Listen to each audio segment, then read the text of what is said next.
पश्यन्तु मा कश्चित् दुःखभाग् भवेत्।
A very warm welcome to each and everyone who has joined in here in Zoom with us online, as well as those who have logged into our channels to watch us. Uh, it is a pleasure to welcome you all to the RSG Wisdom and Excellence Awards course on the RSG Founders Day 2022 on the occasion of my father and our founder and a revolutionary healthcare legend, late R.S. Gadgil's 76th birth anniversary. It is such a pleasure to have all of you here, and we would, of course, want to start the program with uh, a beautiful dance from R.S. Gadgil's granddaughter herself. It is the dance is performed by Kimaya, and of course, also the background music and the singing is done by her friend uh, Asmi. So I take the pleasure of beginning the program with the same.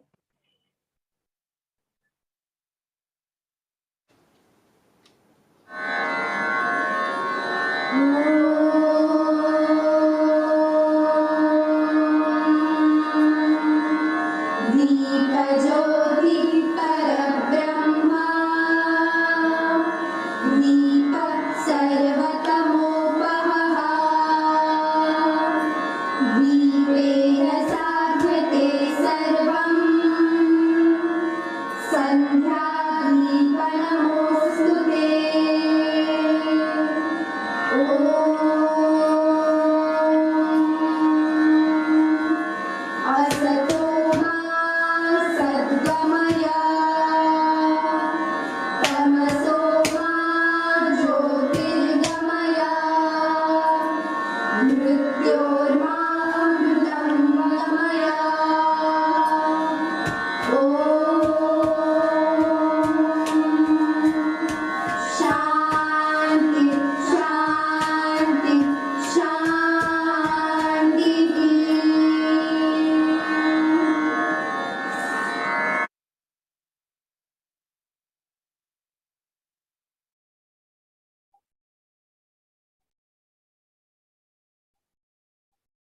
I would now like to take the program forward by introducing you to the legend of R.S.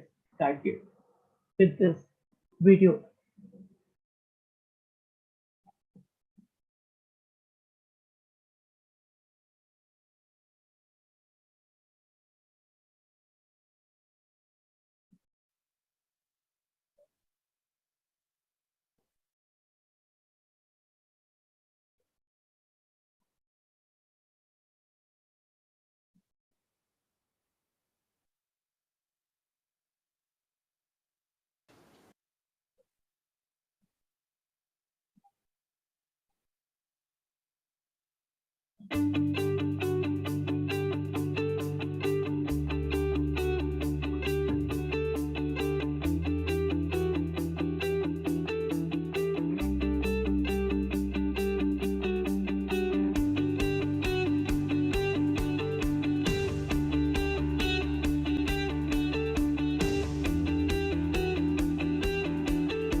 For the full of life personality that he was, his real purpose was to reduce disease burden and to create an ecosystem.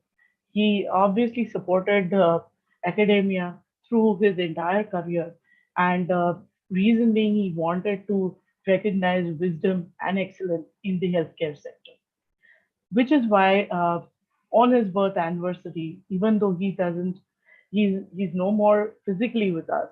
We have decided, now it's almost 6 years, uh, 7 years rather, that we have been doing these awards. And the awards, the Wisdom and Excellence Awards, were really started in his memory and what he wanted to do. But more to say so, these awards are really the awards because of the great healthcare professionals who have actually received these awards. So it's not only the award, but the awardees that make this award the greatest.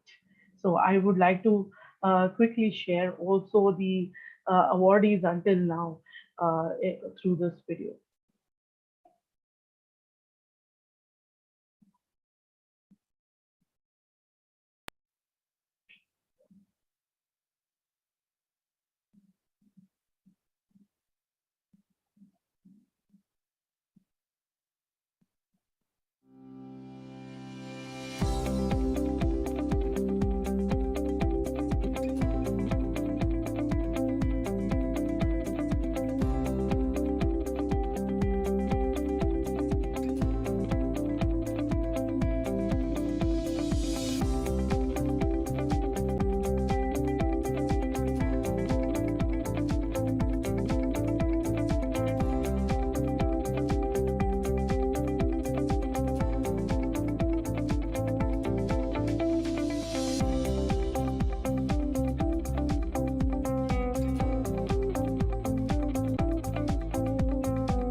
So, as we are determined to take his legacy forward, let's take today's program of the RSG Wisdom and Excellence Awards forward.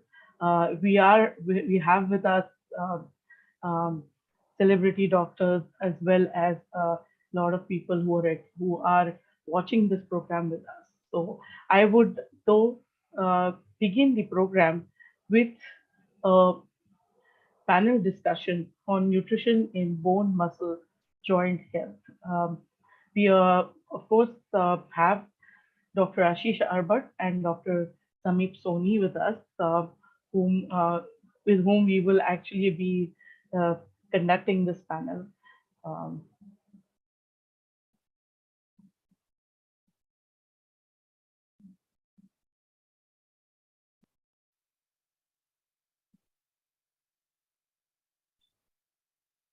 so both of them are great orthopedic surgeons. Dr. Ashish Arbat is based in Pune, and he's one of the first and most leading 3D robotic joint replacement surgeons in Western India. He's consultant orthopedic surgeon at Jahangir Hospital and OMP Hospital in Pune. Of course, he has an MS Ortho. He's done that from the KEM Hospital.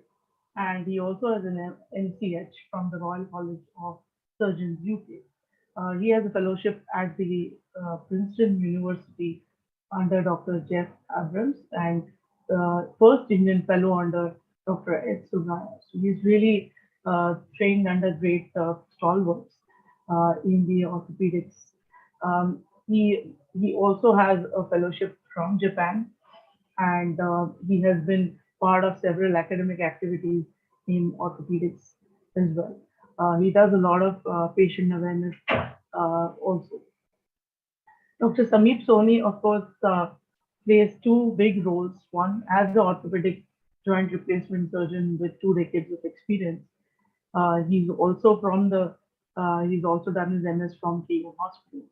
And but second role he plays is as the trustee of the Kaushalya Medical Foundation Trust Hospital and the Dr. Anushali Hospital in Thane.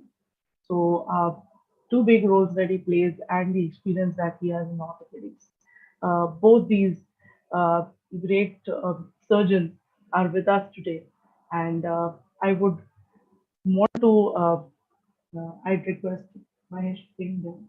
Yes. So, Dr. Ashish, thanks for being with us. I know you're here uh, between travel, but you've still made a point to be here. And Dr. Sameep, you've also been here with through your busy schedules, but both of you who believe in nutrition, believe in fitness, believe in lifestyle. So I first probably throw a question at Dr. Ashish. Um, Am I you know, audible, you Rajesh? yes, you're audible. You've Sorry, been I'm sitting in the actually airport launch. yes, Yeah. you've been actually using a lot of nutrition in recovery, and you have collected some good amount of data and experience around it. Um, we would like to really learn about your experience there. Rajesh, we are doing a lot of ligament surgeries and a lot of joint replacements, and we have now collected data more than 800 patients, uh, where we tried using your collagen flexi food for the first 12 weeks. We are seeing lot of good results with that. I have always believed in nutrition. I myself into sports, and I am a avid propagator of your vitaminolytes. So what we do with your products is uh, one thing I've added. We can talk about post-operative protocols for us. It's compulsory flexi food for the first 12 weeks, and add on after that we give 40 food plus for literally 3 months. We always have believed that post-operative care, which somehow lacks in India. We talk a lot about robotics and intraoperative. Most of the conferences, Rajesh, you'll see, will be focusing on what to do, but how not to take care of. And our patients need that post-operative care. So we have added a lot of efforts for post-operative patients. We have had even included matrix massages. Most of my post-operative patients are really happy, and these are the patients that propagate, that extend to other patients. Getting a good surgery done, many of them know, but how to take care of a patient is a big challenge in this part of the world, and we should learn from the Europeans that how to take care. So your products have really helped that. One more thing for our rheumatoid patients, as we know, all the inflammation starts in the gut, ends in the gut. Uh, Nevertheless, my favorite from your side always remains pancreas. How many proteins people take, how many supplements people take. If your gut is not good, if your digestion is not good, it doesn't help. So all my patients definitely get pancreas. All are mostly geriatric patients, and they need that. And believe me, we have had excellent results, and we are coming with some study, a good paper of more than 800 patients, and we can present it to the world that once the gut is okay, most of the things remain okay. I totally believe in that, and I am the biggest sort of promoter of enzymes because I really believe that if your gut is good, of course, then if your uptake of nutrients is best, then no matter what you do, this has to be. So thanks for actually mentioning that. Having said what you said, that you believe in fitness yourself, you have Dr. Sameep here who equally believes uh, in fitness, of course, but he has really seen a lot through the last 2 3 years, and if he can share that plus his experience overall, also in orthopedics and otherwise, how much really nutrition, lifestyle, fitness, wellness is important, and I know Dr. Samir firmly believes in it. Yes, thanks, Rajashri, for inviting me to this very auspicious day. And I congratulate you for holding such great in the memory of your father. I think it's a very good event which you hold every year successfully. And I think I have attended most of them since last few years, and each of them has been a tremendous success. So many congratulations for that. And again, as Dr. Ashish has already highlighted the role of nutrition, and we also believe at Kaushal Hospital and that sometimes the food what we give to the patients is as good as the rest of the equipment. And sometimes the patient, even he has got a good treatment, if the good food is not there, then the patient feels that probably the hospital has not given him enough care. So we are very focused on actually seeing to it that what kind of food, whether the taste of the food is good, whether the texture, what quality, whether the patients are liking it. And food is the key to a good healthy person. And even in the treatment of all, may it be a medical case or it may be a surgical case, if the patient, the food and nutrition is taken care, either in the hospital and obviously after the patient goes home, then I think the recovery chances are greatly enhanced. The awareness about nutrition is, I don't think it is up to the mark. And as all of us are over here are trying to emphasize in the rest of the people that we need to focus on nutrition as well as fitness. And I think that is the main message we would like to focus and give to all the people, especially children, the people who are just entering their schools or colleges. I think that is the time we should focus on these groups and try to give them the teaching and inculcate it as a lifestyle. It's very difficult to follow a diet or a crash diet, and I have heard Rajeshri talking about that she doesn't believe in any sort of a fad or a diet kind of a thing. There are so many crash diets available and people fall prey to that, but I don't think that is the way to go ahead. You should follow nutrition as a science, fitness as a science, and try to inculcate it in your day-to-day lifestyle. Only in that way we'll have a healthy population. And otherwise, the way in which the disease burden is growing, we are seeing it on a daily basis. People are having joint problems in the 30s, back problems in the 40s, and they come with lot of muscle wasting. There is no proper nutrition, bone quality is absolutely poor. And when these people are going to reach the age of 60, they're going to come with all kind of osteoporotic fractures, and it's going to be a big task. And it's the time is already lost. Means people come at age of 60, 65, and then start talking about how I can improve my bone health. I think that we obviously give them medicines, we give them a lot of advice, but it's better that if they start early and try to build a good bone mass and then try to maintain that, I think that will be the biggest game changer.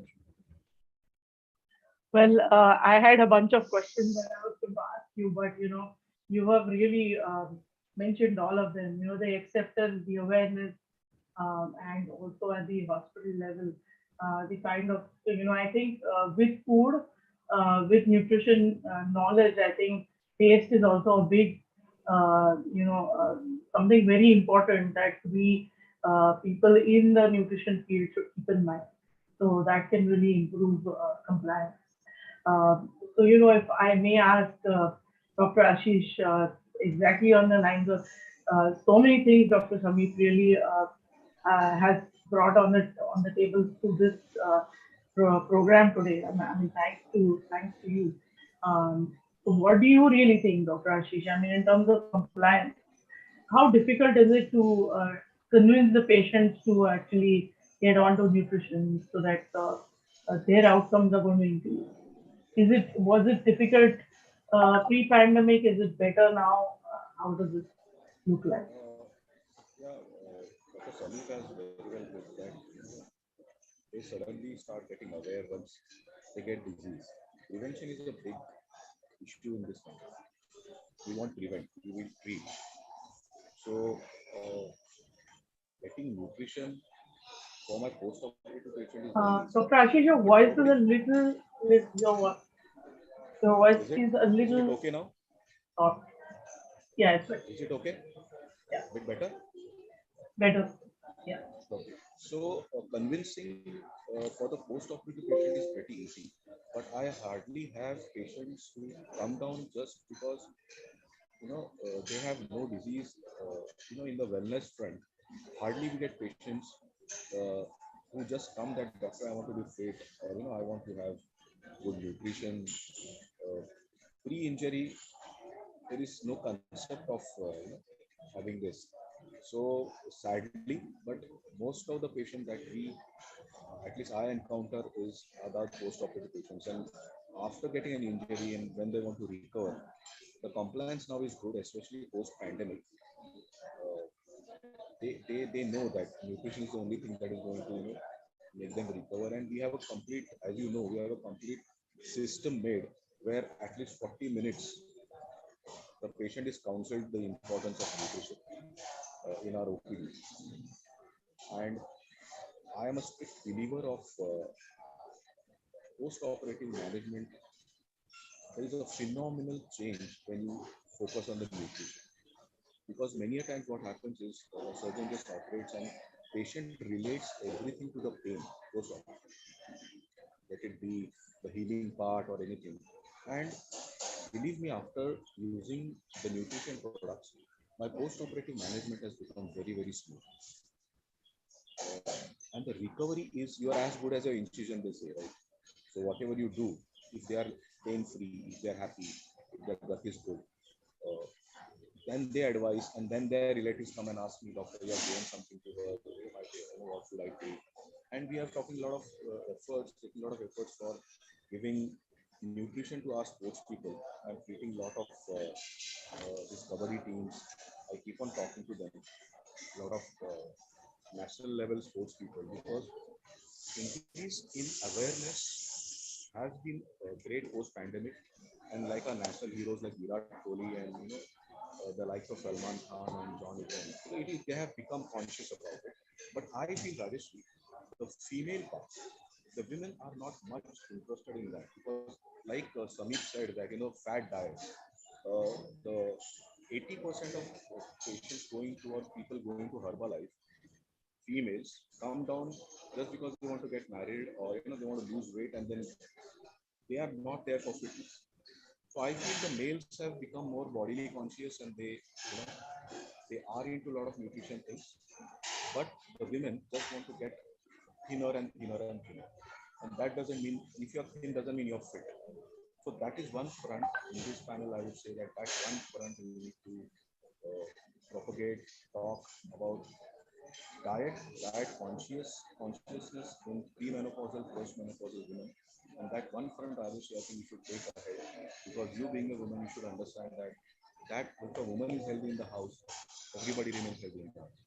And even in the post-operative also, it is the females we need take time to convince for getting that nutrition done, because the volume that they eat is very less. So I keep on, this 20-minute session that eat smart, eat this, eat that, and that takes a lot of time, especially when it's a female. Absolutely. So I think getting input from you, from both of you on nutrition really, and something where anti-inflammatory diets is something everyone is now following, which most of the orthopedicians were aware of or trying to do more work on, everyone is turning into it now, because everybody is more worried about infections. But understanding the fact that pain, inflammation is something which you all have been practicing all the time. So I'm a firm, actually, promoter of that as well. As much that we can through foods, but just having normal nutrition may not help. So bringing down the inflammation naturally is sometimes actually a better idea than taking long-term painkillers. So that is something that we've been working on. Proteins, again, something which is not very well understood. Uh, so I feel they're already, treated as either as an enemy or too much afraid.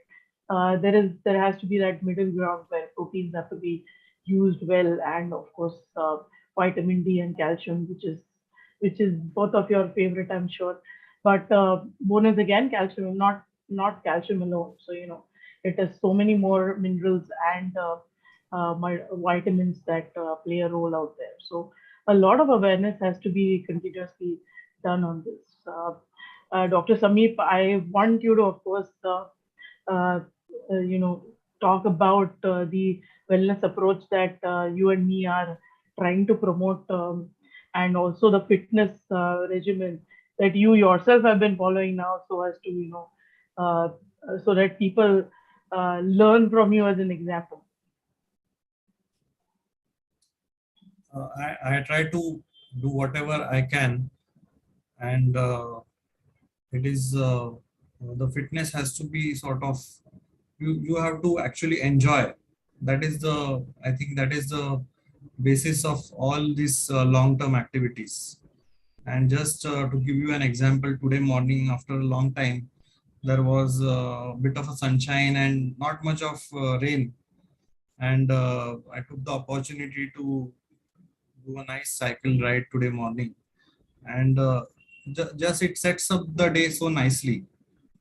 I think whoever is sort of uh, thinking about starting some new activity, if whatever any person can do, may it be walking or going for a gym or going for a walk, going for a swim, taking a yoga class or whatever, just a few you can say not minutes but maybe an hour or less than an hour of some activity, it just sets the days so nicely for you. And I have made it, you can say it's my obsession, that I make use of fitness watch like this. And I just see that how many steps I have taken. And if I am successful in doing 10,000 steps, it makes me feel good at the end of the day. I think that it just gives me a message that I was active. And if I don't reach that goal, then I feel that probably I need to do better next day. So something I advise so many of my patients who are sort of having this knee pain, trying to lose weight, and I'm just telling them there are so many ways. There are a lot of ways to reach your goal, and one of the easiest ways is actually you buy something, a gadget like this, and just start observing what you are doing. And sometimes that just that feedback, it gives you a nice report at the end of the week, what you have done, how many calories, how many, what was the heart rate, and so many data points it gives you. And if you just pay heed to that, I think most of the things are under control. And myself and Rajashri, both of us have started with a few of these initiatives, which we call as you can say awareness about health, nutrition, and you can say all wellness together. I think this is a new concept coined by Rajashri itself. It's a wellness. You cannot separate each of them. You cannot separate nutrition from fitness, from other things as well. So I think wellness as a whole. And there was a very interesting program we did at Kaushalya Hospital. It was about nutrition in children, and we had invited a lot of people from the staff itself with their children. and Rajashri took a nice, you can say not a quiz kind of a thing, but a lot of questions. And many of the parents were surprised that they were actually doing many things they did not know about nutrition in children. What the children should eat, how much they should eat, what are the minerals which are required, what are the protein requirement. And it created a nice discussion between the mothers. And I think the focus when it comes to children is the mother itself. And mother is very keen on nutrition. Means even in my son's case, he is got a very horrible diet. He eats just junk food, and he admits also that he eats only junk food.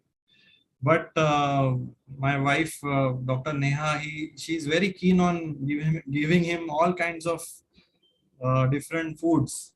So I think this kind of program wherein you invite the mothers with children, I think it was a very nice concept. Well, and certainly through that, we are trying to drive to the doctors and the team in the hospital that we ourselves need to start focusing on our own health and how we can. That's another thing we are trying to drive through our initiatives, that our own staff and doctors get more healthier.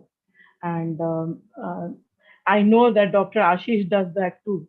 So, Dr. Ashish, first of course, you have to tell us what are the type of sports we should be pursuing at what age, because that is something you yourself are doing, and you are also trying to drive your team to get into fitness. Yeah, Rajeshri, one more thing. I'm just short of time. First of all, would I would kept this for the end, but uh, this is I've been part of this program for all the years, and your initiative, I always have prayed that it grows day in and day out, and you get blessings from friends like us. And whatever your father has started, RSG and RSG should be numero uno. And you're asking about the sports. I would like to uh, take to tell. I am into a lot of contact sports myself. I just received an award for the best player of the tournament in squash. I work out in the morning. I play in the evening. I think that is too much. I don't believe in any gadgets. One thing I would advise as a sportsman myself, as your age increases, what I've seen in this part of the world is as you increase your age, you start going for cardio. It should be the other way. You should do more strength training on the machines once you're post 40. That's where your muscles start losing. When you are young, you should do more of cardio. Point number one. Point number two, to whoever this is watching, they should check their vitamin B12 levels. If the homocysteine is more, these are the people who get a lot of injuries or heart attacks in the gym when they try and go for weight training. Weight training shouldn't be a cause. You should be fit. 4 days of weight training, 2 days of rest, and at least one contact sport. Either you can play a racket sport, you can go for any football, tennis. At least that should be 2 days a week, not more than that. But at least 4 days a week, more than 1.5 hours. 45 minutes of minimum training is needed. And Rajesh, age is just a number for me. I got my best player of the tournament award in Pune at 44. So that but that is not a fruit of one day. Uh, I've been preparing for contact sports for a lot and lot of time. But I wouldn't advise contact sports if you're not trained. But strength training, only machines, focusing on your protein intake, amino acids. And my secret remains, Rajeshri, I take your vitaminolite and I have 5 raw eggs every day that give enough amino acids. And evening, you should take flaky food, which is more than enough for having collagen 1 and collagen 2. So, take home message from my side is increase your strength training. The age increases, your strength training should increase. And Your protein intake should be in the grams according to your body weight. There should be no compromise in your health. It should be a part of the routine, Rajeshri. Like you're bathing, like you're brushing your teeth, your workout should be your routine. But there should be a thin red line when this becomes a fad. So I also keep telling you, increase your strength training. To all my colleagues there, as your age increases, increase your strength training. Don't do the other way. That is the cause of injuries. That is the cause that you just do cardio post 40. That is not needed. You should decrease your cardio, increase your muscle strength. If your muscles are good, you are a healthy person. And God bless you, Rajeshri. Thank you, Samir. So, Dr. Ashish Rajgopal sir, nice and to see you. I have a Dr. flight to Samir, catch. yes, uh, both uh, both of you are talking in front of these two great orthopedic stalwarts here. We have Dr. Ashok Rajgopal and we also have Dr. Ram Prabhu. So thanks for being here, both of you. But if you can hang in there for a few minutes, as we will be felicitating Dr. Ashok Rajgopal shortly. I would like to give his introduction, the RSD Wisdom and Excellence Award won for the 2022 awards. Uh, Doctor, those who are of course in the orthopedic uh, area sort of don't need don't he then they know him so well that he really doesn't need any introduction to his patients. Also, of course, he needs no introduction. So I am still going to do his formal introduction here, and we will also know more about him from his friend Dr. Ram Prabhu. Really, the formal introduction. He is such a great personality. The group chairman of Institute of Musculoskeletal Disorders and Orthopedics at the Medanta Medici Delhi. Dr. Raj Gopal is also mentor and consultant orthopedic surgeon at the Sir H.N. Reliance Foundation, MI. He is, of course, MBBS, MS Orthopedics, MCH, himself FRCS, and he's also alumni of the Armed Forces Medical College, Pune University. Um, the list is really, really long if we start talking about him today. But he's been a part of innovating so many different techniques, bringing so many techniques in orthopedics for the first time in India. The innovation is a word that is immediately associated with him. That's why. And he's of course internationally renowned orthopedic surgeon, and he's done over 30,000 total knee replacement surgeries, which is unbelievable sort of a number, I'm sure. And he has, like I said, several firsts to its credit. First to perform a bilateral procedure in India, first to use the gender implant designed especially for female patients, the first to perform total knee replacement using patient-specific instrumentation, and the first to perform minimally invasive total knee replacement in India. He's a designer surgeon and a member of the design team responsible for the design and development of the latest knee implant, that is the Persona knee, which is very proudly to say so, been used worldwide, and it was patented later by Zimmer, which is a company which manufactures these implants. His enduring passion for practicing and advancing medical sciences has seen him win a number of awards.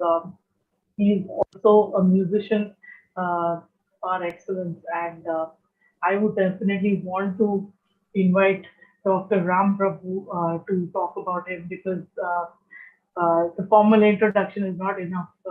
Your words really will make a difference. Dr. Ram Prabhu again needs no introduction. I don't know how to really introduce him. He's a great orthopedic surgeon. He's a great mentor. I think no whoever has been with him, no matter if it's patients, if it's his colleagues, if it has been the industry, everyone has benefited out of him, and he makes it a point that he will create a win-win for everyone, and that's the great person, human being, I would say, Dr. Ram Prabhu. Dr. Ram Prabhu sir, please say a few words about your own colleague, friend, and more. Dr. Ashok Rajgopal. Yeah. Thank you, Rajeshri. First of all, let me thank you and congratulate you for this Founders Day, because your father, Mr. Gadgil, as you know, that I have been knowing him since almost 4 decades. And he was a great friend of mine since the days of his medical representative. I'm talking about 75 onwards, where I was doing a residency in orthopedics. And he was a great visionary, a great man, and it gives me a great pleasure to be here on the Founders Day with you every year. And I make it a point to attend every Founders Day, every occasion that you call me for, in his memory, because I have held him in a high esteem, and I really was a great admirer of his visions and his great, all the endeavors that he took. Now coming to Ashok, Ashok is a very dear friend of mine. I remember him from the day when I was a VIROC secretary, and we had called him in, I think perhaps between 90 to 95, that was almost 30 years ago, when he performed his first ACL here and he demonstrated the ACL surgery. And I remember because I attended that whole event, and it was such a wonderful display of his talent. And from that day onwards, he became my favorite. And I don't know whether Ashok knows, but that's 30 years I have been a silent admirer of him. And you talked about his great accomplishment, and you also told so many factors of him, the multifaceted personality, and it gives an impression that he has a wall around him when he's around in Delhi or wherever he goes to perform surgeries. But he has a wonderful human side to his personality. And I know that side, fortunately, because I know him and his wife, dear wife, Mrs. Lakshmi, and she's a great supporter of him. I know that. And as I told, he's a multifaceted and extremely talented personality, not only in orthopedics, the joint replacement that he is known for across the world, but at the same time, the way he is innovative things all the time. He has a vision again to mentoring the fellows that he has, and all the time thinking about going up one step forward. And besides that, he is a great musician. He is a wonderful harmonica player, and I make it a point every musical event that we have, I get him engaged and I tell him to be there, and he comes and he obliges always.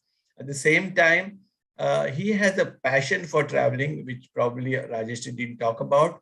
He's traveled to Antarctica, to Arctic, and he's actually swam there. So he's a great adventurer. And I really do a great, he's not only done great service to the humankind, but at the same time, he's that side of the personality that he enjoys. And he also gives that impression that he also is an adventurer. And I have learned a lot from him about how to carry yourself and how to be in the orthopedic circle. And thank you, Ashok, for all that you've done for me. I will never forget, and I will always be your chela, and you'll be my guru in many aspects. Though you are in age-wise, he's a couple of years junior, but he remains my guru. And hats off to Ashok, and we'll be hearing. And I'm so happy that he got this award today. And I'm sure Mr. Gadgil will be extremely happy to know such personalities coming on his show and receiving the award themselves. So here, over to you, Ashok. Thank you very much. Thank you. Before we actually let him speak and inspire us, what Dr. Prabhu mentioned, I'm just going to play a quick. Oh, wonderful. That's great. He's performed on my birthdays too. Yes.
So I think the mood is really now set for the program, isn't it?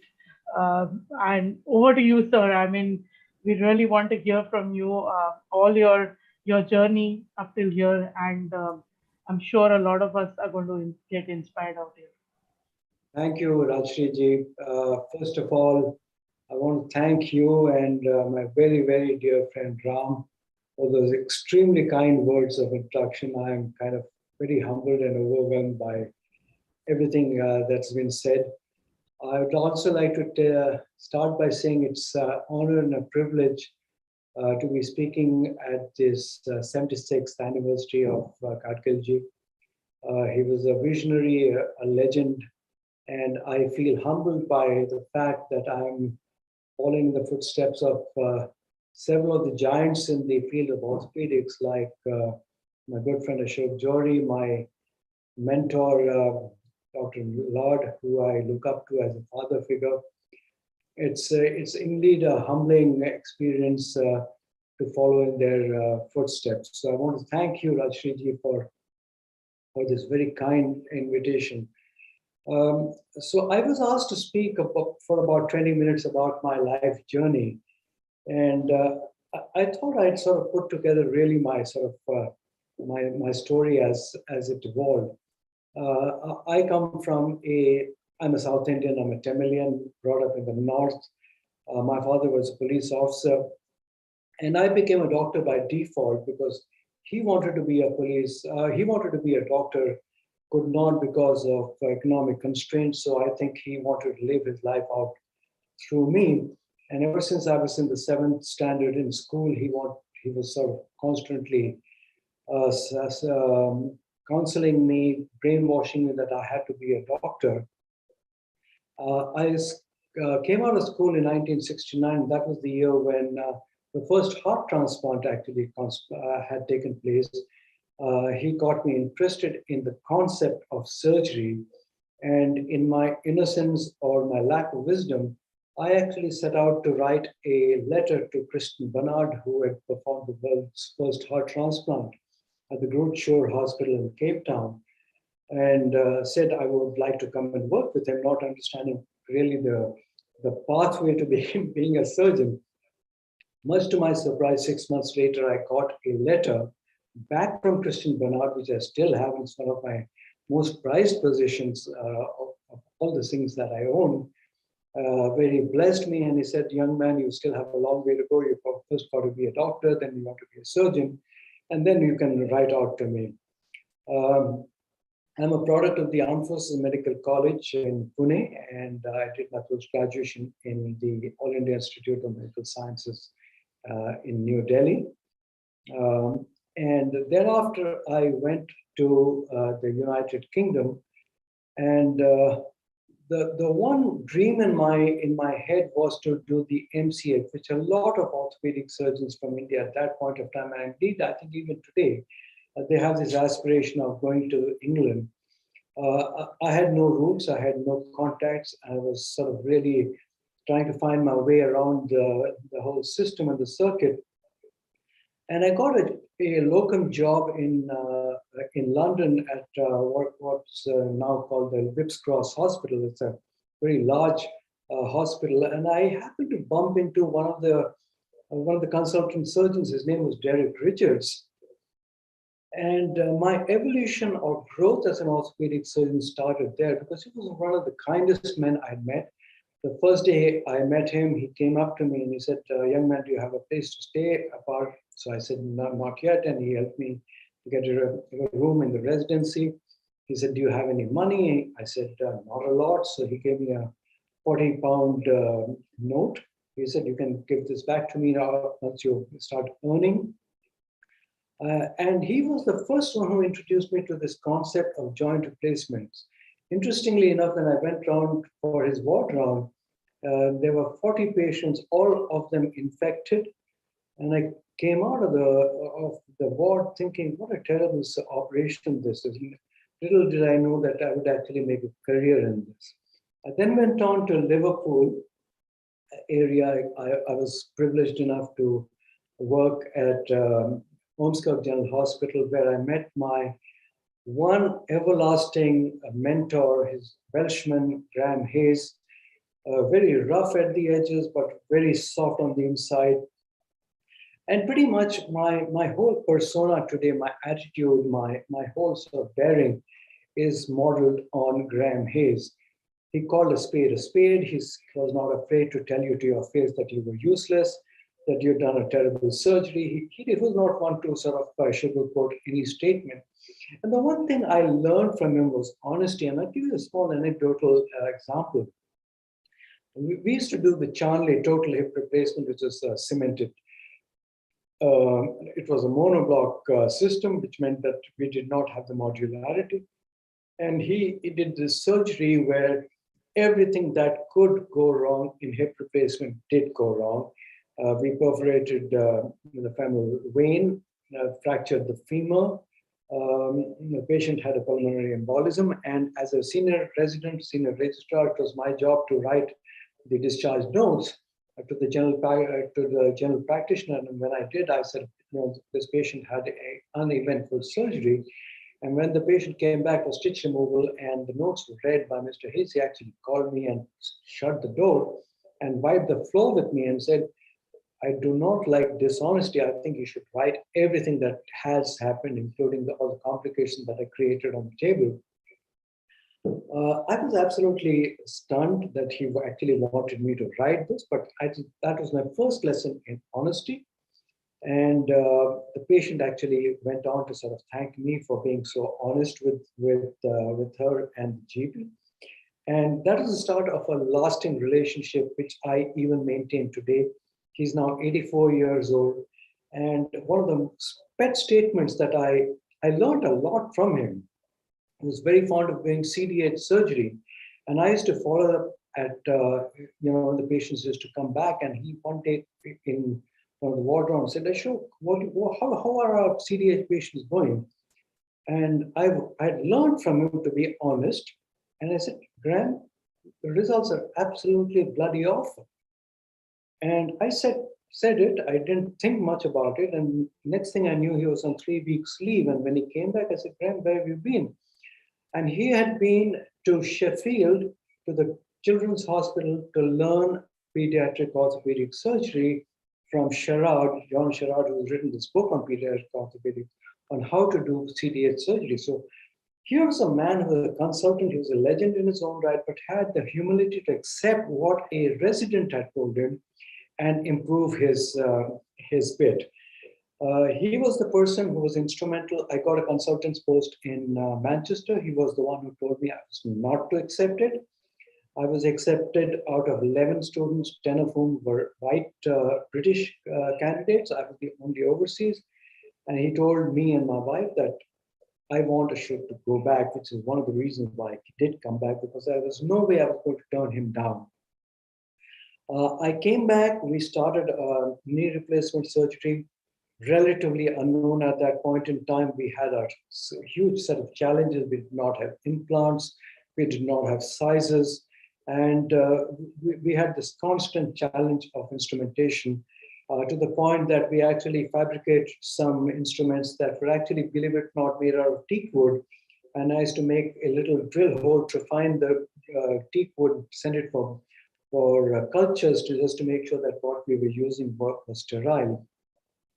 My interest in knee replacement was primarily from the fact that Mr. Hayes, my mentor, was a knee surgeon, and he was the one who had taught me arthroscopic surgery. So when I came back, obviously unknown consideration, unknown individual, and I went to the wrestling arenas. Guru Hanuman, most of you may have heard of him, was a legend, in wrestling. And a lot of his wrestlers had bust knees, and I went and started operating on them.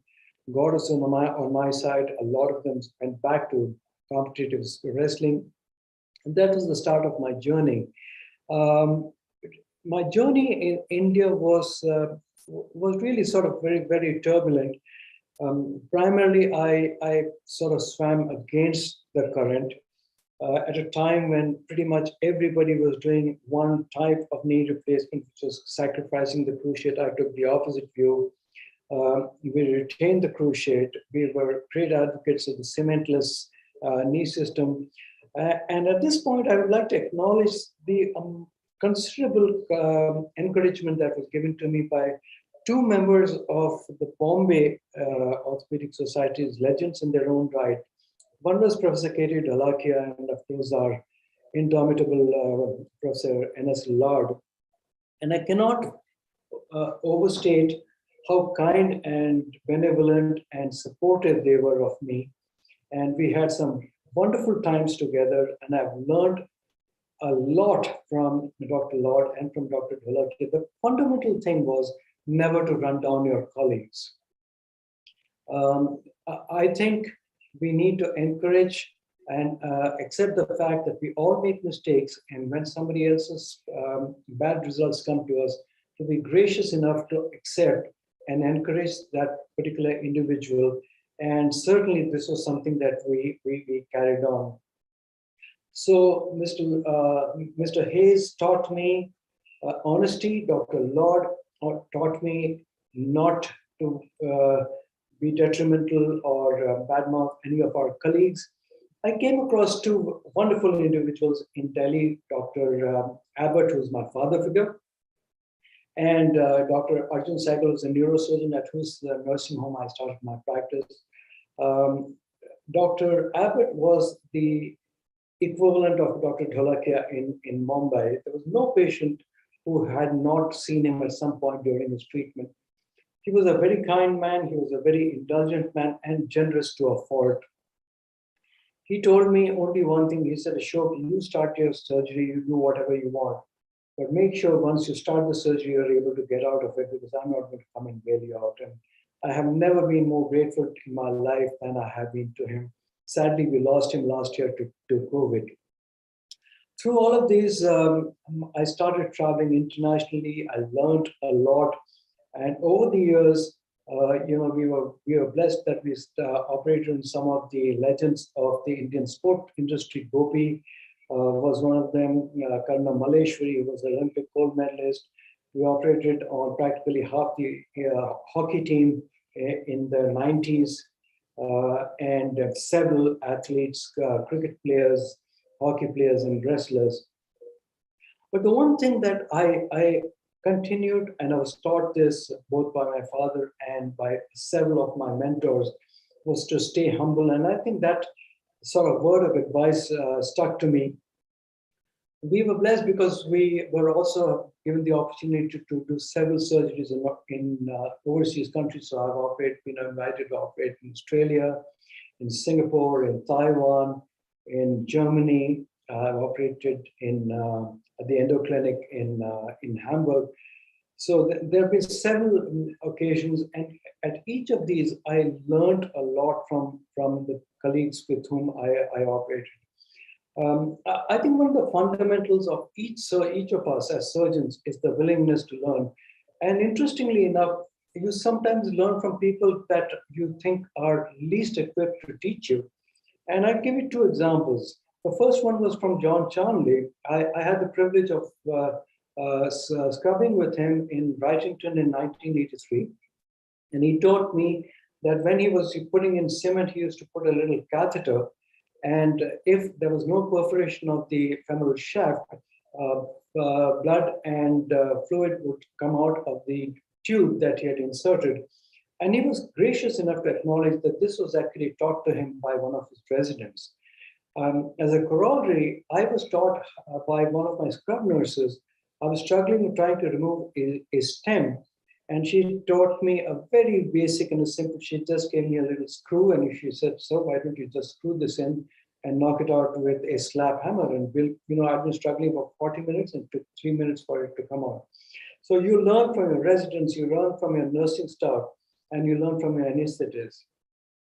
Along the way, we were privileged enough to be a part of a wonderful group of 26 surgeons. We developed the Persona knee system. Very happy to say that I've been re-invited to the team to develop their rotating hinge, which is the last part of the journey of the Persona system. I've met some absolutely wonderful colleagues along the way, international, national. Some of them have been very endearing friends. Ram being one of them. And, it's been such a wonderful journey, such a happy journey.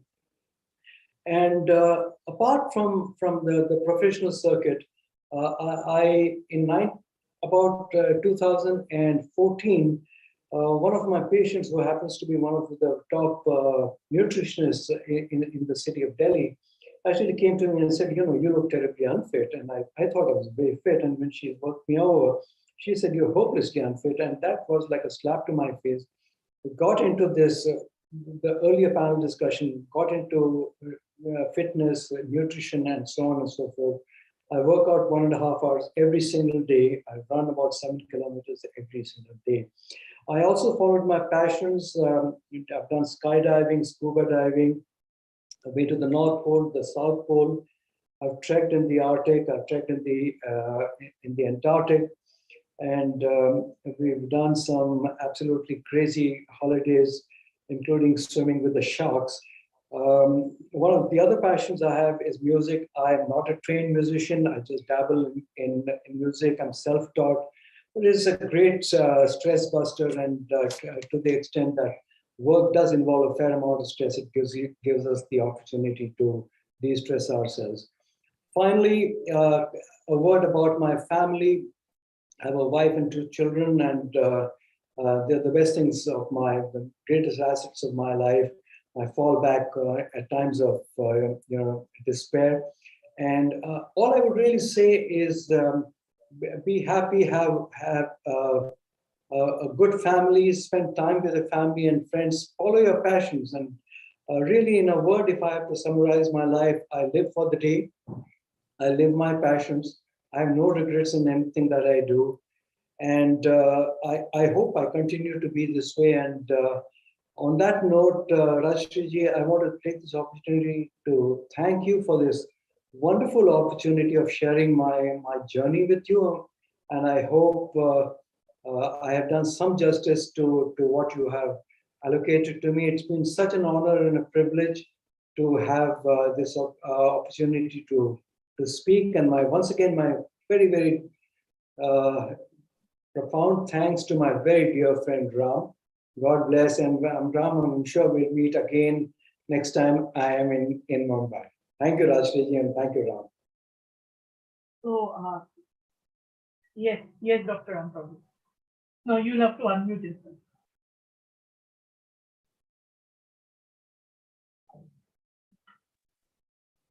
Okay. Thank you very much, Ashok, for your excellent talk. With your humble background and humbleness, and also your multifaceted and such versatile personality, I would like to ask you one question, because you have so many different talents and you've told about it, we know about it. So when you retire, what would you like to be remembered as? A good human being. Somebody. Yes, of course, we know that. I would like to be remembered as an honest person who did some good work for orthopedics. I would like to leave behind a legacy of some techniques, some thoughts. And I would like to be remembered for being an individual who continued to want to learn till the last day. Yes, wonderful. So I don't think you're going to retire, Ashok, this way. Okay, thank you very much, Ashok, for your coming here, spending your time. I want to add one thing here. Yeah. Dr. Rajgopal, you mentioned Dr. Nandu Lad, and I would like to mention this specifically when he received his award years ago. He also mentioned the fact that he learned, from his nursing staff, from his ward boys, and what they used to do, and he said, how to bandage the wound. He said that's where his learning started. I mean, how much more down to earth can you all be? And I think you're so right, Rajshri. I mean, like I said, I look up to him as a father figure. I just make one last point. Mr. Hayes, who I mentioned about, who taught me everything I know was around him. He came back to Delhi I invited him for a conference and I said, I'd like you to operate so my voice can actually see you operating. And he said, no, Ashok, I want to see you operate. So I operated. And when he went back to Liverpool, he sent me a letter. Those days, mails weren't really sort of prevalent. And he wrote a wonderful line, which again, I have a lot of positions which are not material, but these are words. And he says, how times change our roles in each other's lives. The teacher becomes the taught. And what he was really saying is that he had learned from me, which was one of the most humbling experiences for me. So I think, like I said, none of us know it all. I think we are all in the phase of learning. And at whatever point of time we decide to hang up our gloves, we still have a long way to go to achieve perfection. And I think that is a point that I would like all the youngsters in orthopedics to learn, remember. And the last quote before I stop, there's this book by George Perkins, who was the teacher of Graham Appley. And he wrote in that book, and in the preface, he says, the young are intelligent, rarely wise. Wisdom comes from years of getting knocked down and having the courage to stand up after being down. So I think these are two statements that I'd like to leave this platform with. And once again, my sincerest thanks. It's a great honor and a privilege to have been here with you, Rajshri and Ram. God bless. Thank you so much. Thank you. Thank you very much. So your concluding statement is very encouraging for our generation actually. When probably the times are a little different than maybe they were in your time, but I think it's going to be hugely encouraging for orthopedic surgeons and all the healthcare professionals of this age. Thank you for leaving us with such great thoughts. We would like Dr. Ram Prabhu actually virtually to present this award to you, and I would also like to invite Dr. Samit Soni here, because Dr. Samit Soni, I would say, is the representative of not just the orthopedicians here on this side of the country, but he's of course the office bearers of the Thane Orthopedic Association. So that's why we would also want him to be here while we present this award to you. So Dr. Ram Prabhu and Dr. Samit Soni can do the honor. Yeah. So I mean, virtually, Ashok, we are greatly honored that you are here today, and we would like to give you this award on behalf of Rajeshri Gadgil and her father's memory on his Founders Day. Thank you so much. Birth anniversary. Thank you very much. God and I bless. think you'll receive that by courier, I suppose, right, Rajeshri? Okay. No, I think we will try to present in person now that it's possible. But Dr. Ashok Rajgopal, we are indebted by your presence and the amazing thoughts that you shared with us, and Dr. Ram Prabhu for making it the cherry on the topping is what I would say. Dr. Samit Soni, thank you for being with us. Thank you. Bye. Take care. All the best. With that, we will, of course, go with the second award for the evening with Dr. Parimal Lawate. And I would actually want to give his common introduction here.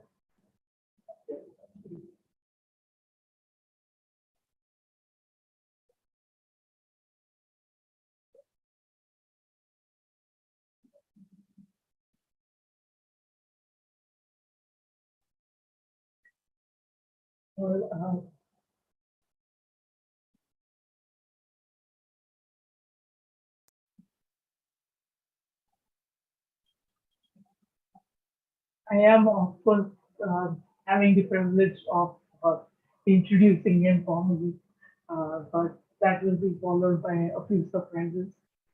Dr. Parimal Lawate is MD Medicine, DM Gastroenterology from CMC Vellore, Fellow of the Society of Gastrointestinal Endoscopy of India, well-known gastroenterologist, hepatologist, and endoscopist from Pune, specializing in gastroenterology and liver diseases.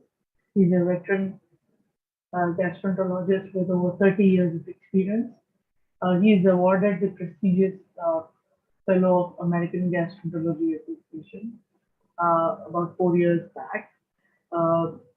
Director of Department of Gastroenterology and Liver Disease, Jahangir Hospital, consultant gastroenterologist, Dinanath Mangeshkar Hospital, Pune.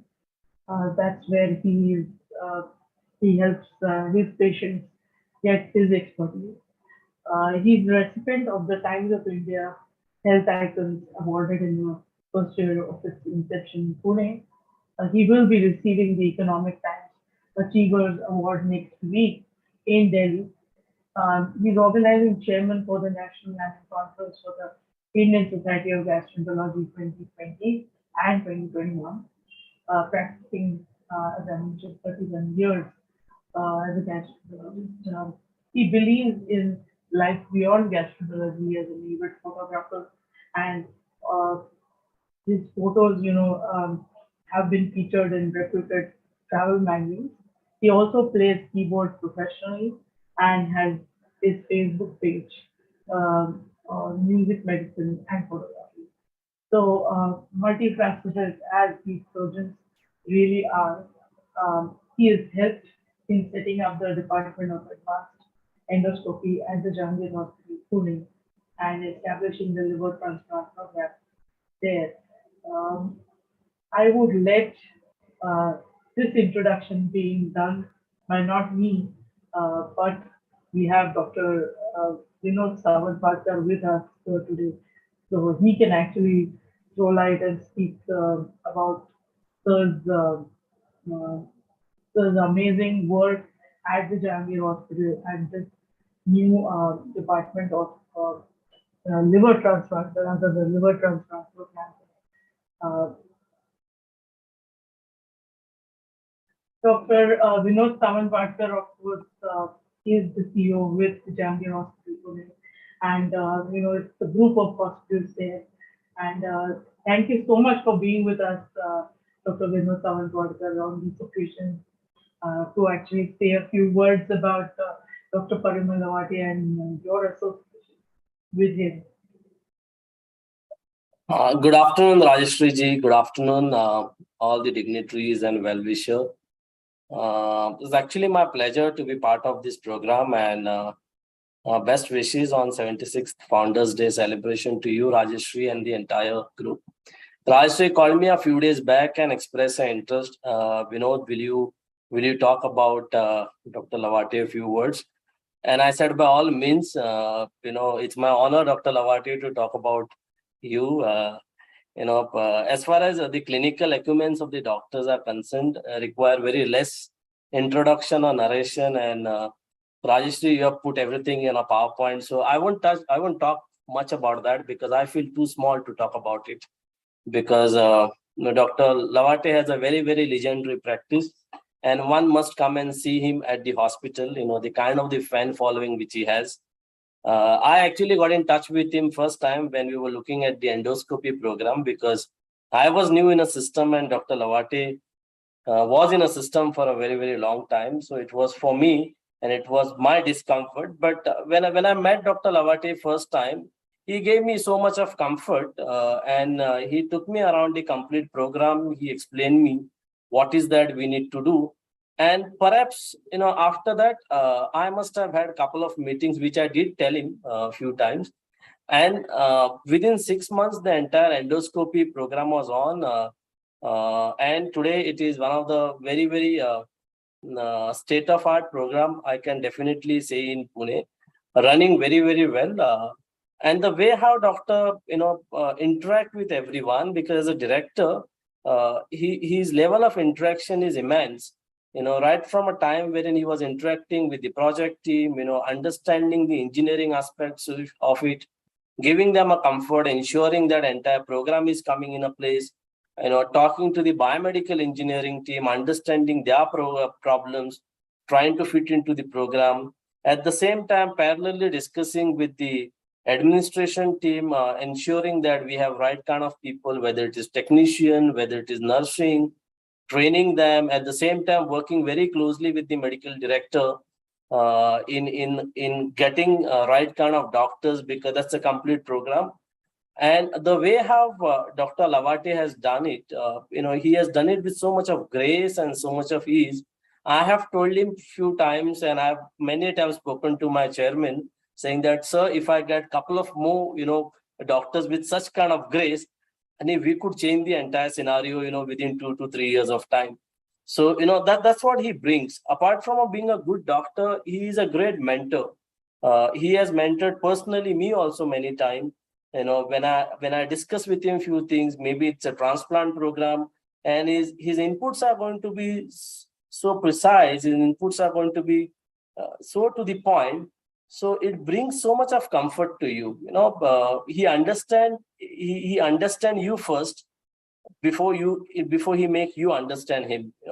And so that's where the entire thing become very nice. He also working very closely in developing the transplant program, and I'm so happy the program is already on and running at Jahangir. When we say about Dr. Lavate, he's a man with gold heart, and very, very honest in what he's doing. And me as a CEO find it very comfortable, when he is running the complete program, because he understands people very, very well. The humility part of his is way beyond, I could say, anything else would, come in middle. So, and he is always open for a thoughts. He would always collaborate with everyone. He's very sensitive towards the patient requirements, the team requirements, and he gives so much of comfort to the people who work along with him. So that makes, having him as a director of the program in Jahangir and having him as a part of a very core team of Jahangir makes very meaningful. He is very thoughtful. He is very mindful when he's carrying all his activities. Maybe the activities for the doctors in the hospital, the activities for the doctors outside the hospitals. We have n numbers of examples wherein his consistency is par excellence. We have run the programs for 3 to 4 months every weekend, and doc would be there every time with the same energy. And there are many times I can understand things goes up and down, but when you talk to Dr. Lavate, when you meet him, he's just there right with you. I have not seen him while developing the endoscopy program or developing the transplant program. He has lost his cool or calm. He always come as person who is man of few words, but with golden heart. So it's my honor, Doc, to talk about you, and congratulations once again on receiving this award. And thanks, Rajeshri, for getting me part of it. I feel really indeed thankful to you. Thank you so much. That's so modest of you to actually say all those words for Dr. Parimal Lavate, of course, sharing all your association with him. And I remember you mentioning to me that, he has mentored you in a lot of ways, which is why I really made it a point that we have you here. Followed by your introduction, we have one more introduction here, and I'm sure that is something which Dr. Lavate is also going to like. RSG Wisdom Forum is known for felicitating personalities who are accomplished and dedicated to their own fields. So it was really very heartening to know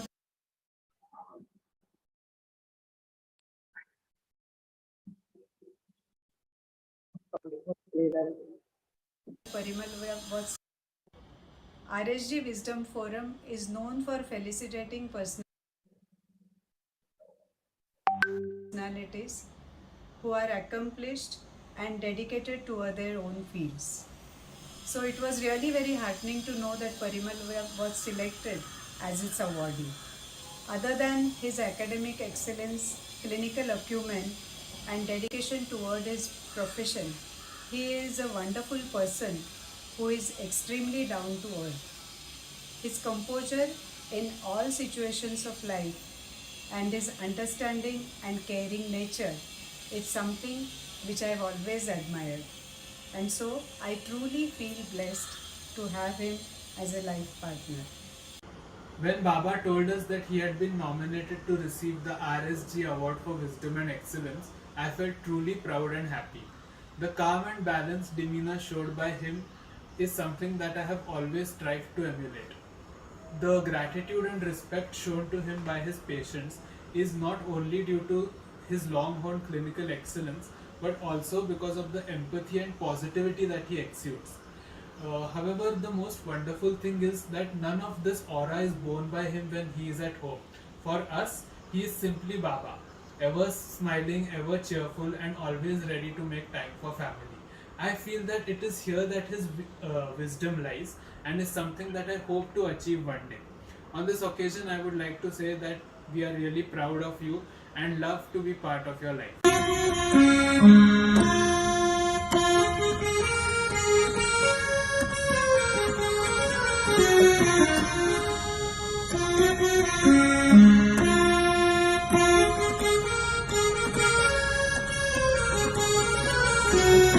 But if you go back to his style of operation, he is extremely determined, intelligent of course, but determined and goal-driven, and he is very particular about perfection.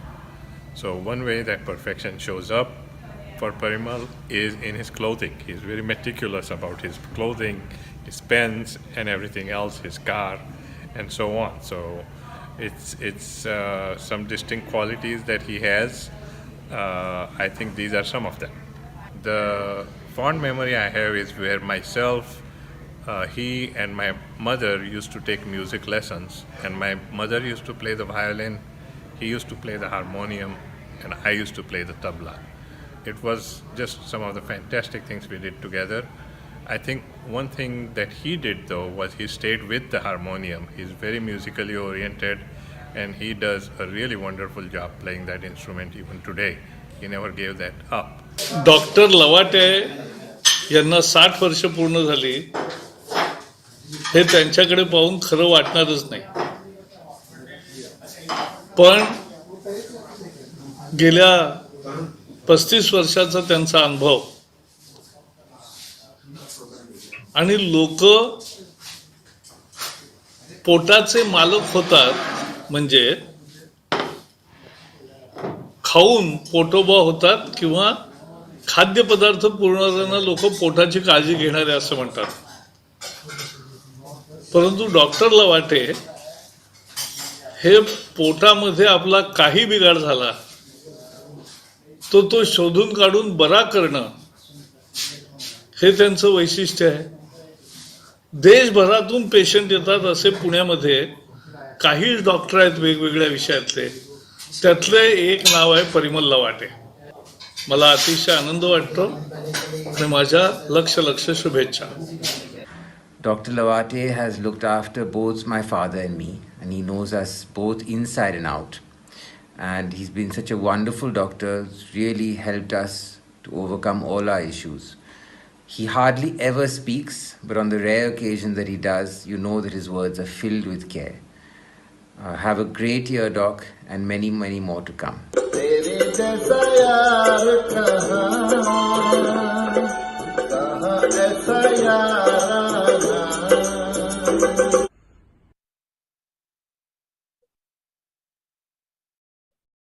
I hope that summarizes Dr. Lawate from all the different angles that it can be, beginning with your wife and son. That really summarizes what a great human being you are. So it's such a pleasure that you're receiving this award today, and it will be our immense pleasure to hear your story, and I'm sure it's going to be inspiring for a lot of us.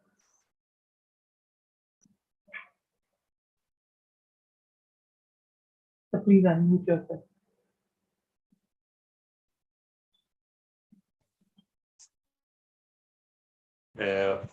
I hope I am unmuted.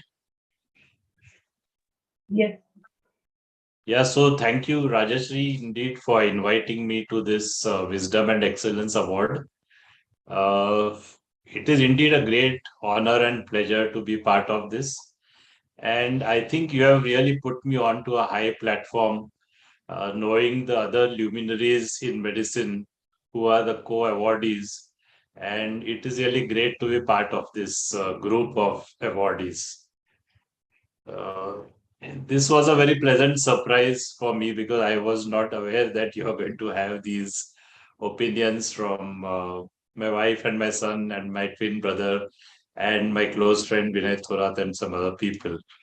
So I'm happy to have their views. And this being Mr. Gadgil's day, it brings back certain good memories to me because there was a time when me and Dr. Vinay had come to Pune and we had just started the practice of gastroenterology. And the first kind of seminar which was done in Pune on famotidine was done by your dad.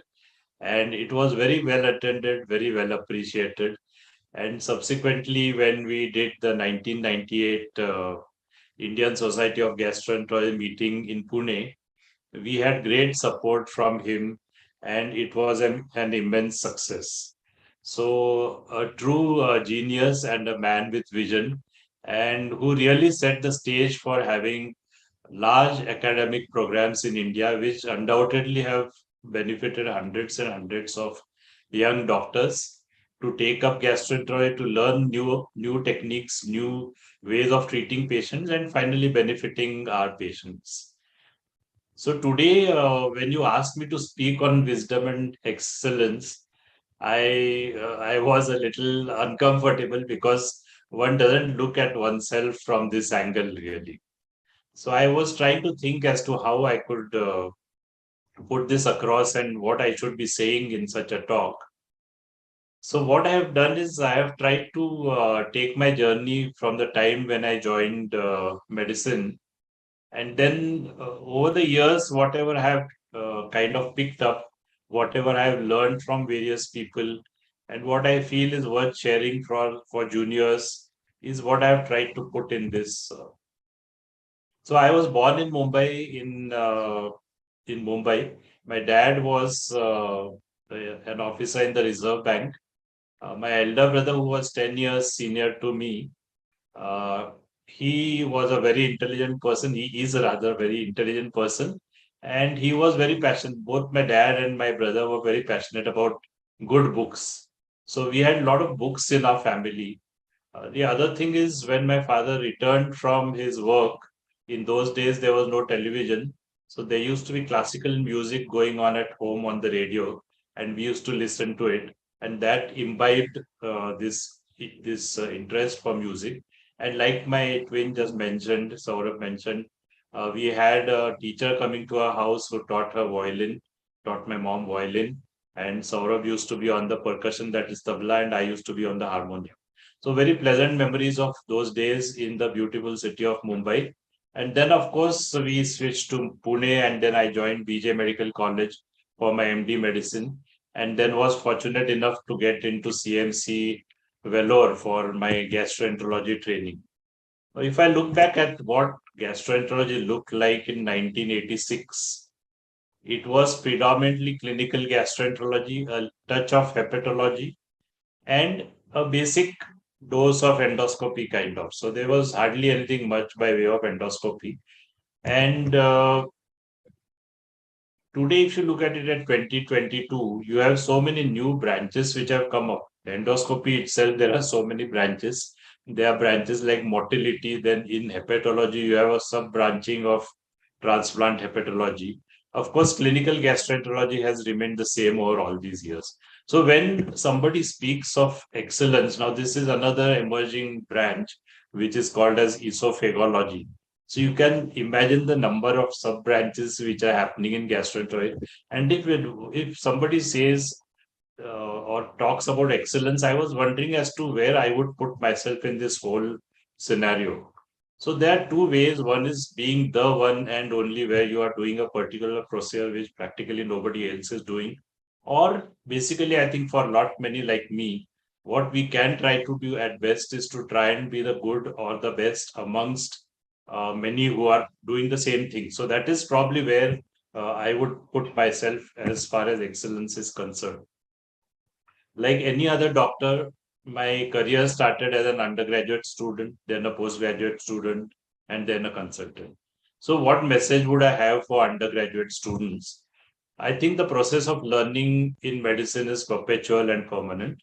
So, the mantra of learning medicine is these 4 steps. So, read, understand, remember, and reproduce. Of these, this is the most important. And once you have this, the other 2 follow without any problem. Now, this is very important today because you have so many entrance exams, exit exams. So you need to be able to understand, remember, and most importantly, reproduce.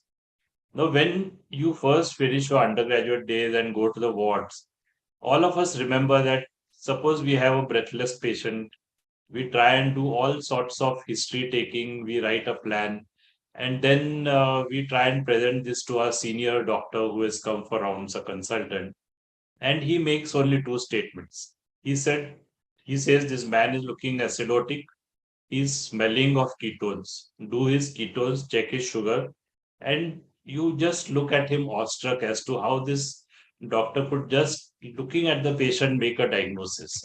So there is a long arrow between doing this and application of these principles to clinical practice. So what the consultant does is this long arrow of experience and wisdom and how he applies this into clinical practice.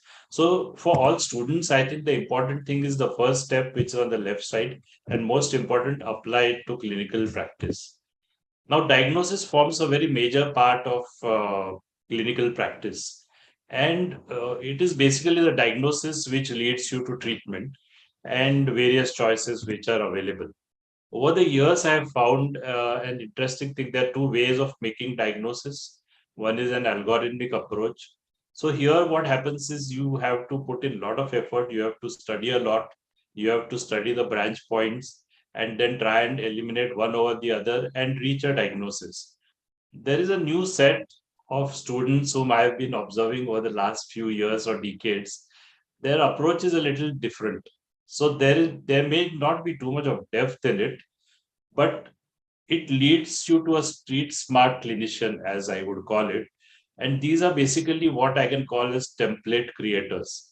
So what they do is they observe clinicians who are very good. They make templates of, say, breathlessness, templates of anemia, templates of GI bleeding, and so on. And they have these, say, about 100 or 200 templates ready in their mind. And when you have a patient coming with that particular problem, they just apply that template, and by and large, they would be correct. Of course, it is difficult to say which one is better than the other. The first one has the depth, and the second one has a practicality. So I think the best thing is to marry the 2 together and have a depth of knowledge, and you distill it into practicality so that you can reach a diagnosis.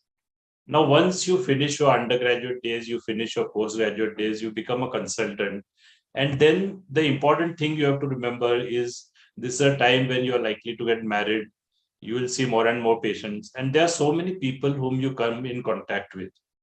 You are looked upon as a consultant. So people will look upon you as a consultant and they would look upon you for advice. So what I'll try to do is to try and see how a consultant some thoughts about how one should be interacting with all these members which I have shown here. Now, one of the jobs as a consultant we have to do is teaching students. If you have a good student, needless to say that it's a two-way traffic. So you learn from the student as much as the student learns from you. In the 21st century, clinical teaching is no longer simply the province of the established academic physician. So you have lot many doctors like me who are practicing and who are visiting hospitals. And it is our job to make sure that we impart some knowledge from our practice and from our experience to enrich the knowledge of our students. And there are various ways we can do it. So if you look at rounds which we take in clinical practice, you have business rounds where you just see what is wrong with the patient. Then you say that, okay, you do these tests, The next day, the resident tells that these are the reports and you do the corrections. I think one thing which I have learned over years is this short teaching round. So anytime you are in the ward, suppose you are there for even 10 minutes, make it a point to ask short questions, short teaching questions for that individual student. Make sure that he is kind of ask those questions and made to answer, so that, and then you give your hints. Then of course you have in proper teaching hospitals teaching rounds and grand rounds. One important thing to remember about teaching is that we always speak about all these academic parts of training, and we generally don't speak about these two parts. I think these two are very important if one is going to be a successful doctor, if you are going to do justice to your patients, if your patients are going to be happy with you, you have to have very good communication skills. And I pay a lot of importance to bedside manner.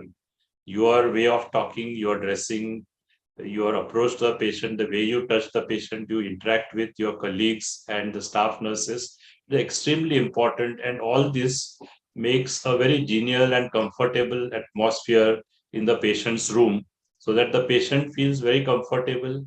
He feels that he's being cared for and he is very happy. So these are two things which I think as consultants I have learned that we should be teaching our students. So this is something I thought was about a consultant as a teacher. One has to be, of course, a perpetual student. So like we just heard, I think we are teachers, but we are students as well all throughout our life.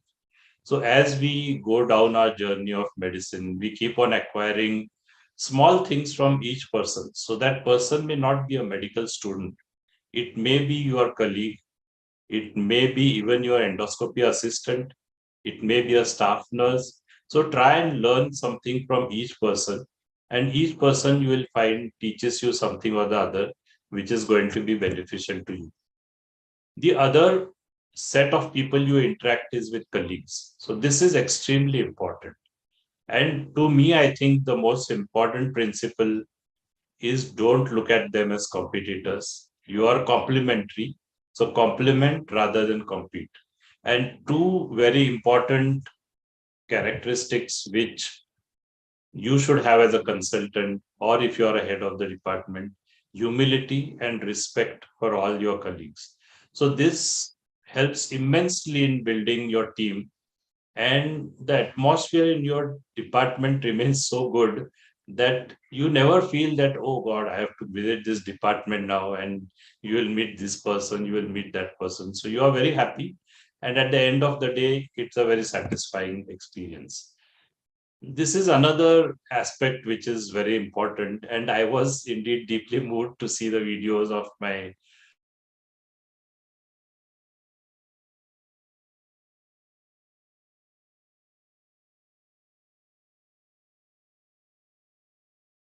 his wife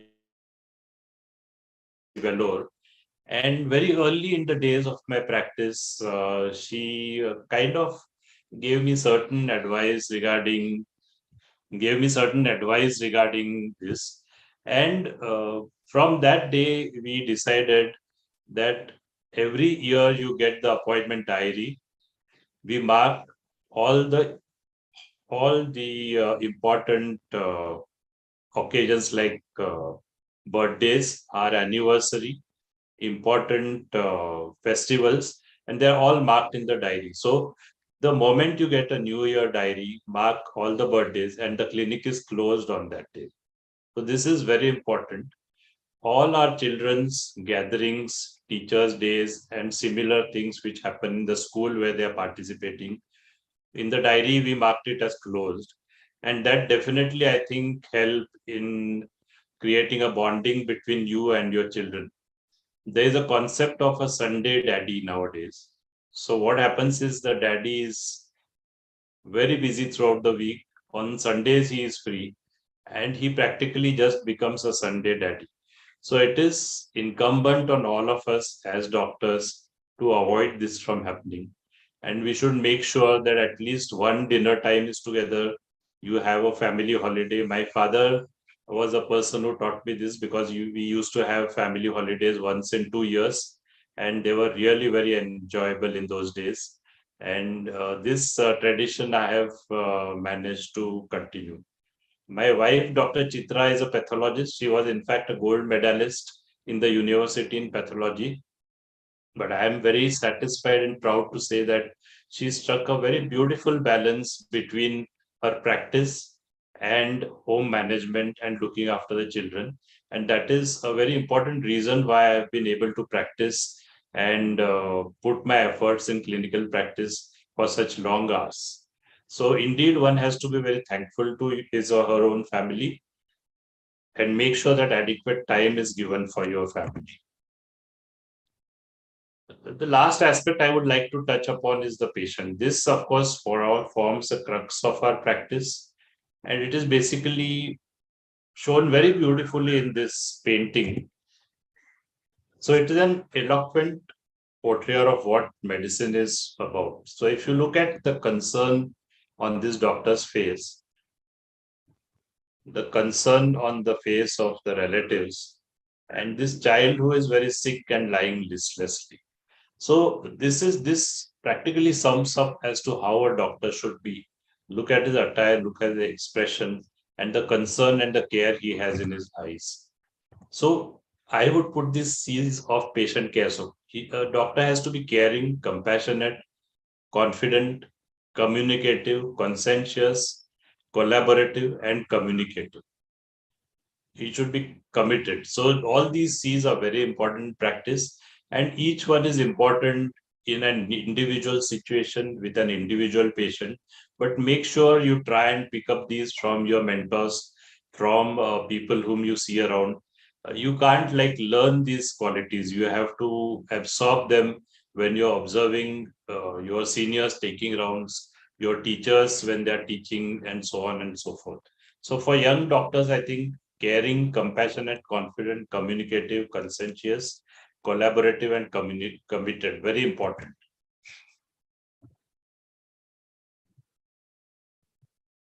So this is a statement which is there in Harrison's and which I have loved right from the beginning. Secret of patient care is caring for the patient. It's a very seemingly simple statement, but the second part is very important. So if you have this caring attitude, I think it is very unlikely that your patient will not get better. And most important is giving time to the patient. Gastroenterology is a branch where you have a lot of functional patients. You have patients with irritable bowel syndrome. They want to tell their story. They want to describe their symptoms. So listening cures the patient to more than 50%. And this is very important. You have to remember that medicine is an art. It is practiced as a science and it is enabled by technology. So it is very important that you do not forget your art of medicine. You use your science and then you add your technology and give benefit to your patients. This brings to me one anecdote: be a human being first, then a specialist, then a super specialist. So there used to be a lady with cirrhosis who came to me for years on, and she was a kind of a charity patient at the clinic, and she required endoscopy and variceal sclerotherapy. And she was from a very poor socio-economic class, but she had this intention to return in some way or the other, and she always made it a point to come during Diwali and give some small token of appreciation to me and my wife and my children, because she knew them. So as a specialist, I was doing a job by giving her medicines. As a super specialist, I was doing her endoscopy, giving her sclerotherapy. I still remember that once she gifted me a wristwatch. So a very beautiful watch. And how did I behave as a human being for this patient? So I always made it a point that I wore the wristwatch on the days when she was coming for sclerotherapy. I made sure that I wore the wristwatch when she came to gift us some token of appreciation for Diwali. And seeing the pleasure on her face, by seeing the watch on my wrist was indeed a very touching experience.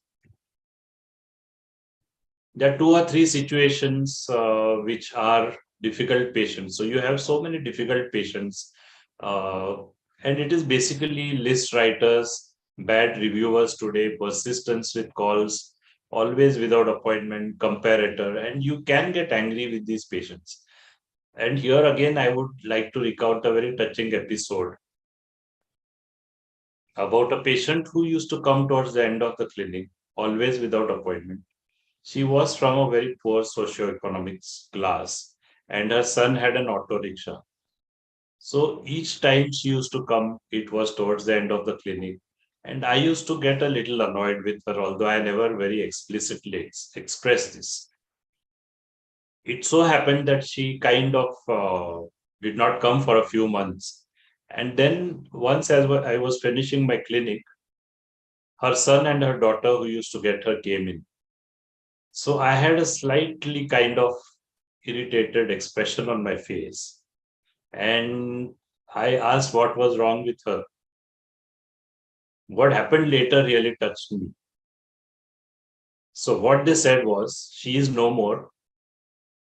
So the patient had expired, but she had told her son and daughter that please go and apologize to the doctor that she always came without an appointment, but yet thank him because he used to always see the patient and give medicine. So this was a really touching experience which I had.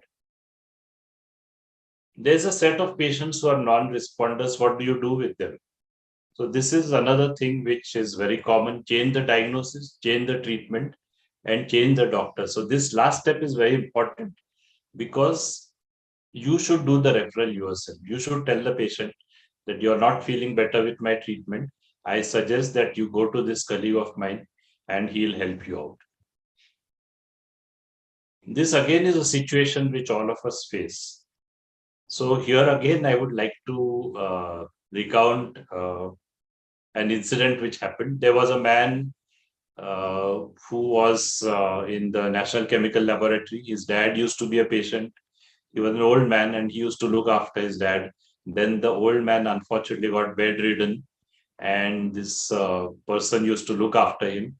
After years of being bedridden, he expired. But unfortunately, it so happened that this person who was looking after his dad, his wife got cirrhosis. She got cirrhosis. We said that she will benefit probably from a transplant. In those days, transplant was not done in Pune. So we suggested that you could consider going to Mumbai. And this is where this helplessness comes in. Once when she had multiple admissions, which is called as the swinging door of cirrhotic patients, where they're in and out of the hospitals. What he told me was, doctor साहब इसको बचा लो, इसके बाद मुझे खोने के लिए भी कुछ नहीं है. So it was so touching. So this is something which I learned at that time, and this is Osler's to cure sometime, relieve often, comfort always. Last topic I would like to touch upon is physician burnout. So all of us, right from our MBBS days, are taught not to get tired. We are taught not to take holidays. We are taught be with the patient, be there for 16 hours, be there for 24 hours. But this is a real problem which all of us have experienced. If you look at ourselves from the point of this angle of burnout, there are 3 energies which we have: physical energy, emotional energy, and spiritual energy. So the more you are full, the more you can give it and pass on to your patients. So it is very important that we maintain a physical energy account, which is very full. So eat healthy food, keep your food timings regular. A lot of us have breakfast or skip breakfast. Then just because of patients being waiting there, we skip our lunch and directly have our dinner at 11 p.m. So this finally leads to this burnout. So avoid it. Second is emotional energy, and this requires some recreational activity, and most importantly, very good interpersonal relationships with your family, with your colleagues, and everyone whom you come in contact with.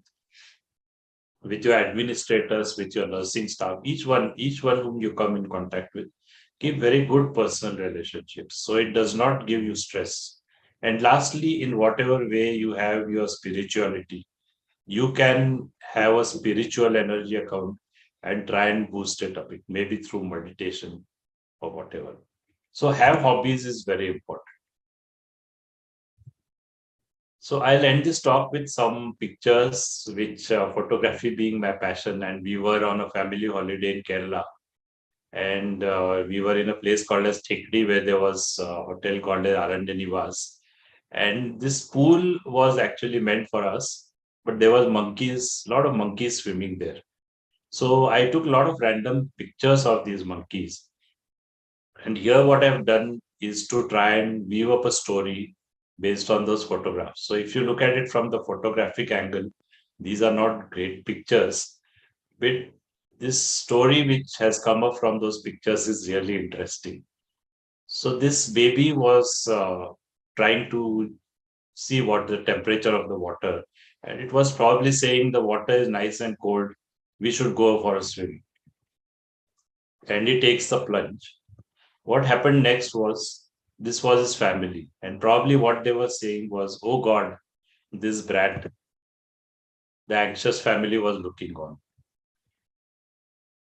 Then they somehow managed to pull him, and this is what probably they were saying. And finally, he got a good spanking. So this is how you can use your hobbies. You can be creative. You can do them as a stress reliever. It may be games, it may be art, whichever you like, but make sure you have a hobby. And this was an onlooker from the top, probably a mother, and this was what probably she was saying. So I think I have tried to do in this 15-20 minutes is how I began as a novice, what I picked up by way of how you learn, how you apply it in clinical practice, how you become proficient, how you become an expert, and how you could consider yourself as being a master leader or a role model. And this I thought was a little bit about my journey and what I learned, and which I felt was important and worth sharing with juniors who are in medical practice for a relatively short time. This is a very well-known adage, wise old man. So I think people have considered that I have some wisdom.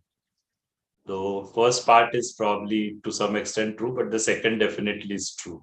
So thank you very much for a patient hearing.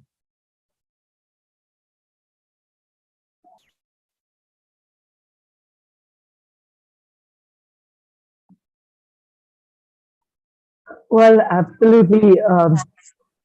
I know in your introduction, a couple of people said that you're a man of few words, and whenever you speak, you mean a lot of care. Is what uh,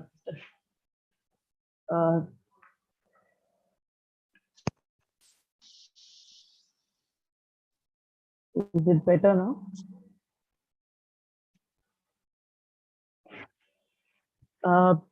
So what I wanted to say is that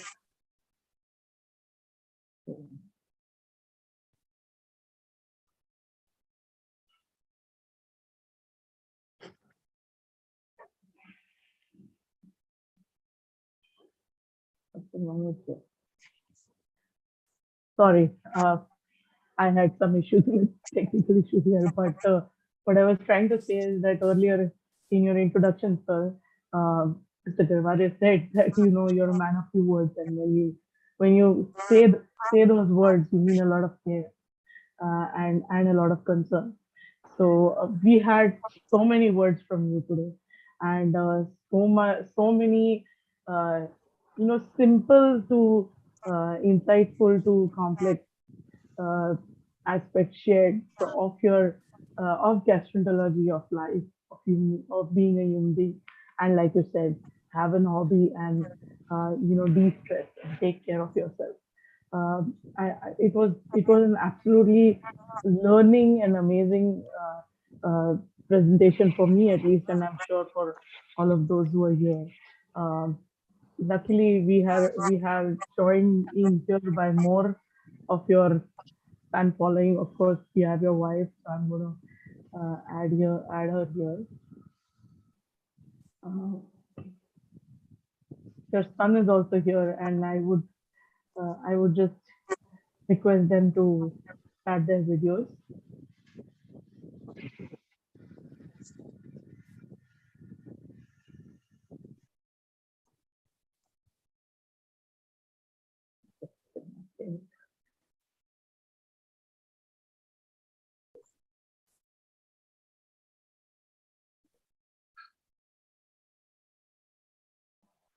Okay, unfortunately, I think Dr. Vinay Thorat did he had joined in for a little bit. I think he's also been traveling, so but we would definitely want to present this award to you.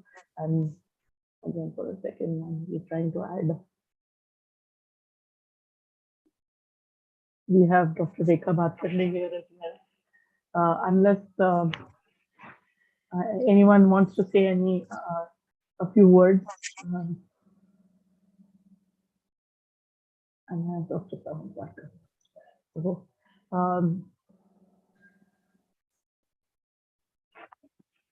Dr. Rekha Bhatkande, madam, you again. No introduction, but you know, you're again from the same field of. Parimal has always been one of our very, close and colleagues, because we're gastroenterologists together. And today, Parimal, you have really shown all of us that the bottom line of our entire, what we have studied, what we are practicing is all about caring for the patient. Wonderful. I liked your presentation, and it all really just pointed out one thing. You care for your patient. That's all. And you do that, and everything falls into place. And thank you so much for a wonderful exposition of this very basic thought. To that, of course, because we've got young, your sons there. So the second message, one is care for your patient, and the second is what is the first lesson that we learned on the first day of med school, and that was primarily do no harm. So first, do no harm to the patient, and second, care for the patient. That's all that is necessary to make an excellent doctor like Parimal Lawati. So yeah, thank you so much. It was wonderful. And I know Dr. Vinod has also said the very same thing. So he's experiencing it at his hospital. So lucky Jahangir that Dr. Parimal is there, Anyway, thank you so much, everyone.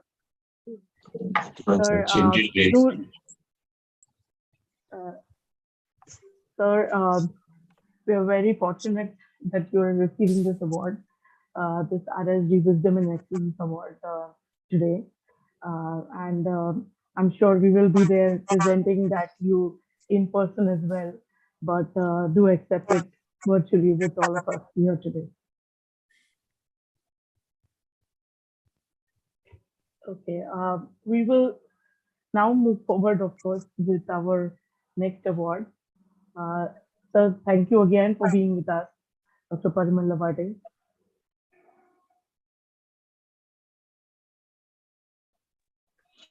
Of course, we will now have a very interesting panel discussion before we move on to our next two exquisite awards. I'll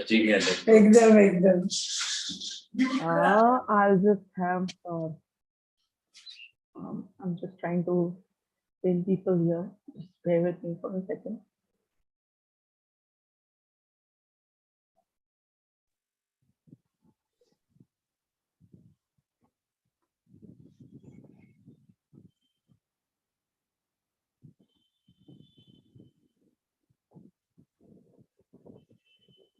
technology takes its time to bring people on stage as well.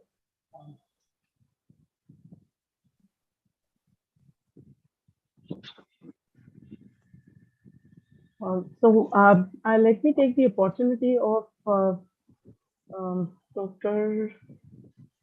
Nitin Patankar. I would request you to switch on your video as well. Okay. Here's the second panel of today's program, and unfortunately, I will introduce the speakers, and of course, our moderator for this panel is Dr. Nitin Patankar. He's one of India's leading diabetes and obesity management consultants at the Jupiter Hospital, Thane, and at his own clinic as well. He's MD from Mumbai University, but post which he actually has been trained at the Johns Hopkins University. He did an observership there, and Dr. Patankar is he was a very early adopter, and I've really known him for doing that for the past 2 decades. You know, he was a very early adopter of lifestyle modification in India, and he has felt the need to spread awareness and educate people through workshops, seminars, lectures, and he does that activity very extensively. Dr. Girija Wagh unfortunately could not join us because she's down with fever, and so doctors also do fall sick, and we really miss her here today. She's another very good speaker. We also have Chinmayi with us, Chinmayi Devurgaonkar, who's a very dear friend, and I requested her to be here today because she has about 3 decades of experience in certification, consulting, and basically food safety is really her expertise. And she's currently working as the managing director for Food Chain ID India, a very renowned organization which is into food safety. She works into sustainability audits and training. She has been training the FSSAI, which is the food authority in the country, the state FDA, Dubai municipality, Kazakhstan government, and she's the alumni of the US Department of State and has received leadership award from ASSOCHAM for her contribution in food and beverages, currently working as it is an honor to have her here today to really understand the food safety aspect. And we have Dr. Prashant Sarvi with us, young as he is, but a lot that he has already achieved. He practices as the consultant minimal invasive metabolic and bariatric surgeon at Jupiter Hospital. He also, of course, he's MS General Surgery at AS and FAIS. Fellowships, various fellowships, and he has worked on more than 2,000 bariatric cases. Comprehensive obesity care is his expertise area. So I'm sure we're going to learn a lot from him about nutrition as well. So I would actually request Dr. Patankar to take the baton here on and moderate this panel on the topic which is very dear to your heart and practice both. Yeah, thank you, Rajeshri.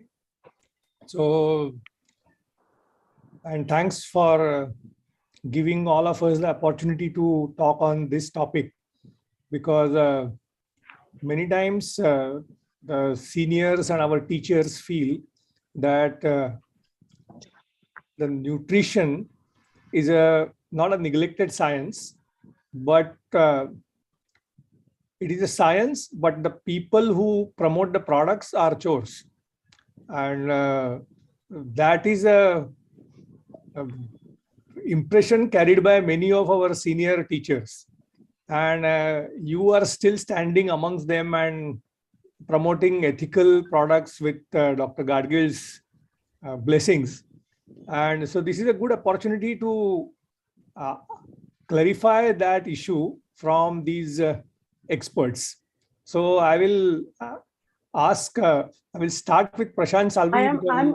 I'm sorry, I'm just going to take a second more because we were waiting for Dr. Neeti Desai to be with us as well. She is amongst, like you rightly mentioned, she's also one amongst us who has been pursuing the science for a very long time, and she's kept at it. And so, she has a master's degree in nutrition and dietetics from University of Mumbai, as well as a postgraduate diploma in dietetics from Leeds Metropolitan University, UK. She has been, I think she has been part of lots of different observatory trials, researches, and talks, and she has been relentlessly practicing in nutrition for a very long time. So it's an honor to have her here on this panel as well. So I think over to you, Dr. Patanjali. Yeah. So I will start with Dr. Prashant, because he is the youngest member here. And Thank you, sir. So he is a bariatric surgeon, excellent bariatric surgeon, and we work together. So I want to know from you that what nutritional parameters you look for before you consider a patient fit for bariatric surgery. And I'm not saying only the safety of surgery, but towards the outcomes, whether this person will really get the outcomes, intended outcomes from the surgery, and he really requires that surgery. So what are the physical parameters that your anesthetist and your other team may be taking care of, but what nutritional parameters you take into consideration before you take up the patient for bariatric surgery? First of all, thank you, Dr. Gadgil, for this opportunity, and thank you, sir. Good to see everyone on Sunday online. That is also a good thing to happen. So, talking about nutrition, first thing I would really like to mention that all these obese patients, they are definitely 100% they are nutritionally deficient. And when we talk about nutrition and obesity in India, still there is not much of awareness. Vegetarians feel they get all the nutrition through milk, and non-vegetarians feel they get all the nutrition through their non-vegetarian diet. But that is absolutely wrong, because when I see patients and when I get them evaluated for the surgery, there are a lot many facts which come up. And based on those, so many patients we've seen, so many patients we have evaluated. So what I see for any patient, whoever I plan to operate, is first I get all the basic parameters, the body fat analysis. Nutritional wise, we see their vitamin B12 levels, D3, calcium, iron studies are done, and these patients get nutritional assessment by a trained nutritional bariatric nutritionist. Also, these patients get their mid-arm circumference, skin fold thickness, everything assessed before the patient is actually put for surgery. What I probably see in all these patients is they are definitely deficient of the multivitamins and the micronutrients, and they have multiple nutritional deficiencies. When we counsel a patient for the surgery, we obviously tell them that these deficiencies are already present in your body. Now, when we do the surgery, we do restrictions or we do a malabsorptive procedures. So when these patients are put forth for a nutritional, because of restriction or malabsorption, the nutritional component further goes down. So these patients are actually counseled regarding the nutritional deficiencies which they have post the surgery, and to avoid that, we give them a lot of nutritional supplements. Initial days when the diet is really small, they cannot have those nutritional supplements to the diet. So we give them some basic nutrient supplements like vitamin B12, iron, calcium, and we tell them to keep and assess every now and then all those parameters. And this is how we prepare the patient for the surgery. So once the patient is fit, like the patient is seen by another patient is chest position,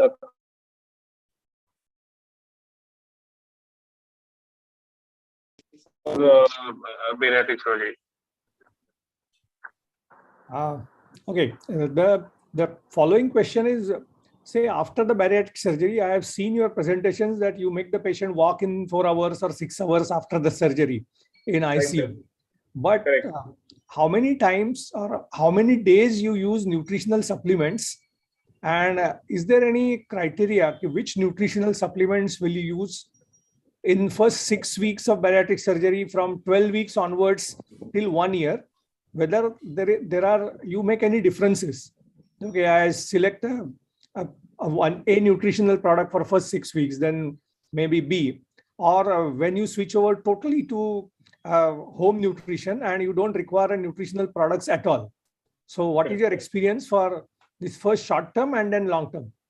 So for what we say is which kind of surgery we are offering to the patient. Now, if the patient is fulfilling the criteria for a sleeve gastrectomy, then these patients does not require lifelong supplements because we have just given a restriction. There is no malabsorption component attached. There is no bypass component attached to these patients. So when we do a sleeve gastrectomy, we just restrict the amount of food. So for 2 years, initially, I recommend giving supplements.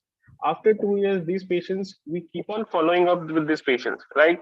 After the surgery, the first follow-up is after 7 days. The second follow-up is after 3 months, 6 months, 9 months, and then yearly. This is what the follow-up is. At every follow-up, like at the third month, we get the nutritional assessment done. At 6 months, there are different tests to be done. At 9 months, there are different tests, and every year there are different set of investigations which we do for the assessment of nutritional deficiencies. I also get the endoscopy done at 3 months, 6 months, whichever the patient is having, because we do a pre-operative endoscopy on this patient. Compare it with at the end of 3 months or 6 months, the endoscopy findings also. Plus, whatever the blood investigations we do, we get the nutritional assessment, and based on that, we give the supplement. Like I said, for sleeve gastrectomy, 2 years is quite sufficient. But when we're talking about the Roux-en-Y gastric bypass or a 1NS hemolysis gastric bypass, we have attached a malabsorption component to it. So what are we looking at is deficiencies in the form of vitamin B12, deficiencies in the form of folic, zinc, iron, microelements, as well as calcium deficiency. So even with vitamin A, D, E, K, these are deficiencies which would be coming up for these patients because we have created a malabsorption to it. So these patients require multivitamin supplements for a longer period of time. Or rather, I would ask them to completely do the supplement for at least minimum 2 years, and later on when we see their assessment through a blood investigations, either we give them natural supplements or we still give them proteins in the form of protein powder, or maybe in the form of some protein bar or anything, something of that sort.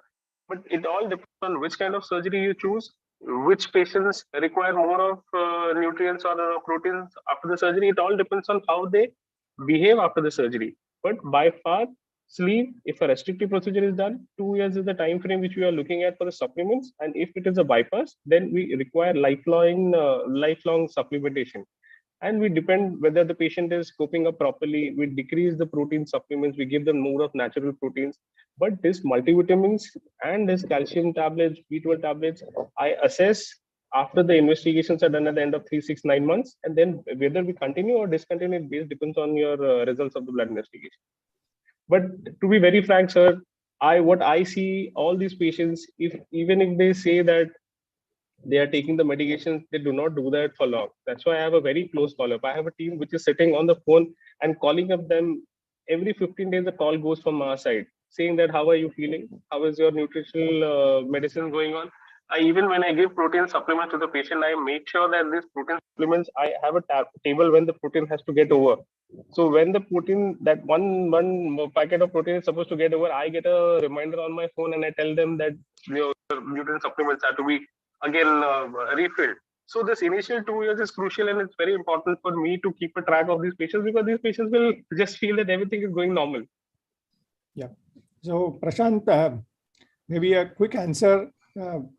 Dr. Lawate said that you care for the patient. And what you are doing is basically caring for your post-op patients. But have you experienced any time, this is maybe not related to nutrition, but getting a call from a doctor, ऐसा नहीं लगता कि इसको कि पीछे पड़े हैं? Sir, अगर पीछे नहीं पड़ेंगे ना, these patients will never do good. What happens is, what is there in the society is bariatric surgery is anyway a taboo in the society. Still, people feel that why to pay money or why to get a surgery done for weight loss. Lot many people still doesn't know the complications of obesity. Lot many people still are okay with continuing insulin resistance. They're continuing insulin dabs every time. They're continuing with all the BP medication, thyroid medication, dyslipidemia medication. But lot many people still don't know that these things can be curtailed. These things we have a remission of diabetes post the surgery. There are a lot of good things which happen.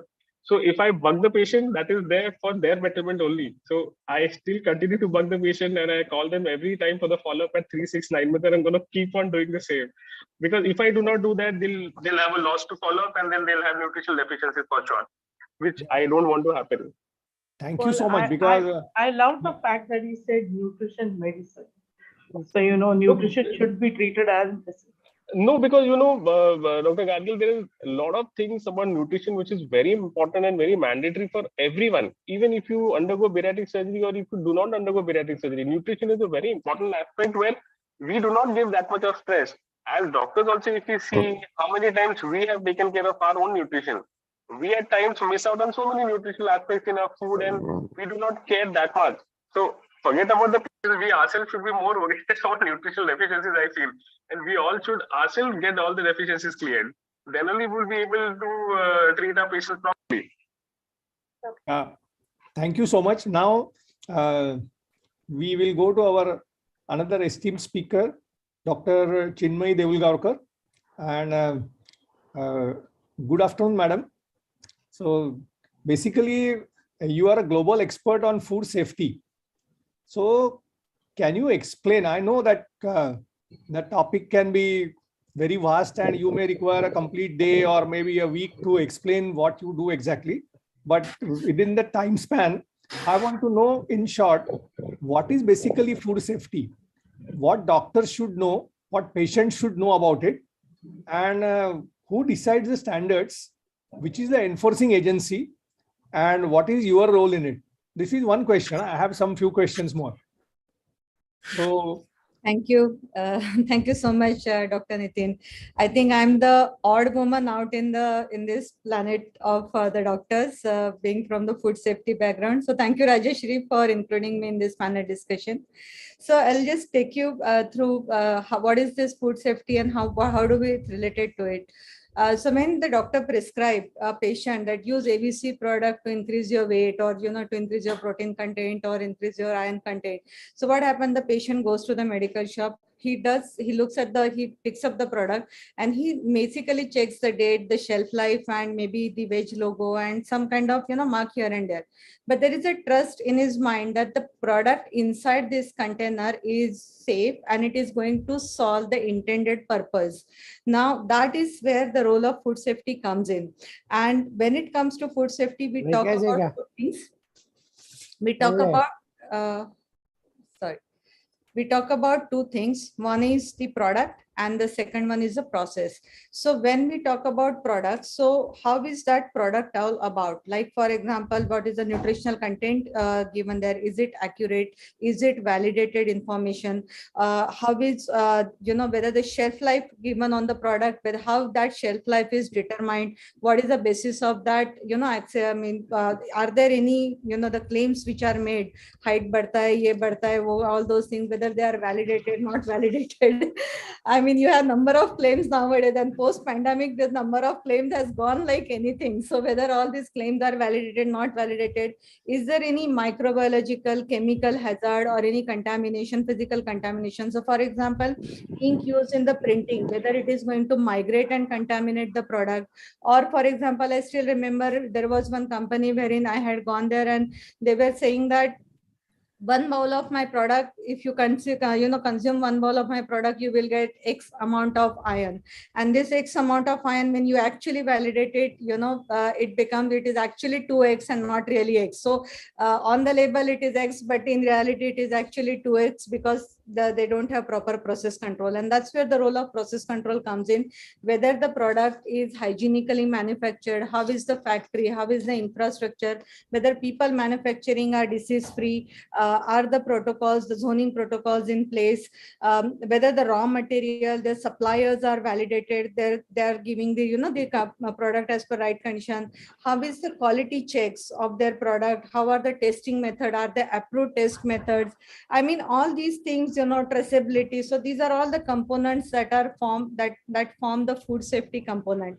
Now coming to the second part of your question, that who monitors this? So we would have all seen the word FSSI on every packet. Now on this so FSSI is Food Safety and Standards Authority of India, who are the apex controlling body for all the food that is manufactured within India. and also imported within India. So now when we talk about FSSAI, there are two regulations. First regulation is for the infant category, which is for the children who are less than 2 years of age. That is called as the regulation for infant nutrition. So there is a separate regulation for that. And then the second regulation is for all those who are about 2 years of age. Now this regulation is called as regulation nutraceutical, FSSR Nutra. That is how it's called as. Now when we talk of FSSR Nutra, there are 5 components in that, or 5. It takes care of the 5 elements. The first element is health supplement. All these vitamin, minerals, what you are saying, how they have to be. I'll tell you the apex level part of it, like what are these. So first the 5 part, so first is health supplements. Second one is nutraceutical product. The third category is food for special dietary use, which is called as FSDU. Fourth category is food for special medical purpose. And the fifth category is pre and probiotic food. So all the regulations which are set here are talking about the ingredients, the additives, what kind of processing aids can come in, what ingredient combination is permitted, what are the plant or botanical extracts that can be used, overdose, tolerance limits, labeling claims, flavors to be used. All these are highly controlled, regulated by these regulations which I have just talked about. The fundamental principle for this is that the food which is being, which is controlled by under the nutraceutical regulation, that the product should not have any claim of curing, prevention, or mitigation of any type of disease or disorder or any condition. This is the fundamental lying principle. Because if it is curing or preventing, then it's a part of drug and not part of food. So that's, I hope I have given a gist of the question. I mean, I'm able to answer your question. So next time Dr. Salvi has to explain to his patients.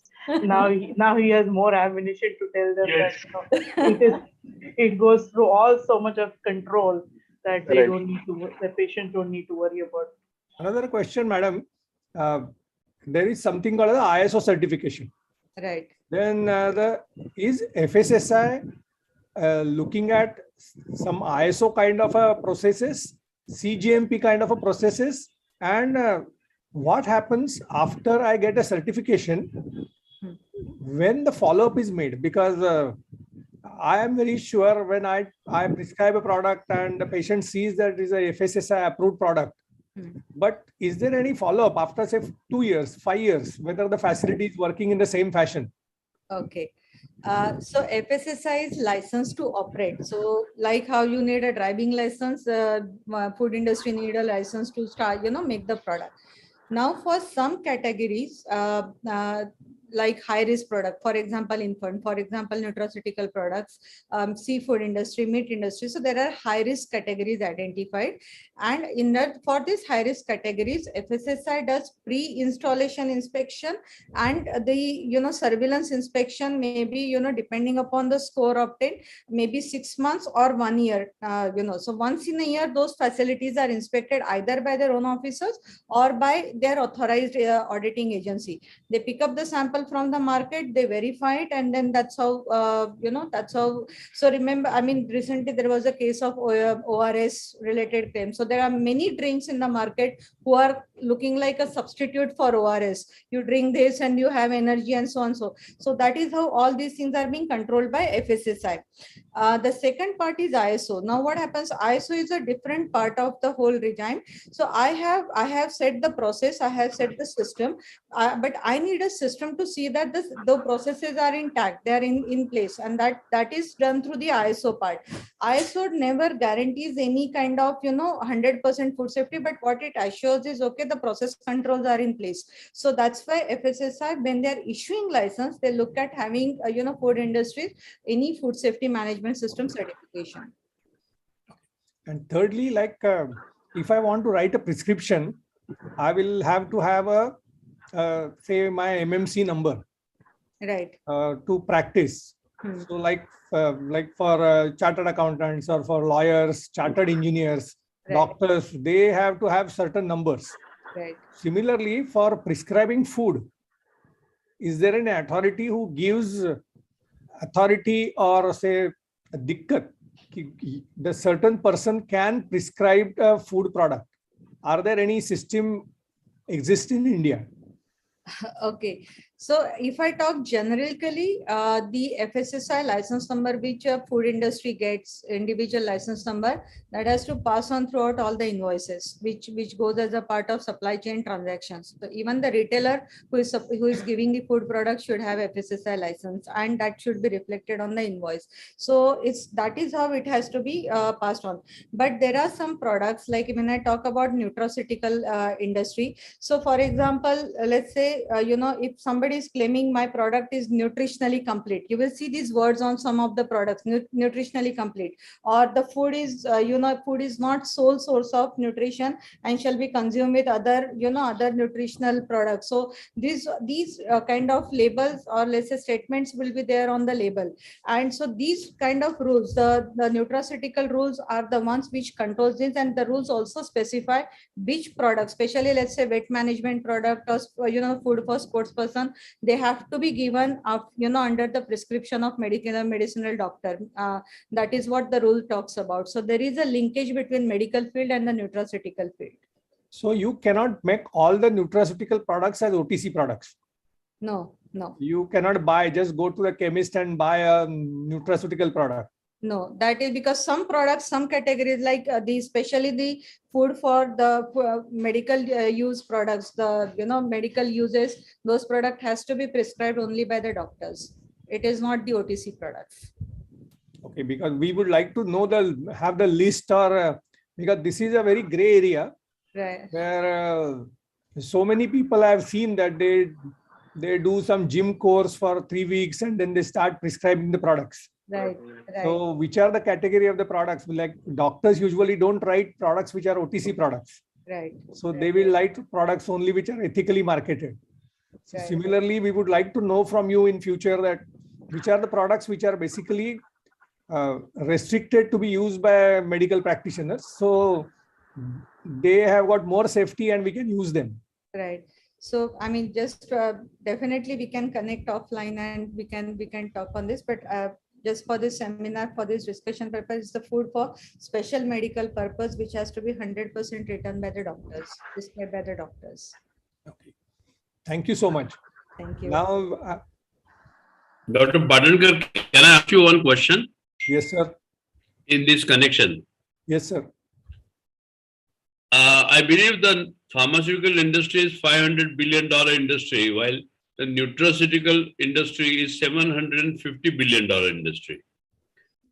Now, what has happened that I see many times the dietitians prescribing metformin.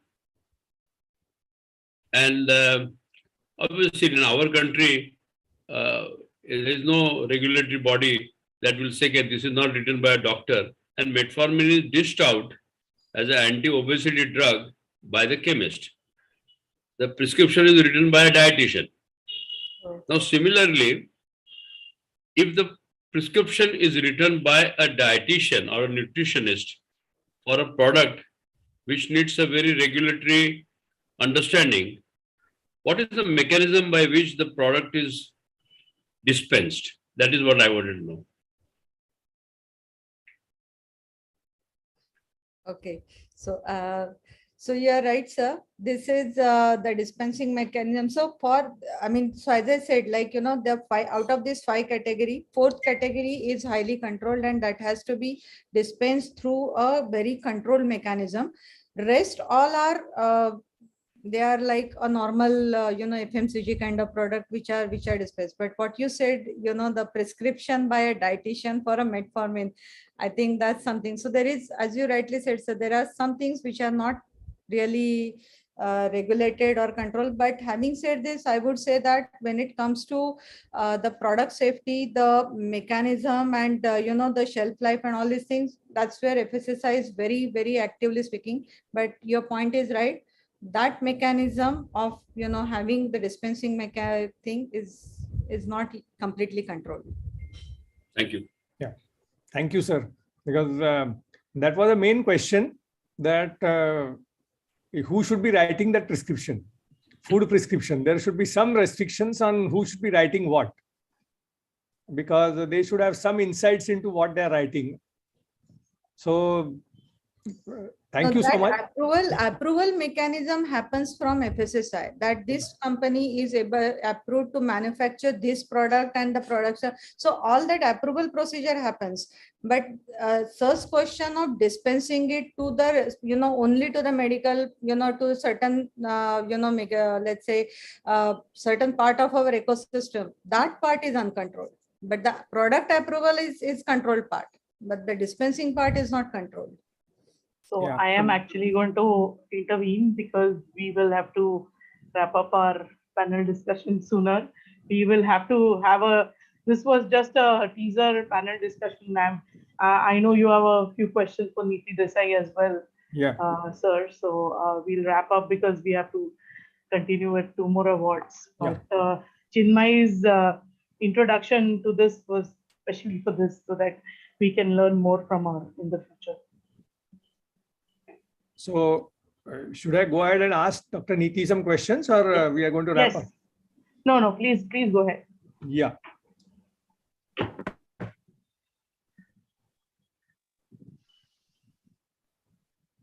So again, good evening, Dr. Neeti. So actually, I should have started asking questions to you, because there are many questions to you. So first question is, I want to ask you, there are so many kinds of dietary prescription patterns are there. The one is like a time control diet, that is you eat 2 meals a day or multiple meals a day, or typically that 55 minutes and all those patterns. Then there are second is food group patterns, like you have a keto diet, you have a high protein diet, a low carbohydrate diet. And third is, as they used to teach us in old days, that you find out that depending on body weight and condition, you take into consideration glycemic index, glycemic load, and how many calories and how many portions and portion sizes. So are these things which are inclusive, or they are mutually exclusive? And how ideally a diet should be planned? So that is your first question. Right. So thank you, Rajesh, for having me here. Yes, Dr. Patankar, I think this is the most ongoing discussion in this kind of field. I think they are inclusive. Any kind of restriction, caloric restriction, either by eliminating certain food groups, in say high protein, low carb, or a high fat, low carb, you are restricting certain food groups, you are eliminating them. In time restricted feeding, you are restricting the time that you can eat food. So again, with the hope that there will be caloric restriction. So the bottom line, unfortunately, still remains that caloric restriction works. Now, because people find it difficult to eat less calories, then there are these periodic, for example, just now intermittent fasting is the flavor of the season. A few months ago or a year ago, keto was the flavor of the season. In between, there was the addiction diet. And, these are basically diets, unfortunately, that come and go. But the fact remains that there has to be caloric restriction, but in a way that is sustainable. Okay. Now, let us go to next question. I want to know about this gluten sensitivity, lactose sensitivity. Is it fad or a fashion? Secondly, there are a lot of milk types which are advocated, that A2 milk and don't get buffalo milk, or people go for goat milk, and nowadays camel milk is made available by Amul. Thirdly, that there are a lot of superfoods are in market, like chia seeds and krill oil. Then the fourth thing that is recently coming up is plant proteins. So are they like really next generation superfoods or next generation advancements, or are they fads? So if I go from last question first, plant proteins have come in because a lot of people are avoiding dairy or are wanting to go vegan for different reasons. Either because they don't want to have dairy because dairy has earned a bad name, or they are more animal friendly, or because of the carbon footprint, or for multiple reasons. So once people are avoiding dairy, the plant proteins or plant milks have come in. So these are important when somebody wants to follow veganism, because otherwise it's very difficult to bring in sufficient protein in a vegan diet. But again, plant protein, so pea protein is the most common plant protein that is available. Now, pea protein is not a complete, it's not a first class protein. There are amino acids which are missing there. But now we also have supplements where they have mixed pea protein with brown rice protein to make it have the complementary effect, and that kind of has the entire gamut of all the amino acids. So plant proteins, I think, are here to stay, especially if people are moving towards eating clean, if the veganism is going to be on rise, if people are going to avoid dairy for different reasons, they're going to stay. Krill oil, again, is good. Actually, I am in Nagpur just now and we just gave a talk on this fats. So krill oil is basically a good source of omega-3, but it is available in the phospholipid form, which is more bioavailable than the regular fish oil. So there is some science there. Chia seeds, again, we always ask people to include, our clients to include nuts and seeds in the diet. So whether it's chia seeds or flax seeds or sunflower seeds or pumpkin seeds or humble seeds, till any kind of seed or a mix of seed is a good idea to include in your diet. Chia seed is not the only seed that's going to give you super health. But nuts and seeds as a food group definitely needs to be included in the diet in measured quantities. Yeah. And I will ask one more question, that if I have the, say, possibility of consultation with a nutritionist like you for any condition, maybe weight loss, for anything, is there any role of nutritional supplements with your insights into natural foods? Yes, so nutrition supplements, as the name suggests, basically supplements the diet or supplements foods. It cannot replace the foods. That's the basic concept, which a lot of time people forget, and the whole entire food or the entire meal is replaced with a supplement. So nutrition supplements do have a place now, whether the categories, whether they're protein supplements or there are multivitamin supplements, or I mean, there's a whole range. I don't use them blanket for each and every patient, but where I see the deficits, where I see the gaps, where there are issues of lack of time, lack of cooking expertise, lack of human health, then yes, we would use supplements in some cases, but it's not a must. It's not a standardized prescription for everybody. Okay, so last question to you, whether it is efficiency or ease of use, ease of planning or efficiency of planning, where the nutritional supplements you will put into? I would say it is both.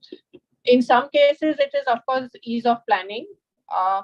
And in some cases, it could be efficiency of use, because sometimes, for example, in athletes or in gym-going population, if we have to augment the protein intake, it is not possible to ask somebody to have, say, 3/4 of a liter of milk, or if you're a vegetarian, then have 4 cups of dal. It just doesn't happen. So then it's efficiency of use. Okay, so I think Rajeshri, we are finishing here. So let us ask a last comment or a take-home message from each of the panelists. Prashant. So I'll just unmute myself. So basically the take-home message is nutrition deficiencies are going to stay no matter what we are going to see. Patients or people need awareness. So my take-home message would be have a lot of awareness about nutritional deficiencies. Either patient, pre-bariatric, post-bariatric, non-bariatric, routine patients, everybody has to have the knowledge of nutrition, and they have to have the supplements possible if they do not have any other source. So nutrition here is going to stay. Chinmay, madam. You'll I have to think she has to unmute herself. unmute us. So yeah, we say that eat your food like medicine so that you don't have to eat your medicines like your food. So that's the takeaway message. Thanks. Okay. Neeti madam. Yes, no, absolutely. Pay more attention to your eating habits, to your nutrition. You will be saving a lot of trouble and a lot of bills in life. So Rajeshri, with your permission, I will ask Dr. Anil Boraskar to sum it up. Well, I want to say just a couple of thoughts before I hand it over to him, and we have to felicitate him. But what I would like to say to extension to what Chinmay said, that let food be thy medicine.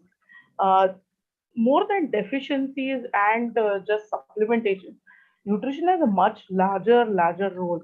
Earlier in one of our panels, we also spoke about enzymes. We spoke about recovery, what Dr. Salvi is doing. The thing is, nutrition has that potential to reverse a lot of diseases. Uh, it can bring statin alternatives. It can bring safer alternatives to medicines.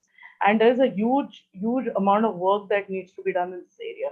And I think that's really what Energia is working on, and RSG Nutrition is really working in. It's a long way ahead, but we have seen it, and we're going to bring in supplements which are not just going to be complementary or just need to be taken with either or kind of thing, but as a medicine. So that's my thought on it. But I think whatever to Dr. Boraskar, if you whatever he wants to say, because it's going to be his domain now. Because should I take the opportunity to first introduce him? No, this is with this panel discussion. I want to finish it with sir's comments, and then you can take over. Yeah, thanks. Am I audible? Thank you. Yes. Yeah. Now, when I attend this any symposium on nutrition with such a great people like Chinmay, like Niti, like Prashant, and of course Nitin. Nitin, of course, is a scholarly man. I really respect his inputs. I saw one of his books, and you see, the problem with me is all their knowledge. I do not deny that. There's a lot of sense in their theory. Right, now to take this theory and these nutritional facts, I'm the fighting Indian. I'm not a sitting chief. You understand? I'm the frontline worker of diabetology. I'm at any given time, I got about 13, 14 seriously ill diabetics in 3 major hospitals, and about a big OPD of about 150 patients every day.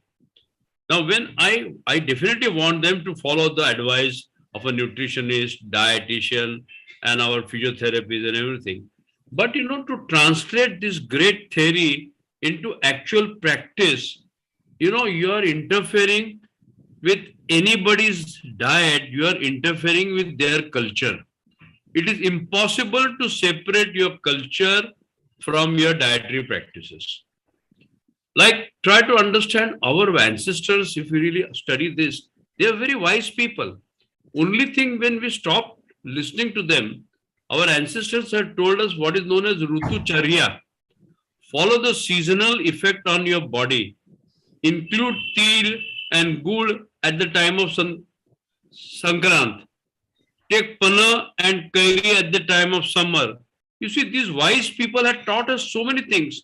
Take usal, take mod alele dhanya, mod alele ankurit dhanya for proteins. You see, these wise people and the virtues of milk.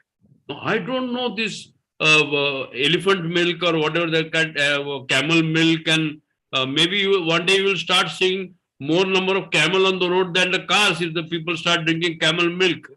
This is all fads, This is somebody comes with this idea and people have money to try it. Now, lactose intolerance, gluten intolerance, all those things are there. I'm not saying they are not there. And I do respect my dietitians and the nutritionist. But when I have to take that advice in my pen, when the person sits next to me and he looks at me as a God. I am whole and soul. I am the connecting link between him and the medical world. I have to really decide what suits him, his culture, his tradition, his pocket. Most important, you try to write a diet which is expensive. He's not going to follow it for more than 1 month, 2 months. You try to give him the Dikshit diet, he'll follow it because somebody has lost 25 kilos of weight, but after 6 months, हे काय आपल्याला जमत नाही. Doctor कहते ह्याच्यात काय ते तडजोड आहे का, काय पटवापटवी आहे का, बिकॉज लोकांना पटवापटवीची फार सवय लागलेली आहे. तर see I am the one who compromises Dikshit diet and this doctor तुम्ही ते काय फॉर्म्युला बस आम्हाला बरोबर जमलं. नो सी मला एक गोष्ट माहिती आहे, गिराईक बघून पुडी बांधायची. I had to retain my patient. I had to retain him and his faith in me. And in order to do that, मला ज्या काय कोलांटे उड्या मारायला लागतात ते माझ्या दवाखान्यात बसून मी करतो. With due respect to all ह्या महा बायका आणि हे सगळे ग्रेट न्यूट्रिशनिस्ट आहेत, त्यांचे मी पाय धरतो. पण त्यांची थेअरी मला प्रॅक्टिसमध्ये आणणं कठीण आहे. But I respect them. No disrespect meant to this science, the great science. आता omega-6 and omega-3 वरती मी असंख्य पानं लिहिले आहेत. मोठ्या मोठ्या टेक्स्टबुक मध्ये माझं लिहून आलेलं आहे, मी आणि doctor Raja, about eating flax seeds, eating fish oil. ना कोणीतरी ह्या फ्लॅक्स सीडचं ऑइल काढून ते विकायचा प्रयत्न करा. Now they don't realise that the flax seed oil is extremely volatile. You see, you can't put omega-3 fatty acid into a liquid form because it loses its composition. Therefore, flaxseed oil, you can chew it, you can take all fish, but all fish does not contain omega-3 fatty acid. Remember, the tasty fish does not contain omega-3 fatty acid. It is a mackerel, bangda. देवाने गरीबाच्या गरीब माझ्या माणसाची सोय केलेली आहे. पापलेट मध्ये omega-3 नसतं. Expensive fish. So this has to be taught to people. But the virtues of coconut, we have been shouting on the top of the world that coconut is number one. त्याला श्रीफळ म्हणतात. ते तुम्ही घ्या. तर लोक आम्हाला हसले. हे cardiologists, they laughed at me and Dr. Raja. What are you talking about saturated fats? Now today in United States of America, they are selling capsules containing coconut milk over the counter. MCT. So this happens, don't worry. But my great regards to these dietitians and the nutritionists. I really salute them because they have put in a lot of efforts. But to follow this to my customer is going to be difficult. Nitin, try to understand my sentiments. Yes, sir. Thank you, sir. Sir, in the presence of this panel itself, I'm going to give your introduction. And we will first want to give the award to you, and then we have to hear much more from you, from your life story, which is a lot of fun, a lot of grit, a lot that you have achieved, and lot you've given back to the society. So I'll formally give your introduction, of course, more than you being my father's very dear friend, and the kind of relationship you shared. You really are a diabetologist, excellence, par excellence, and you currently practice at the 3 topmost institutions in Mumbai, that is the S.L. Raja Hospital, the Asian Heart Hospital, and the Asian Cancer Institute in Mumbai. You, of course, have MD Medicine, Fellow of College of Physicians of India, a Fellow of Royal College of London. You have special interests in diabetes and nutrition, diabetes and CHD. You are a member of the National Institute of Medical Sciences, Honorary Secretary of the Scientific Section of Diabetic Association of India, Member Executive Managing Council, Diabetic Association of India, 1984 till date, and you're recipient of the Sanjeevani Award, and you're author of Marathi books on diabetes, and you've been a popular column writer in Lok Satta on diabetes. I think this introduction is is very, very brief for a personality that you are. You're a great orator. Um, you come out to be as extravagant and a great pompous personality that you are, but I know, and several of us know, that when it comes to your practice, you are so practical and so down to earth and so realistic for your patients. And your the work that you have done in the field of educating patients, treating patients, is way above, and which is why, Wisdom and Excellence award befits you. And I think we'll first give you the award in presence of all of them. And I would also like to add one more senior uh, person from someone who has been very close to uh, where you live or you practice, and that's Dr. Podar, who's one of the senior most pediatricians. And in presence of all of them, we would want to actually give this award to you. Thank you very much. Yes, that's the award. We are presenting it virtually, but of course, I will come and share it in person with you. But at present, in presence of them and all the audience that is here, we are privileged to, and I'm sure from up there, he's seeing us and seeing you when you're receiving the RSD Wisdom and Excellence Award. I think this award is way beyond the words. It is between you and RS Gadgil, Ramesh Gadgil, as the both of you are. I'm really, really, I don't know, emotional and privileged to actually give this award to you today. I'm nothing. I'm what do you say? I'm just a channel to bring this recognition and this association, remembering the association between you and I. And really, over to you. We all would want to be inspired by your story and all that you have done in the field of diabetes, but also your passion, your music, and so many several things that you would like to share from your life story to inspire all of us here. Thank you, Rajeshri. And thank you very much for giving me this prestigious award. Actually, when I told my wife that I'm going to receive an award in name of my great friend, Mr. Gadgil, who was like my elder brother, believe me. So normally she's very busy, and normally whenever I'm on any webinar or any TV program, she prefers not to sit here. But today, in order to make sure that I'm really receiving the award and really I'm worthy of this, she's sitting here and listening to it. And I could see on her face a matter of complete disbelief when you are talking good about me.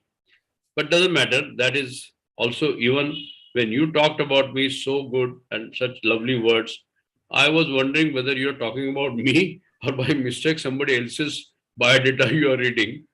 Because let me tell you that I have not really done anything great in my life.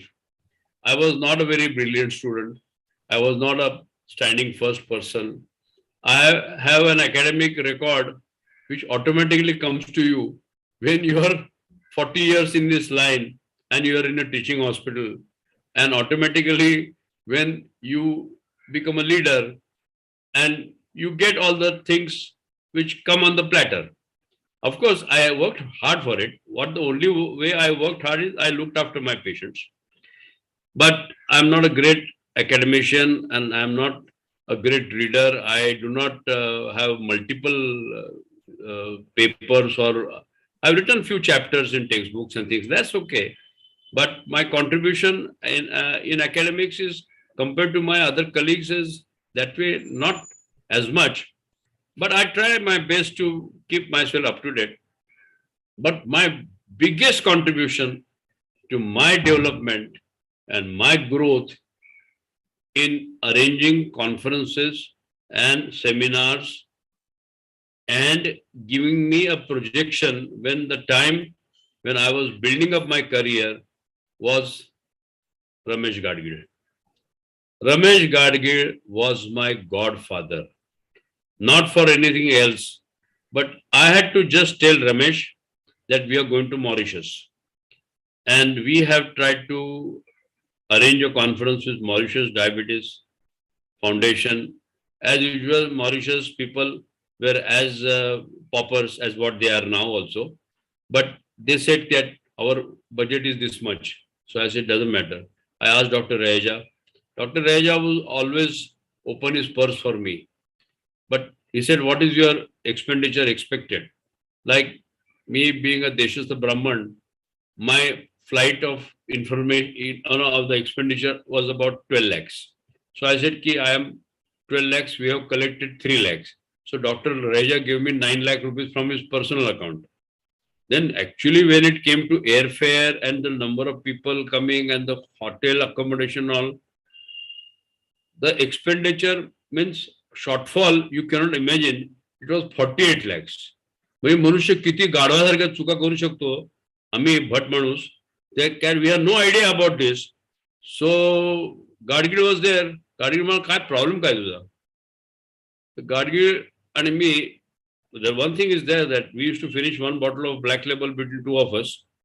After end of the black label bottle, Gadgil मला तुला किती short? मला 48 लाख रुपये पाहिजेत. Given in one stroke, Gadgil gave me 48 lakh rupees and we had a greatest conference in Mauritius. Thereafter, Gadgil and me, we did 22 conferences. Only sole sponsor was Ramesh Gadgil, only because I was there. He knew that if he gives money, not a pie will go anywhere else but conference. There's no question of me taking out money and doing this. There's nothing.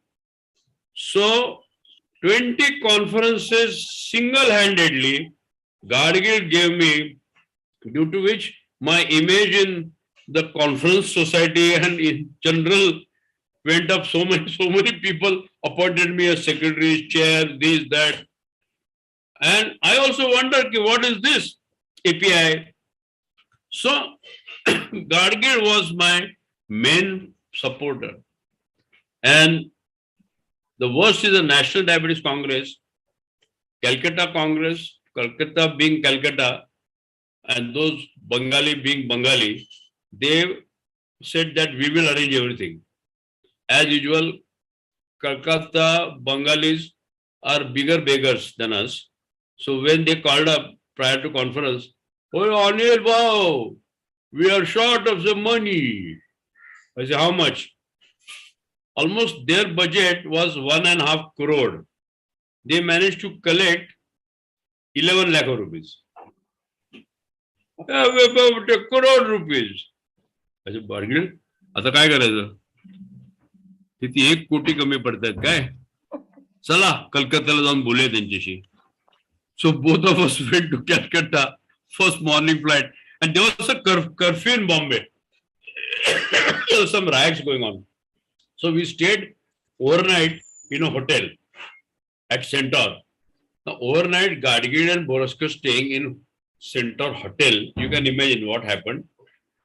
We barely slept. We did not sleep at all. And we boarded a plane. That was the flight was 6 o'clock in the morning. 6 o'clock, we boarded the plane. Both of us put the belt. As soon as the belt was put on, both of us started snoring. And as the Calcutta, we say we are not interested in breakfast, so don't wake us. As soon as the Calcutta comes, Calcutta flight 2.5 hours. The air hostess gently came and tried to wake us, and both of us stopped snoring. Now imagine both of us in the traveling business class, only two other members, passengers, and as soon as we stopped snoring, one Bengali guy stood up. Engine band pad gaya. Engine band pad gaya. He thought that engine has stopped and the aircraft is going to crash. That is how we started. We convinced all the Bengalis, don't worry, we are there. We absolutely hijacked the whole conference. We put all our Bombay speakers.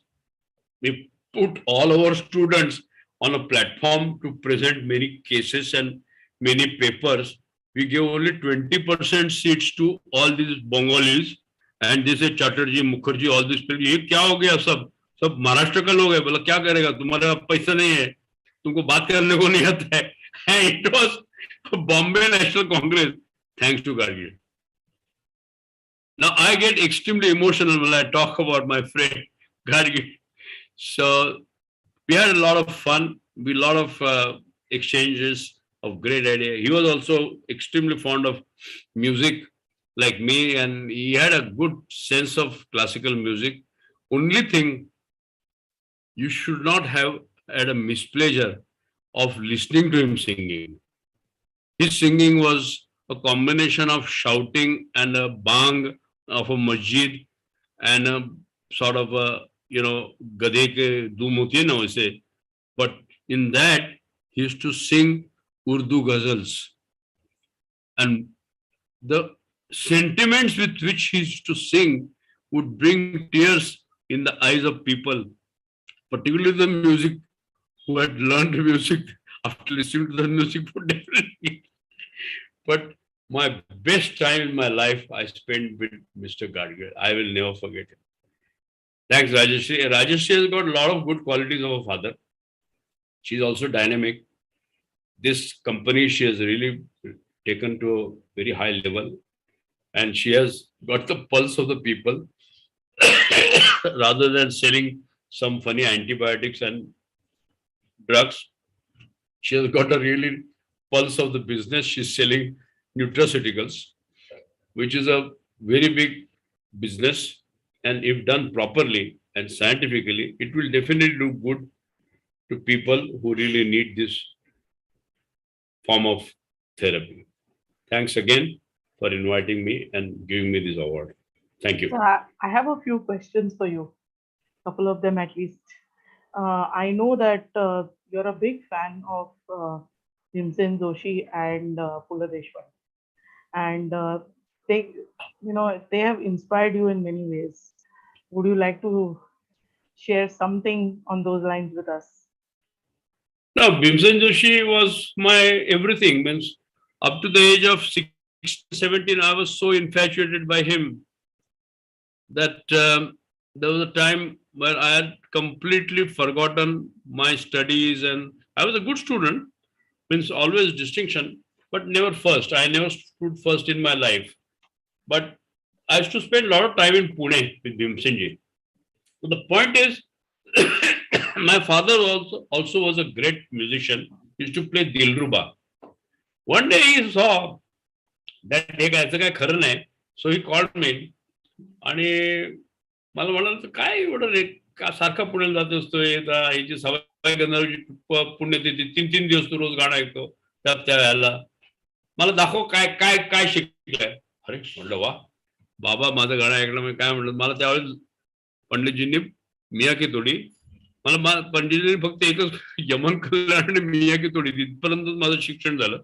नंतर for some reasons which I tell you now. So मिया की तोडीची मला ती लंगर का खरी याची चीज येत होती ती बाबाला म्हणून दाखवली शांतपणे. ऐकली बाबाने. म्हणाले की मला वाटतं तो अभ्यासात लक्ष घाल का तिथे तू जरा लक्ष घातलं डॉक्टर वगैरे होशील आणि I won't have to support you. You know हे काय केलं तू जास्तीत जास्त पेटीवाला मास्तर होशील बालमन शाळेत किंवा रस्त्यावरती ती भीक मागतात त्या लेवलचं गाणं आहे तुझं. त्या दिवशीपासून मी गाणं सोडून दिलं आणि I went to studies. But Panditji मला म्हणाले का रे काय झालं. म्हटलं नाही साहेब नाही जमत ते काय आपल्याला कशाला सूर लागत नाही काय नाही आणि त्याला रियाज लागते मेहनत लागते एवढं काय म्हणजे आई वडिलांची इच्छा मी डॉक्टर व्हावं. मग मला पाठीवरती हात ठेवला. पंडितजी म्हणाले बरं केलं चांगलं केलं देशाला डॉक्टरांची गरज आहे. So that was my episode with पंडितजी. आणि त्यांना माझा फोटो आहे माझ्या एवढा मोठा फोटो त्यांच्या घरी आलाय. आणि दुसरं person who change my life complete in त्यांची ओळ मला पाठ आहे आणि मी पण जी काय पुस्तकं लिहिली त्याच्यात ते दिसतं इज पु ल देशपांडे. मी त्यांना सर्वस्वी गुरु मानतो. काव्य क्षेत्र, कला, क्रीडा सगळ्या गोष्टीचे त्यांची रसग्रहण पूर्व त्यांचे सगळे अनुभव व्यक्ती आणि वल्ली, तसं व्यक्ती आणि वल्लीचे मी एपिसोड्स केलेत. आपण वी हॅड शोन. मी व्यक्ती आणि वल्ली ह्या पुस्तकावरनं मला भेटलेल्या व्यक्ती आणि वल्ली मधुमेहातल्या हा एक अतिशय चांगला प्रोग्राम युट्यूब वरती राजश्रीच केलेला आहे. Was quite popular. आणि ते आहे अजून माझ्याकडे तेवढं. That is what is kept me up and about at the age of 70. अजून काही डिमेन्शिया आलेलं नाही because of sense of humour and music. I think स्वतःविषयी एवढं बोलणं भास झालं कारण मग लोक म्हणतात की humor and courage is another thing. And when you grew up, I know those stories that you were fearless, and right from your college days to date, how did that quality come into you, and I how tell has you, that my experience about humor, I have written humor therapy. And humor therapy चे मी research करत होतो तर जपानमध्ये there is a humor therapy in a terminally ill patients, in a dementic patient, in a patient with Parkinsonism, and there is a tremendous amount of medical literature available on humor in illness. Lot of Japanese are doing work. तसेच जपानी माणसं फार serious वाटतात normally, पण their humor is very well developed. So humor has a great role in healing. You know, that doesn't mean you keep on cracking jokes with the patient, but if the patient has a sense of humor, then the patient learns to look at his disability. And particularly, I am working in a condition in a hospital like cancer hospital and neuropathy, burning neuropathy, ataxia, terminally ill cancer patients with multiple problems with chemotherapy. At the time, if the patient has a sense of humor and the patient can learn to look at his illness and the pain and disability in a little philosophical manner, the grief becomes less. This is what I feel, you know. Sure. It was really great to hear from you. I would like Dr.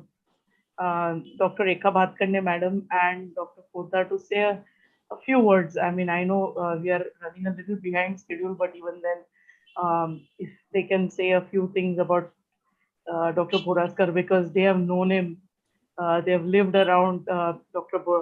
Bhatkande madam has been part of his family, I believe. So, if you could say a few words.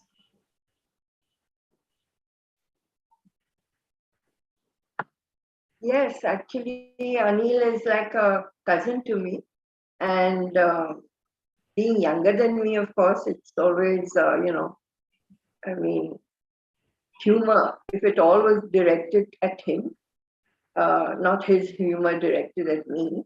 So, anyway, Anil has been a diabetologist, or is a diabetologist par excellence, because he's very practical. That is why he picked up this whole thing, is that when we are talking nutrition, how practical is our advice? Does it really do the patient any good? I mean, that's what he wanted to know. So I think Anil is a great guy. He's fun to be with. I remember his parents and his sister. I think Anil has a sister, and whenever the family gatherings, my mamas were his parents' best friends. So whenever the family gathering occurred, I mean, it was great fun. So Anil is a great person. Anil, can your wife come into the picture, because I knew Just her now, before I knew you. One minute. She also wants to see you. She's a great fan of yours. Yeah, we were in Yeah, Secret X together. We Good, were that's why we actually could get Secret her on X the together. Yeah. Hi, Rekha. Yes. Oh, hi. How are you? Good. How are you? That's my wife. She just Wonderful, turned wonderful. 70. Yeah. Yes, I know. Fond memories of the secret days, Rekha. Yes. Oh, we had such fun, you know. Oh, yes, lots of And it. we actually took part in the Republic Day parade. I mean, it was Yes, wonderful. yes. 2 years in a row. I remember. Nice talking. Wonderful, wonderful. Yeah, yeah. Okay. Sir, Dr. Poddar, would you like to say something? Sure. Hello, Dr. Boroskar, to see you after a long time. It was really long time because he was my, can't say a friend, but he was one of the group of my friends, especially Dr. Saple and Ravi Datta and all that gang. You know, a very good, very lively gang, and I used to meet him in that capacity. But after so many years, I realized, and what my impression at that time was, that he is really a larger than life guy, literally, physically, weight wise. And as you said, the word that you use, normally we don't really use it with great love, pompous and pomposity, which I have always kept in my mind. And I can see now that even after 25, 30 years or maybe 40 years, he's just the same. I would like to give an example of what I have been using his quotation left, right and center for last 35, 40 years when I talk to patients, because once somebody told me, not he, but it may be true or no, I can confirm today from him, that when he was advising some diets to his patient to reduce weight, and he was advising him not to smoke, the patient turned around and asked him, it was said that, doctor, look at yourself. You are not doing anything. You are smoking. You are coughing. You are fat. Why do you tell me that? And his immediate answer is virtually an iconic answer which people, doctors should know. He said, you have come to me as a patient and I have to advise you correctly because you don't want to die early. I want to give you advice to follow whatever I think is proper for you. You don't worry about me. If I'm ready to die tomorrow, what is your concern? I can take my advice myself. So if you want to take the advice and not die early, you better take the advice. So this sort of, repartee between doctor and patient has been with me for many, many years, and I've been using it, without any royalty to you, sir. But you are same as I've seen you maybe 30 years back, and it gives me great pleasure to sort of re-meet you on this platform. And thanks to Rajashri that she called me and two together in one of the meetings. Thank you and wish you all the best. I'm only about 13, 14 years older than you, and will continue to be another 10 years together, along with our friend Lata Deshmukh. Thank you very much. Thank you. You're welcome. So I think immense pleasure in giving this award. Of course, going to be followed by a couple of more awards which are also par excellence. I would now bear with me for a second till I send people.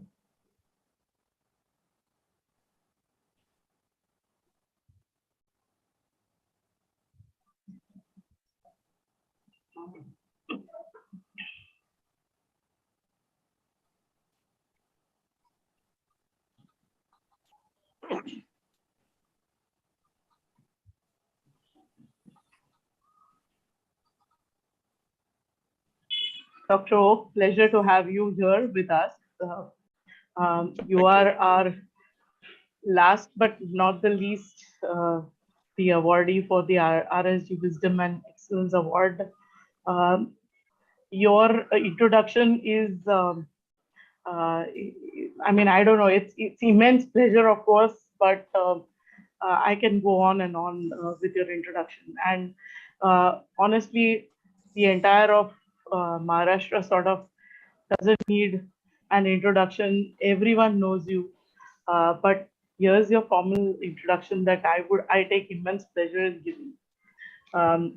You are a renowned pediatric surgeon with nearly 4 decades of experience, and highly honored in that field.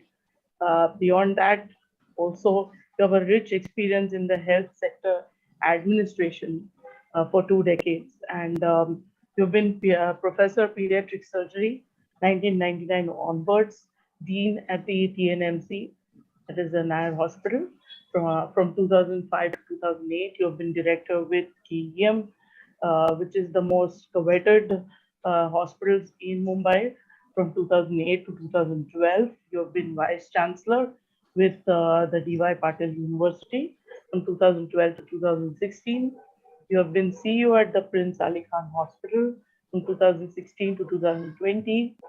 Now you are currently the director of the professional services, director of professional services at the Kaushalya Medical Foundation Trust Hospital. You are director of professional services at the Abhinam Hospital. You have endless publications, 250 scientific papers to your name in reputed journals.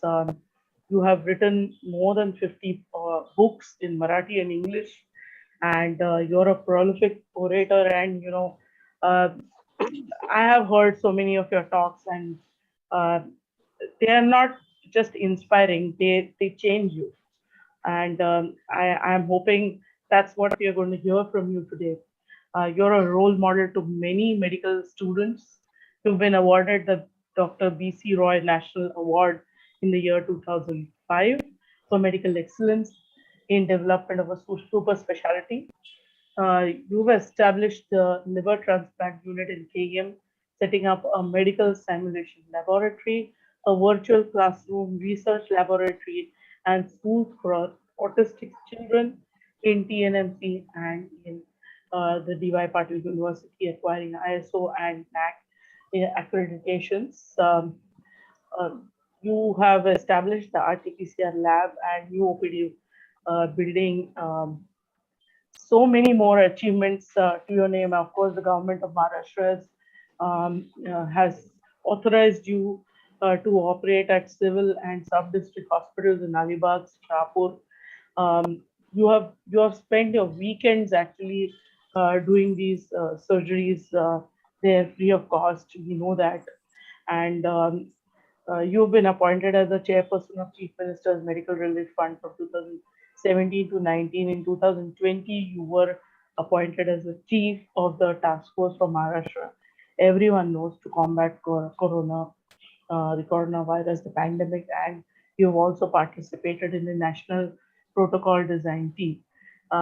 That's really your formal introduction, but to us, to many of us, you've been a mentor. You have been a fatherly, brotherly figure to us, and you continue to support many out there. So, any amount of introduction for you will be less. But I'm sure your mentor is here today. So, she will want to say a few words, and allow me to give her introduction, as she is the chief guest of today's function, Dr. Snehalata Deshmukh, madam. Please bear with me for a second.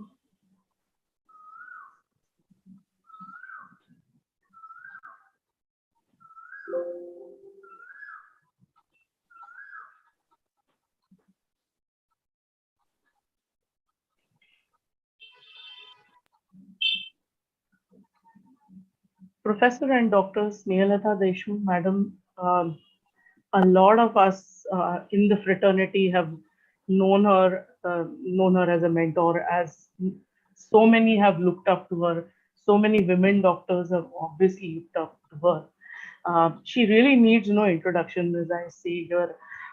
She completed her MBBS. She did surgery in the days when women hardly, she was probably the first surgeons in her days, and she really, she was like the lamp, leading all of us after her in the healthcare sector. And she served the neonatal department of KM Hospital for close to now more than 4 decades of her practice. She was appointed as a dean at the Sion Hospital. She established the pediatric surgery department.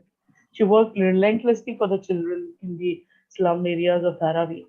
And of course, some no one could imagine, and she did it. She was vice chancellor of Mumbai University from 1995 to 2000. Her mother actually supported her throughout the journey, and uh,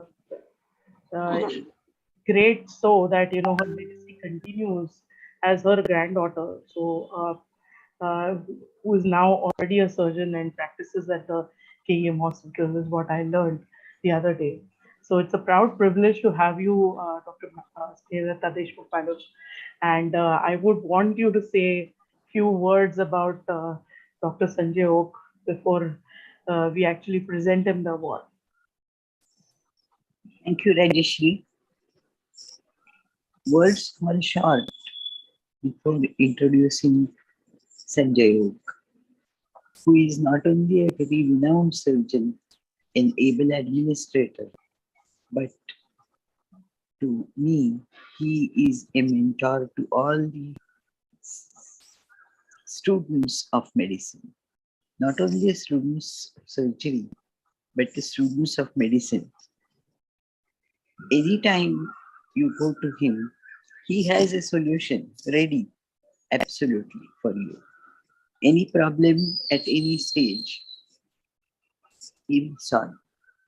And time is no bar to him. Even at 11 o'clock at night, I have been asking his advice in the recent pandemic of corona. And he will always give me a solution. Not only a solution as to what drugs should be given, what should be the treatment, but the solution is that he will say that, can I talk to the physician who is treating him? And that is something which is great. He may not know the physician, but he offered that to talk to him at 11 o'clock at night. So this is a very humane aspect of Sanjay. Whenever I meet Sanjay, I always remember Dharmakshetre Kurukshetre Kimakuruvata Sanjay. Anytime, anywhere, he will come to the rescue of the patients. I have seen him working very hard when his father was ill. He even cleaned everything when his father didn't have control. I have never seen such a person so much attached to the father.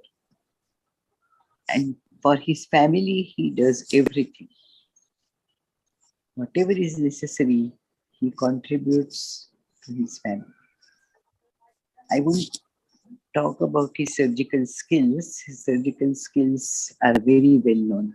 He is a prolific writer. It is not only in Marathi, but in English. Of course, the latest book which I have read is in Marathi only. Its name is Madivarcha Baal. Madivarcha Baal. Madivarcha Baal.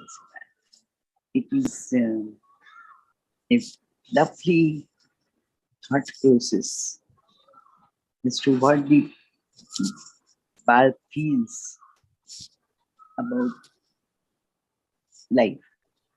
And his articles in Lok Satta I used to read, and whenever I liked that article, I used to phone him. He is a wonderful human being, very humane, at the same time very straightforward. If he doesn't like something, he will straight away say that I have not liked it. I think this much introduction is good enough since you are short of time. No, you're absolutely not short of time for all these great words for a great person like him. स्वतःला झोकून द्यायचं for the public good and medicine is what Dr. Oak is personified, emotions personified, and I would that's why like to get our generation, one of our generation doctors to come and talk about him, and that's Dr. Sameep Sohani. He pretty much works, sees him day in day out, and Dr. Sameep, if you could share some of your thoughts, that's very we would like to hear those. Thank you, Rajashri, for inviting me for this very prestigious moment. And Oak Sir is with us since almost last 2 years. And he joined us when the COVID first and the second, in between the first and the second wave, Kaushalya Hospital was a complete COVID hospital called as a dedicated COVID hospital.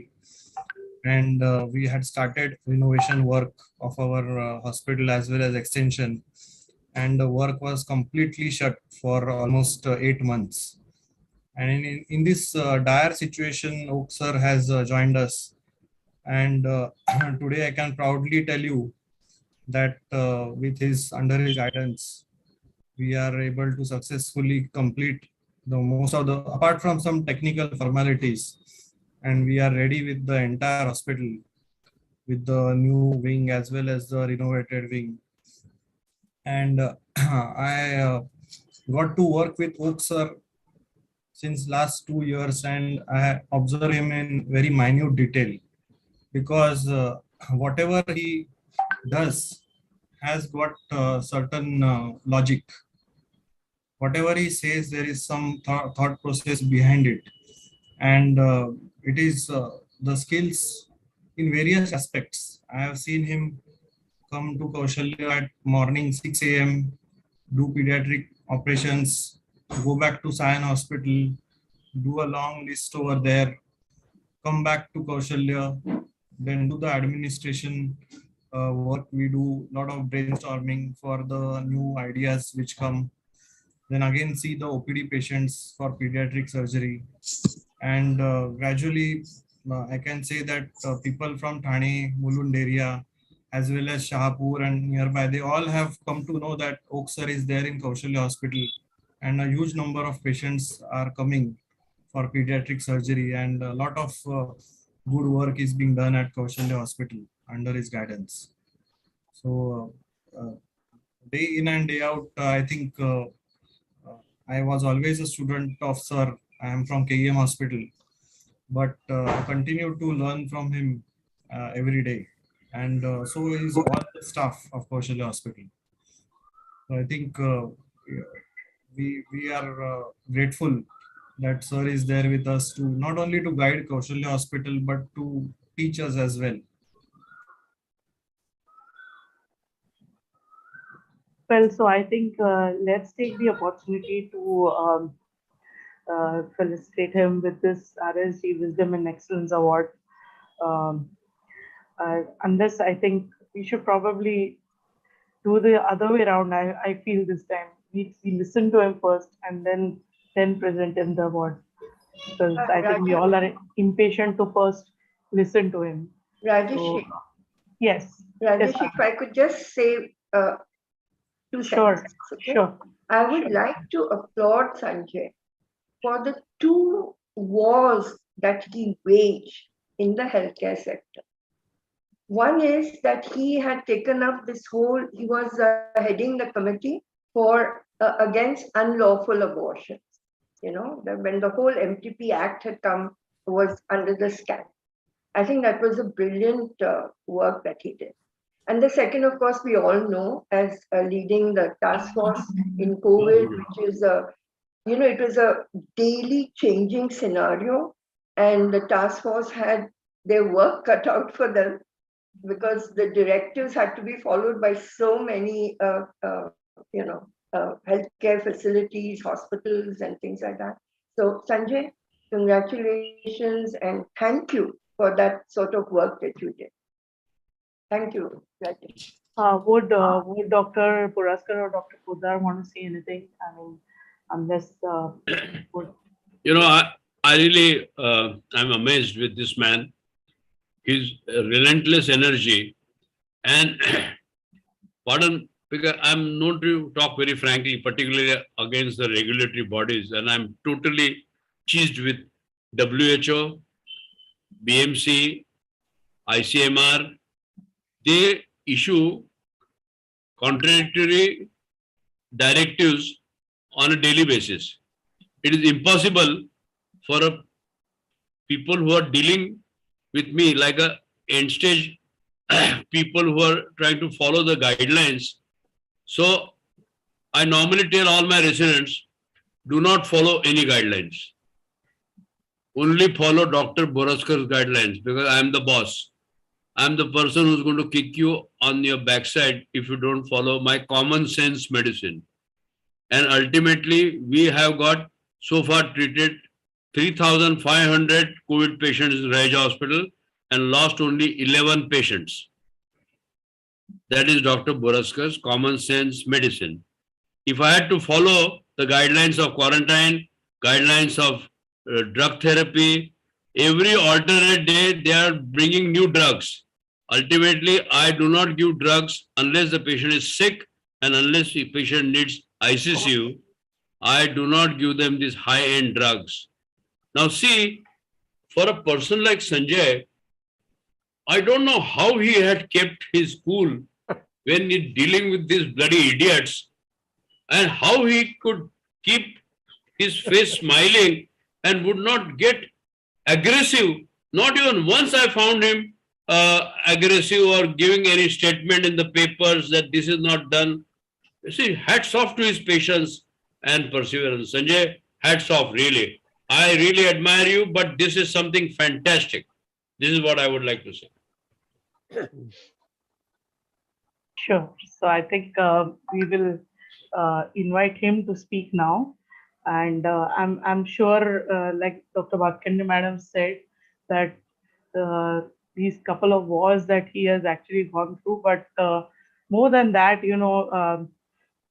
since you wanted me to put questions at you, I would first like to, not everyone knows you for your contribution during COVID, but I would like to draw everyone's attention to the fact that to being a pediatric surgeon and your journey as a pediatric surgeon and excelling in it. Who has really inspired you through this journey? And it's obviously a successful journey while you reached excellence here. So who really inspired you into this? And do tell us more about this journey of yours, because we know you have been doing exceptional surgery work, newer technologies, and at the same time, you have done so much of free work for so many people. Thanks, Rajeshri, for inviting me. Actually, pardon me if my voice breaks because I've become a little emotional. I'm at Pune in my Pune residence. Yes. And one reason for being emotional is your father. He was very, very close to me, like Dr. Boraskar sir said. And this, then listening to all these respected senior giants who appreciate whatever little I have done, that has made me a little emotional. Why did I take pediatric surgery? A precursor to that question is, why did I do surgery? I was a student of Government Medical College, Meerut, and I had an illustrious undergraduate career because I stood first in all subjects in all the 3 years in university. And I wanted to do medicine, but it was my late father who had a passion to become surgeon. He was not even a doctor. But he was so passionate about surgery that the year when I was born, 1959, my father, who was then about 31, 32 years, had bought a small book from a roadside footpath vendor on Churchgate Station. And that book was Understanding Surgery. And he had written on the first page, for Sanjay, for the day when he becomes one. So he was so passionate that I used to act well in Marathi drama theater. So one day he fired me and said, I want you to work in a different kind of theater. I still remember his statement. And then when it was a choice after internship of choosing a postgraduate career, he said, nothing doing, you have to be a surgeon. So I became a general surgeon first. And then my further path, not only the pediatric surgery, but the subsequent career was because of my madam, that is Deshmukh madam. She's more than a madam to me. She's like my mother. Even when I sit now in the home, I can actually show you, there is a photograph of my mother and madam standing together. Just hold on. Let me show you that photograph. Just hold on.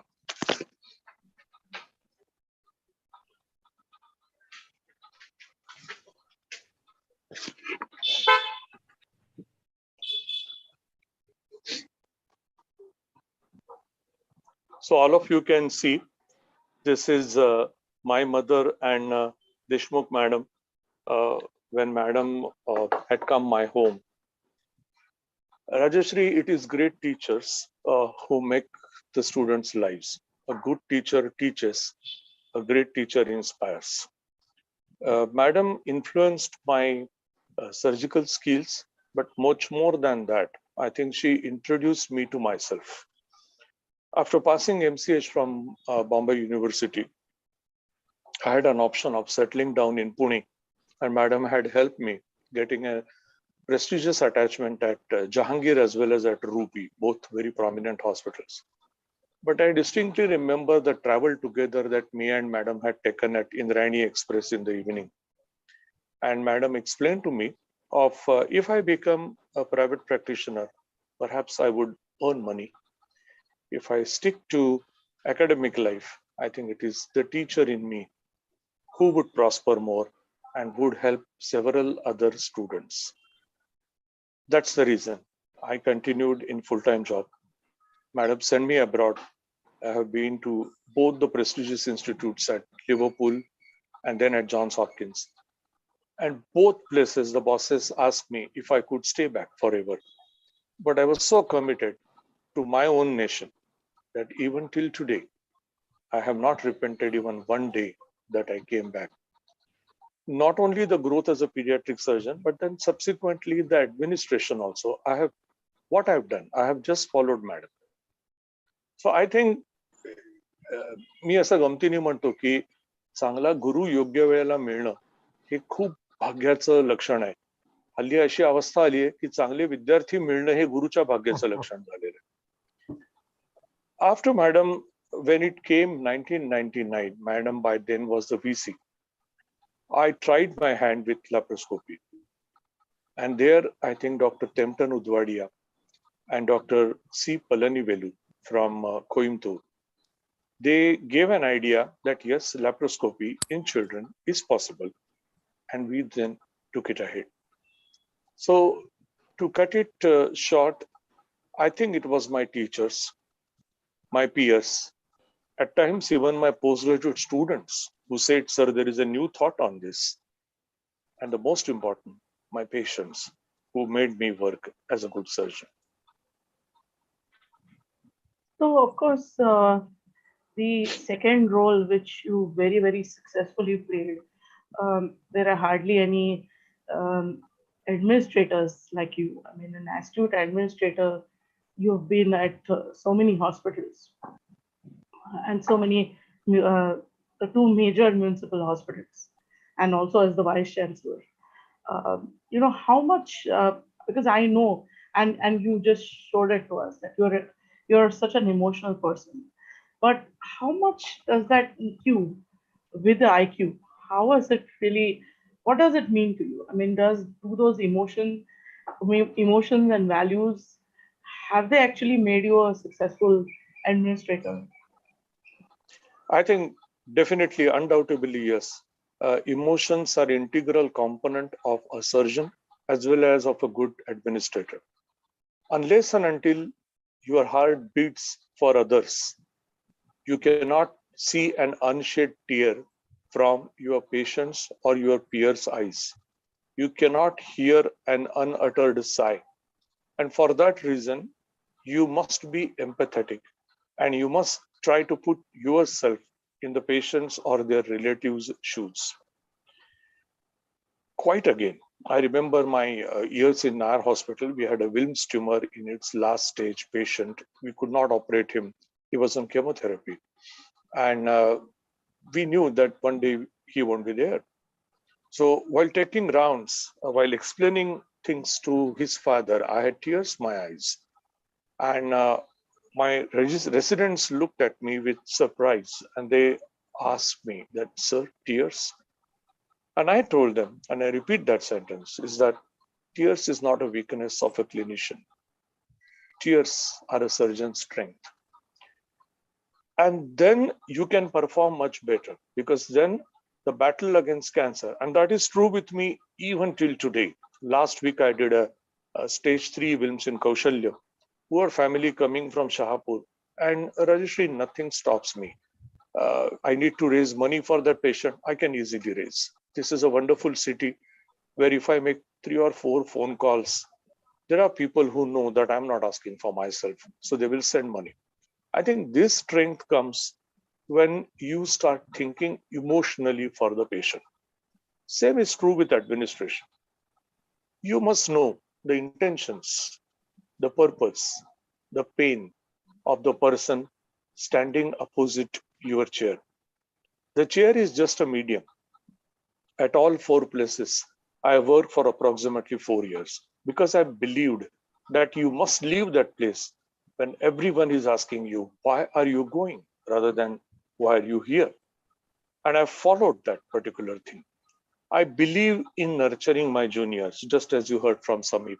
I've told both Amol and Samip that I'm not going to be here all throughout, but I want the hospital to be made because it's a commitment made to Dr. Harikant Bhanushali that we will put this hospital in a better state. And I'm sure to see that both of them are shaping very well as administrators. My madam shaped me. It is my turn to shape in my colleagues and my students. So emotions have to be an integral part of an administrator. I'll just quote a small story. I was the director of KEM and came a lady. Her husband was suffering from Guillain-Barré syndrome and immunoglobulins had to be given. And for an adult, the immunoglobulin therapy run to the tune of almost about 3.5 to 4 lakhs. So he was a lady standing in front of the dean with her fist closed. She opened the fist and I saw her Mangal Sutra. And she said, sir, this is the only thing that is left over. And it is finally for him only. So please take this, encash the amount, but save my husband. And when this happened, I said that let that feast be always closed. And I'll see to it that the place for that Mangal Sutra is your neck and not your fist. And I was happy that I could use the Poor Box Charity Fund of KM Hospital. And that gentleman walked home. So instances like this give or stem out of emotions of an administrator. If there is an administrator who is emotionless, he becomes a tyrant. There is no point having a dean or a director who wants to listen to only his voice. In fact, he should speak less and listen more to the others. I think this was the reason why the God sent message came to Dr. Snehalata Deshmukh to you through her words saying that, not to do private practice, but to be in public service. What you have achieved on this front and the way you're sought after by so many institutions. Rajeshri, let me just interrupt you. Pardon me. I have been singularly fortunate. I think not only madam, but even the God's blessings. that in my lifetime, I could play a role in both public as well as in private sector. For the last 10 years, after I left MCGM, I'm in private sector and I'm at the topmost positions. And I can tell you that I can say it with conviction that there are good people on both sides of the line. There are excellent people in public sector. There are excellent people in private sector. What you need is to bring the best of them and make them believe each other. See, 75 years since independence, we have built walls and trenches between public and private health sector. Yeah. It was only last 2 years of COVID that public and private sector worked together shoulder to shoulder. And that is why we could at least compromise. That is why we could at least save our state from dastardly designs. I think I was fortunate and it was Madam's blessings. And we have to start recognizing that all of these are institutions in itself and not private or public really.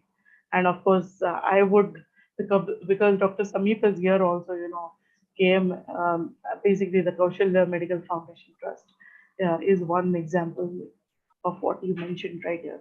But also, some of us here know that, a teacher and a mentor that you have been, and you have been a fatherly figure for many students out there. You've been a spine support almost for people who have not been affluent, people who don't have opportunities. If you would like to share any of your any specific story out there.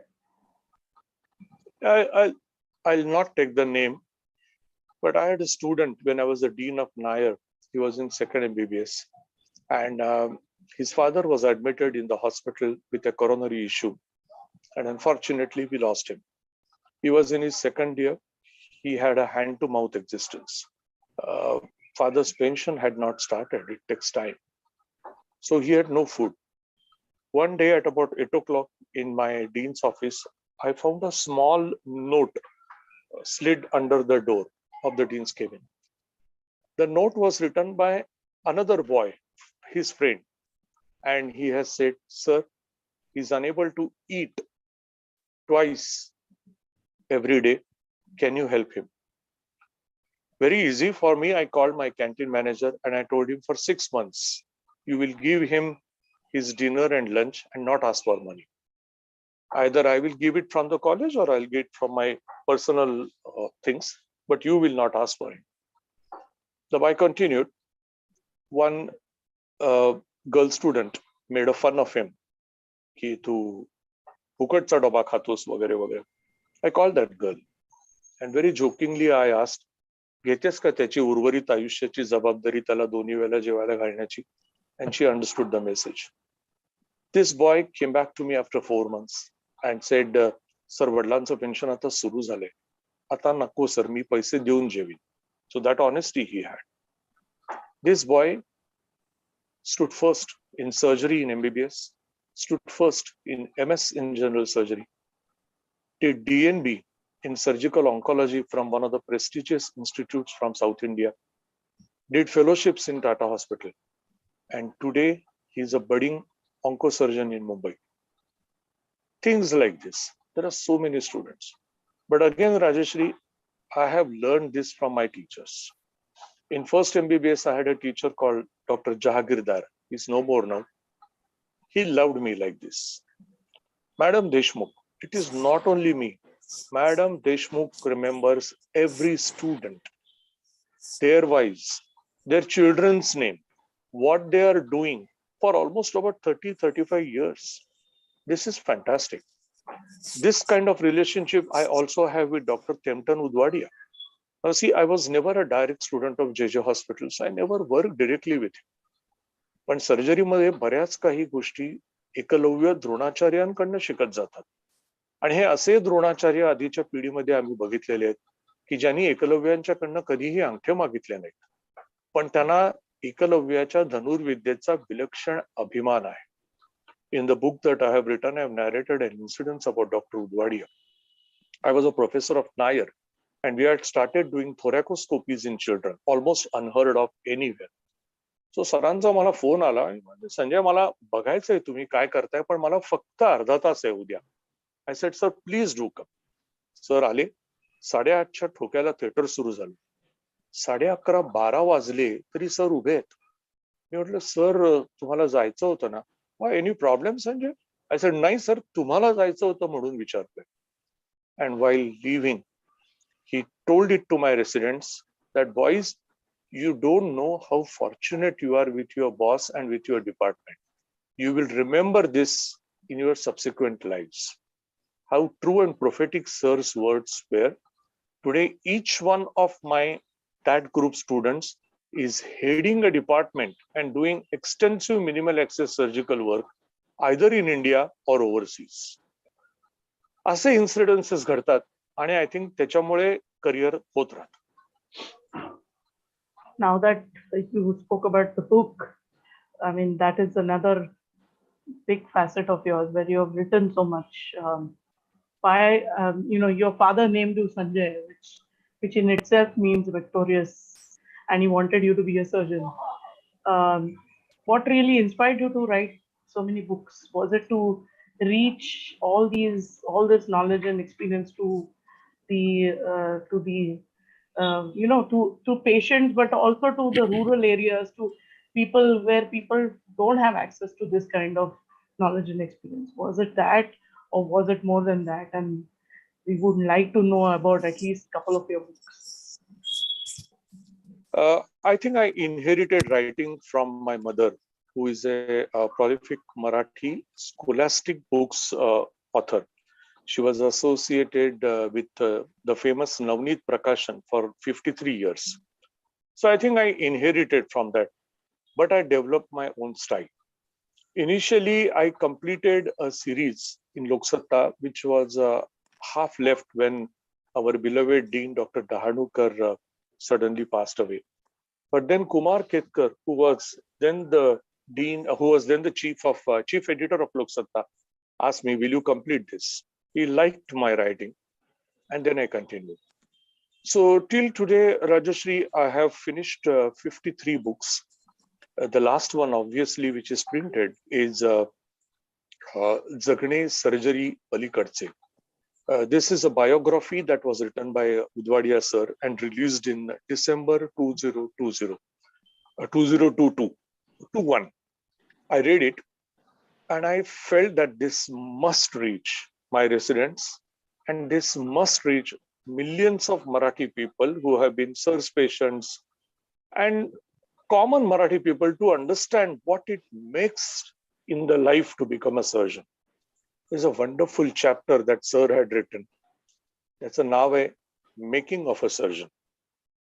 एखादी व्यक्ती surgeon बनताना कोणत्या अनुभवांमधनं जाते, कोणते टक्के टोणपे सहन करते, हे सरांनी लिहिलंय. स्वतःच्या अनुभवांमधनं लिहिलंय. मला अनेकदा मोह झाला होता की मी त्याच्यावरती माझी टिप्पण्या ऍड करावीत, पण मी ते केलं नाही. Because it is sir's book. आणि म्हणून I have stuck literally word to word to whatever Dr. Tempton Udwadia has written. But I think it is one of the books which is close to my heart. पुस्तक जेव्हा सरांनी बघितलं, sir in is own style, आम्ही घरात बसलो होतो, मी sir, सरांचा दुसरा लाडका विद्यार्थी दीपराज भांडारकर आणि मॅडम होत्या. आणि सर म्हणाले, Sanjay this is better than my English. आता ही अशी दाद मिळणं हे खूप दुर्मिळ आहे. आणि मी पुन्हा तुला सांगतो की मॅडम देशमुख ओपनली एक वाक्य म्हणतात जे मी त्यांच्याकडनं ऐकलं, मला अभिमान वाटला आणि आज ते मी माझ्या विद्यार्थ्यांबद्दल बोलतो की शिष्यात इच्छेत पराजय. माझा विद्यार्थी माझ्याहून चांगला व्हावा आणि ते सुख जर मी मॅडमना दिलं असेल तर मला वाटतं विद्यार्थी म्हणून मी योग्य होतो. आणि ते सुख जेव्हा मी माझ्या काही विद्यार्थ्यांबद्दल, काही विद्यार्थी आहेत, रामद्वार आहे, एक नवीन विश्वनाथन म्हणून आहे, अमेरिकेमध्ये ऑस्ट्रेलियामध्ये गेरा म्हणून आहे, तो लीड करतो या ऑस्ट्रेलियामध्ये. हे विद्यार्थी आहेत आणि ह्या विद्यार्थ्यांचा प्रोग्रेस बघितल्यावरती असं वाटतं की सुंदर आहे. डिपार्टमेंट्स पाठीमागे सांभाळणारे आणि वाढवणारे विद्यार्थी आहेत, कलिग्स आहेत. So I think there is a lot that is making me happy when it comes to that. तू विचारलोस पुस्तकं का लिहितो. माझा असा समज आहे की a pen is mightier than a surgical scalpel. मी आजही वयाच्या 63व्या वर्षी फार फार तर एक 6-7 सर्जरीज रोज करू शकतो. रविवारचे कॅम्प्स जेव्हा करतो तेव्हा आमच्या टीम्स आहेत आता एक 12-14 सर्जरीज आम्ही फ्री करतो सगळ्या, अगदी आदिवासी पाड्यातल्या लोकांच्या करतो. पण मी जेव्हा एखादं चांगलं आर्टिकल लिहितो तेव्हा ते लोकसत्तेच्या माध्यमामधनं 35 ते 40 हजार लोकांपर्यंत जाऊन पोहोचतं. इतकंच नाही तर आता इलेक्ट्रॉनिक मीडियामुळे अशी गंमत आहे की जपानमधनं मला आदल्या दिवशीच्या मध्यरात्री फोन येतो की फार छान लिहिलेस, आणि दिवस मावळताना मला अमेरिकेतनं फोन येतो की संजय मला तुझं आर्टिकल आवडलं. सो एखाद्या राष्ट्राच्या, प्रांताच्या, खंडाच्या सीमारेषा ओलांडून जर तुमचे विचार पोचवायचे असतील तर I think there is nothing like a pen. गेल्या काही वर्षांमध्ये अतिशय उत्कृष्ट अशी मराठी साहित्य निर्मिती काही डॉक्टरांनी केली आहे. आपले अनुभव लिहिलेत, आपल्याला आलेले प्रसंगांमधले अनुभव आहेत, वेगवेगळ्या पेशंटचे अनुभव आहेत, त्यांचे वैयक्तिक विचार आहेत, असंख्य डॉक्टरांनी लिहिले. मला असं वाटतं की ह्यांनी मराठी साहित्य अधिकाधिक समृद्ध होत आहे. अडचण झाली आहे की सध्या वाचणारी मंडळी कमी झाली आहे. म्हणजे माझे विद्यार्थी मला म्हणतात की सर तुम्ही प्लीज सांगा ना समजावून. मराठी घरात वाढणाऱ्या मुलांना सुद्धा चांगलं मराठी बोलता येत नाहीये आणि समजत नाही आणि ते वाचत नाहीये. सो मी याच्याही मधला मार्ग आता काढलाय की ही जवळजवळ सगळी लिहिलेली पुस्तकं आता डिजिटल कन्व्हर्ट करायची, किंवा ह्याच्या पुढच्या काही लिहिताना किंडल बुक्स आणि ई बुक्स ही सायमल्टेनियसली काढायची, असा साधारणतः विचार मी केला आहे. मी सध्या जे नवपुस्तक लिहितोय त्याच्याही बद्दल मी सांगतो. मी भानुशाली सरांचं चरित्र लिहितोय, कारण ह्या एका माणसानं जे आयुष्यात कुठून सुरुवात केली आणि त्यांनी कुठे आणून ठेवलं हे लोकांना कळलं पाहिजे, आमच्या विद्यार्थ्यांना कळलं पाहिजे. अनेकदा काय होतं की स्टुडंट्सना किंवा यंग डॉक्टर्सना आमची मर्सिडीज बेन्स किंवा ऑडी दिसते, पण सरांच्याकडे ही कशी आली. There are things in life which are not to be bought but which are to be earned, आणि ह्याच्यासाठी 50, 54, 55 वर्ष खपावी लागतात. त्याच्याशिवाय त्या मटेरियल गोष्टी येत नाहीत. Don't expect it on the first day of your practice or life. हा जो मेसेज आहे हा देण्यासाठी मी थोडंफार लिहितो. समाजामध्ये डॉक्टरांच्या बद्दल असलेले विश्वास आणि प्रवाद, म्हणजे कोविडच्या काळामध्ये मला म्हटलं जायचं की सर आता तुम्हाला आम्ही फक्त देव मानतो, आणि मी हात जोडून म्हणायचो की मला देवही मानू नका आणि दानवही मानू नका, आम्ही आहोत तसेच मानव आहोत, हे लक्षात घेऊन तुम्ही आमच्यावरती विश्वास ठेवायला लागा. अँड आय न्यू इट की कोविड बद्दलचं जे मेडिकल फील्ड बद्दल आलेलं जे खूप प्रेम आणि विश्वास आहे, this is going to be very short lived.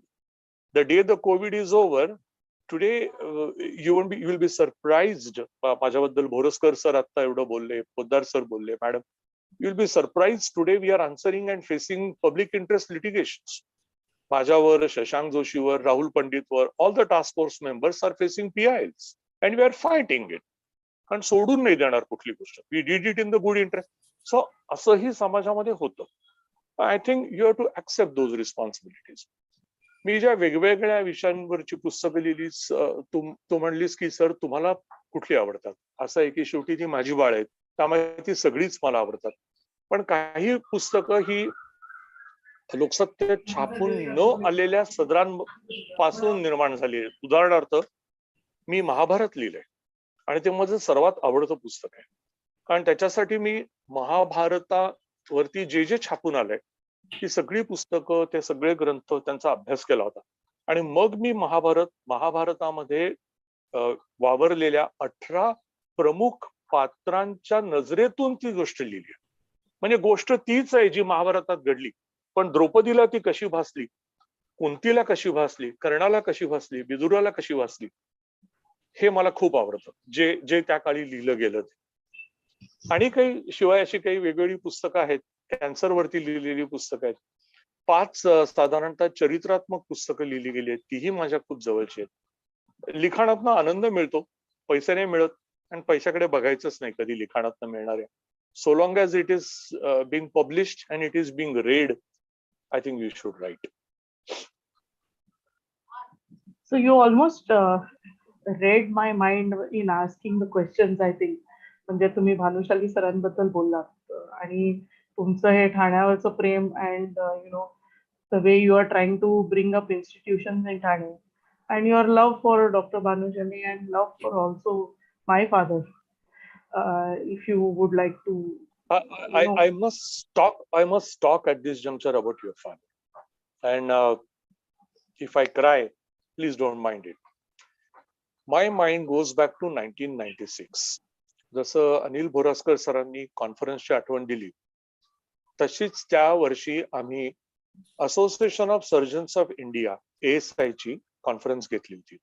ASI conference is like a jamboree. आणि आम्हाला ही कॉन्फरन्स न भूतो न भविष्यती अशी करायची होती, कारण आमच्या मॅडम त्याच्या अलीकडच्या वर्षी मुंबई विद्यापीठाच्या कुलगुरू झाल्या होत्या.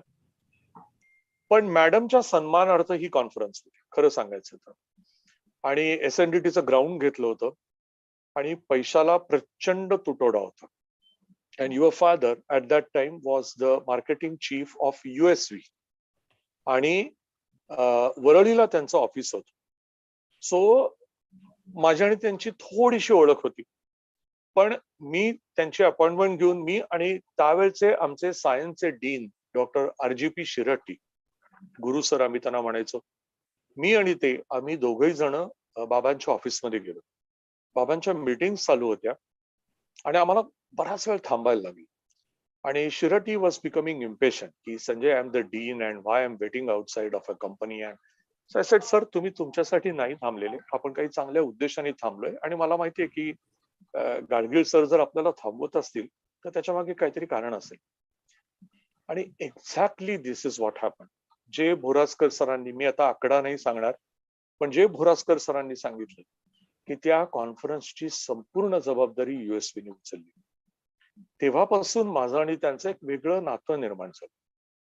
हाऊ I would describe your father?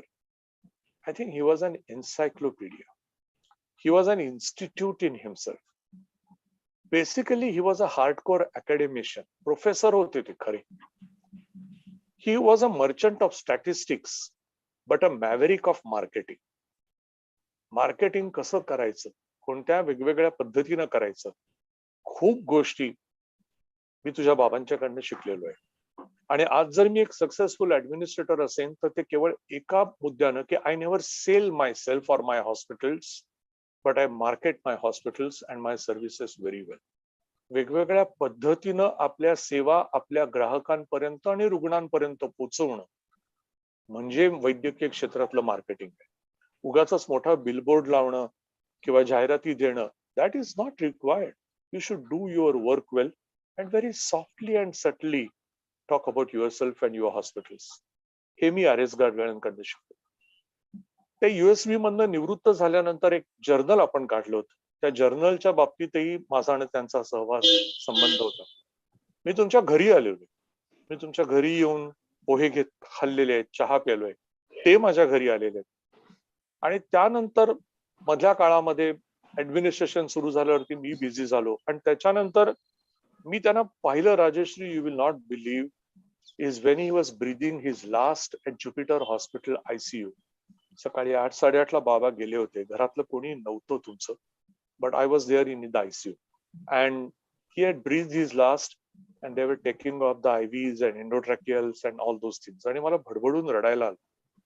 आयुष्यामध्ये अनेक माणसं आपल्या आयुष्यात काय येतात, कशी येतात, आणि ती आपल्या आयुष्यावरती कोणता परिणाम साधून जातात, याला आय थिंक नियतीने ह्या गाठी घालून दिलेल्या असतात. तसं माझी गाठ RS गाडगिळांच्या बरोबरची होती. भानुशाली सरांच्या बाबतीत माझा आणि त्यांचा परिचय झाला तो मॅडमच्या थ्रू. 1986 साली मी KM रुग्णालयाला जॉईन झालो, तेव्हा भानुशाली सर मॅडमच्याकडे यायचे. वेगवेगळ्या असोसिएशनच्या मीटिंग्स मॅडमच्या ऑफिसात चालायच्या. आणि एक 5 फूट 2 इंच उंच, गोरापान रंग, सुंदर कांती, अत्यंत बोलके डळे, मोहक हसू असलेले असे हे सर्जन. आणि एक दिवशी मॅडमनीच माझी आणि त्यांची गाठभेट घालून दिली आणि मॅडम म्हणाल्या, संजय, हा आमचा हरिभाऊ. सरांना हरिभाऊ म्हणणाऱ्या व्यक्ती आता फार थोड्या आहेत. मॅडम आहेत, डॉक्टर तेमटन उदवाडी आहेत, अनेस्थेसिस कृष्ण जोशी आहेत. तर तेव्हापासून माझी आणि त्यांची ओळख झाली. पण तुला एक सांगू का की as a good surgeon, it is not uncommon that you will refer your patients to a good surgeon. But who is a greater surgeon? When you submit your own relatives, your kith and kin, and yourself to that surgeon is the best possible. He is the greatest surgeon. Dr. Harikant Bhanushali has been my family surgeon. He has operated my wife, my mother-in-law, my father, myself twice. आणि ह्याच्यात केवळ surgical skills नव्हती, तर एखाद्या रुग्णाकडे approach व्हायचा, approach कसा असला पाहिजे हे मी खूप सरांच्याकडनं शिकलो. तदनंतर ASI कॉन्फरन्स होती, मराठी विज्ञान परिषदेचं काम होतं, असंख्य गोष्टींमध्ये मी आणि सर बरोबर होतो. आणि ज्या वेळेला मी माझ्या कोविड नंतर एक मेजर निर्णय घेतला की काम थोडंसं आता कमी करायचं आणि जवळच घराचं काम करायचं, तेव्हा मी सरांच्याकडे गेलो आणि म्हणालो, हे पैसे बिसे तुम्हाला काय द्यायचे ते द्या, पण मी उद्यापासून कामाला येणार. सर त्यांच्या नेहमीच्या स्टाईलनं, ज्यांना सर माहितीये त्यांना त्यांची स्टाईल माहितीये, दोन्ही हात असे करून म्हणाले, किती छान, ये की उद्यापासून. That is how the work started. कुठलं कॉन्ट्रॅक्ट नाही, काही नाही, काही सुद्धा नाही.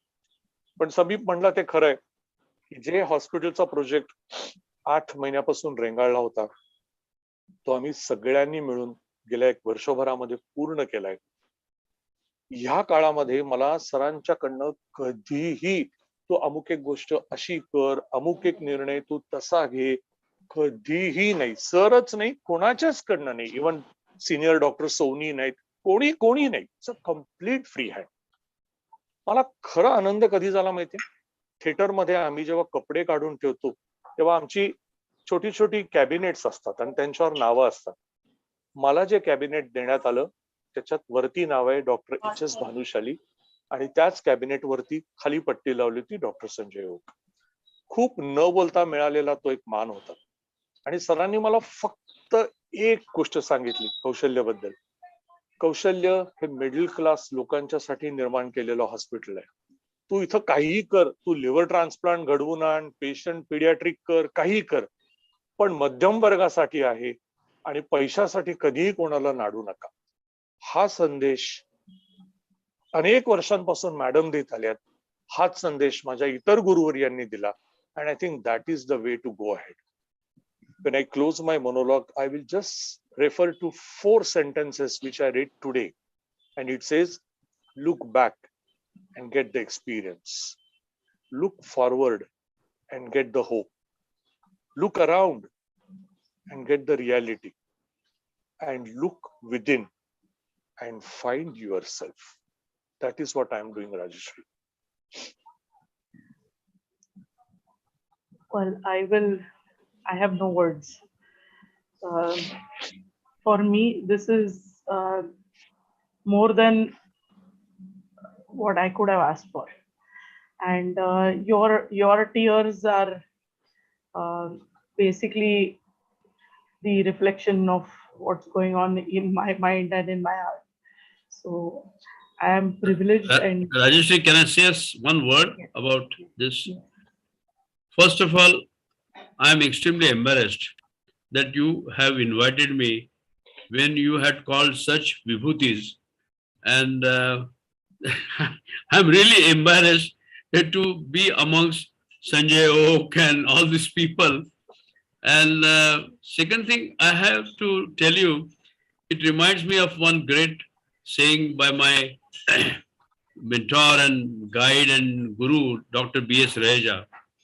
And it's so very aptly come in the talk of Sanjay that when your intentions are noble in a surgery, and if you even commit a blunder, the God will take you out of that. But your intentions have to be noble. And this is one thing I feel every inch of Dr. Sanjay Oak. He is a very noble person, and really hats off to you, Sanjay. And one thing I will request you truly, that please don't address me as sir. I feel so ashamed that a person of your stature calls me sir just because of my gray hair. We should address you as sir, and a great learning experience from your talk. Thank you very much.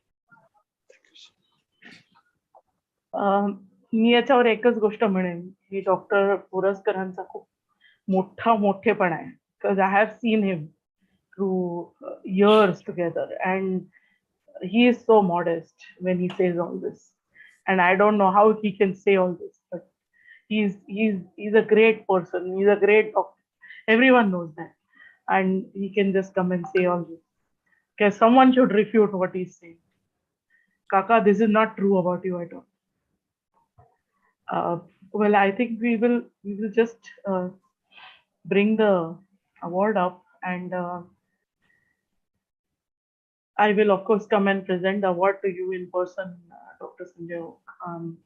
I am happy on one hand to see those tears in your eyes, because this is what the RSG Wisdom and Excellence Award is about. It's bringing all the excellence, wisdom, and emotions together. And I think this is what really completes it. But it will be incomplete until we, who am I to really present this to her? But when she accepts it, will the program be complete? Dr. Snehalata Deshmukh Madam, when she receives the Lifetime Achievement Award today. Again, bear with me, I'm just trying to bring her on the screen.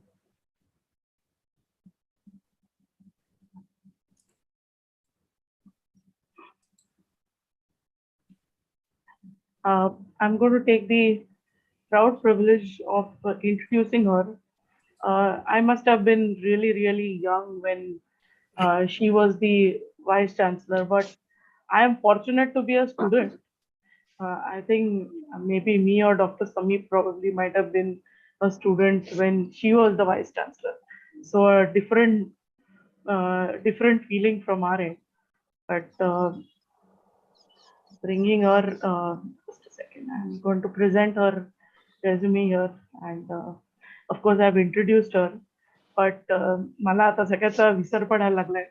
I am emotional now, but herein, in fact, we would like Madam to say a few words before we present her the Lifetime Achievement Award.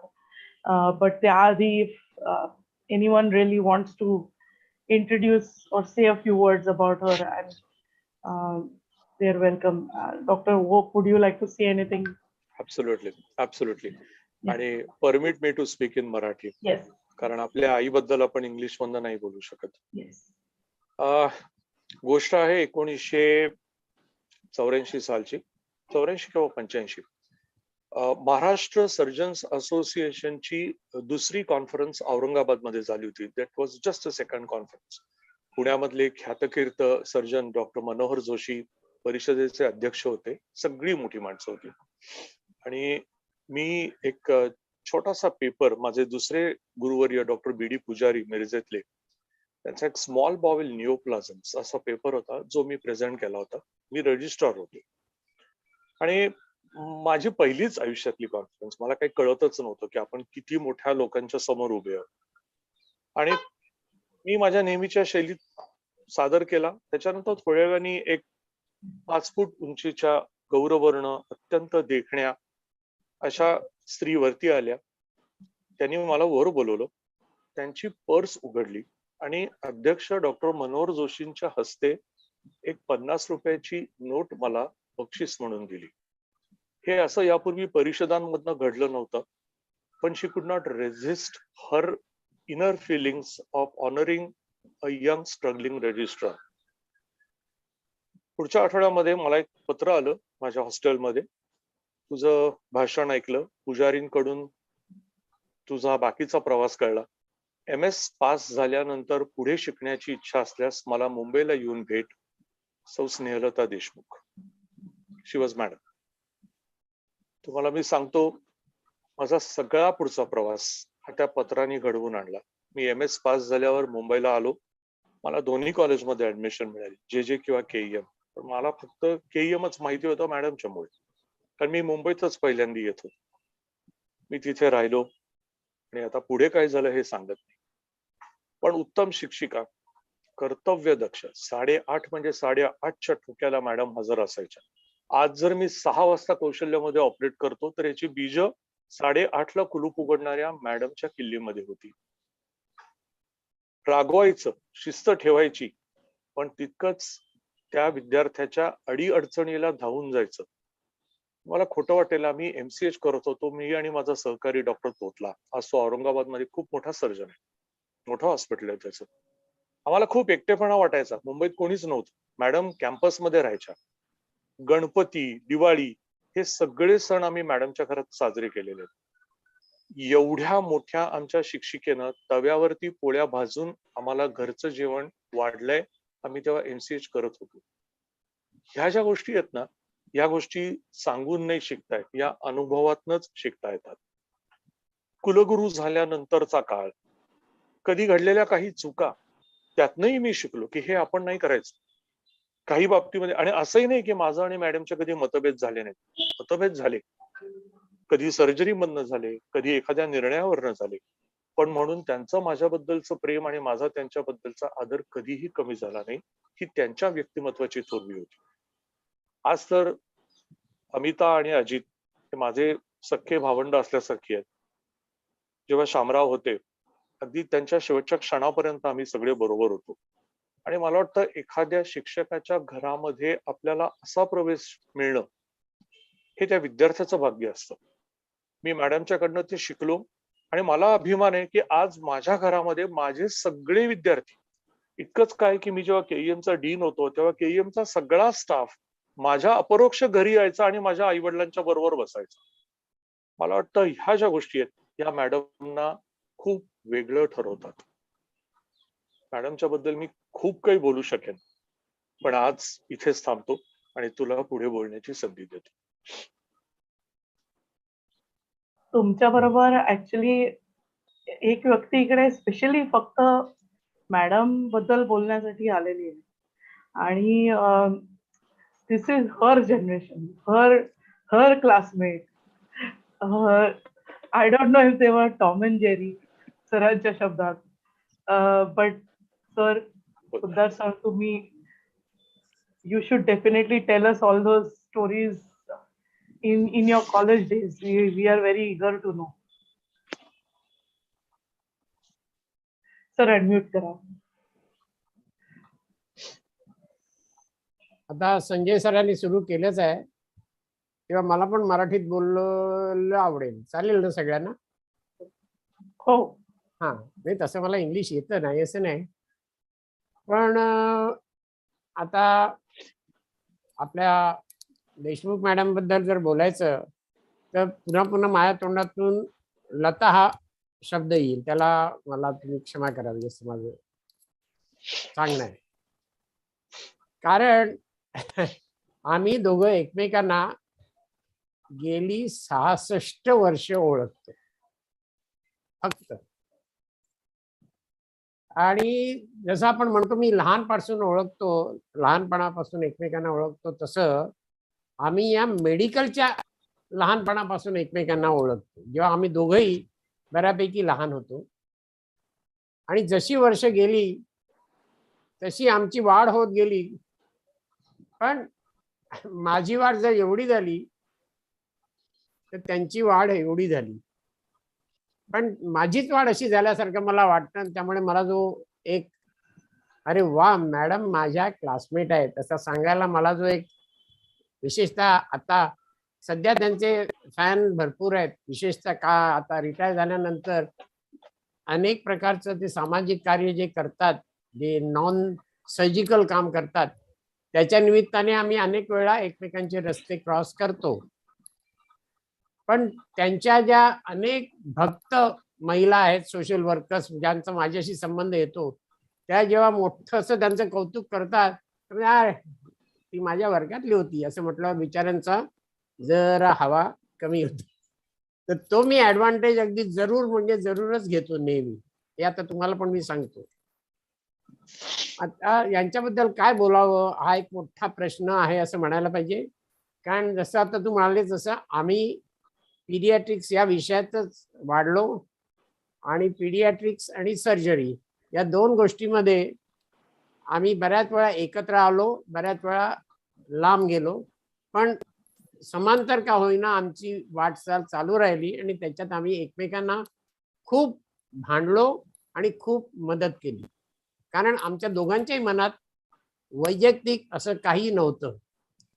परंतु आज मी जेव्हा complete सिंहावलोकन करतो तेव्हा ही by केवढी मोठी आहे हे मला दरवेळी पुन्हा पुन्हा लक्षात येतं.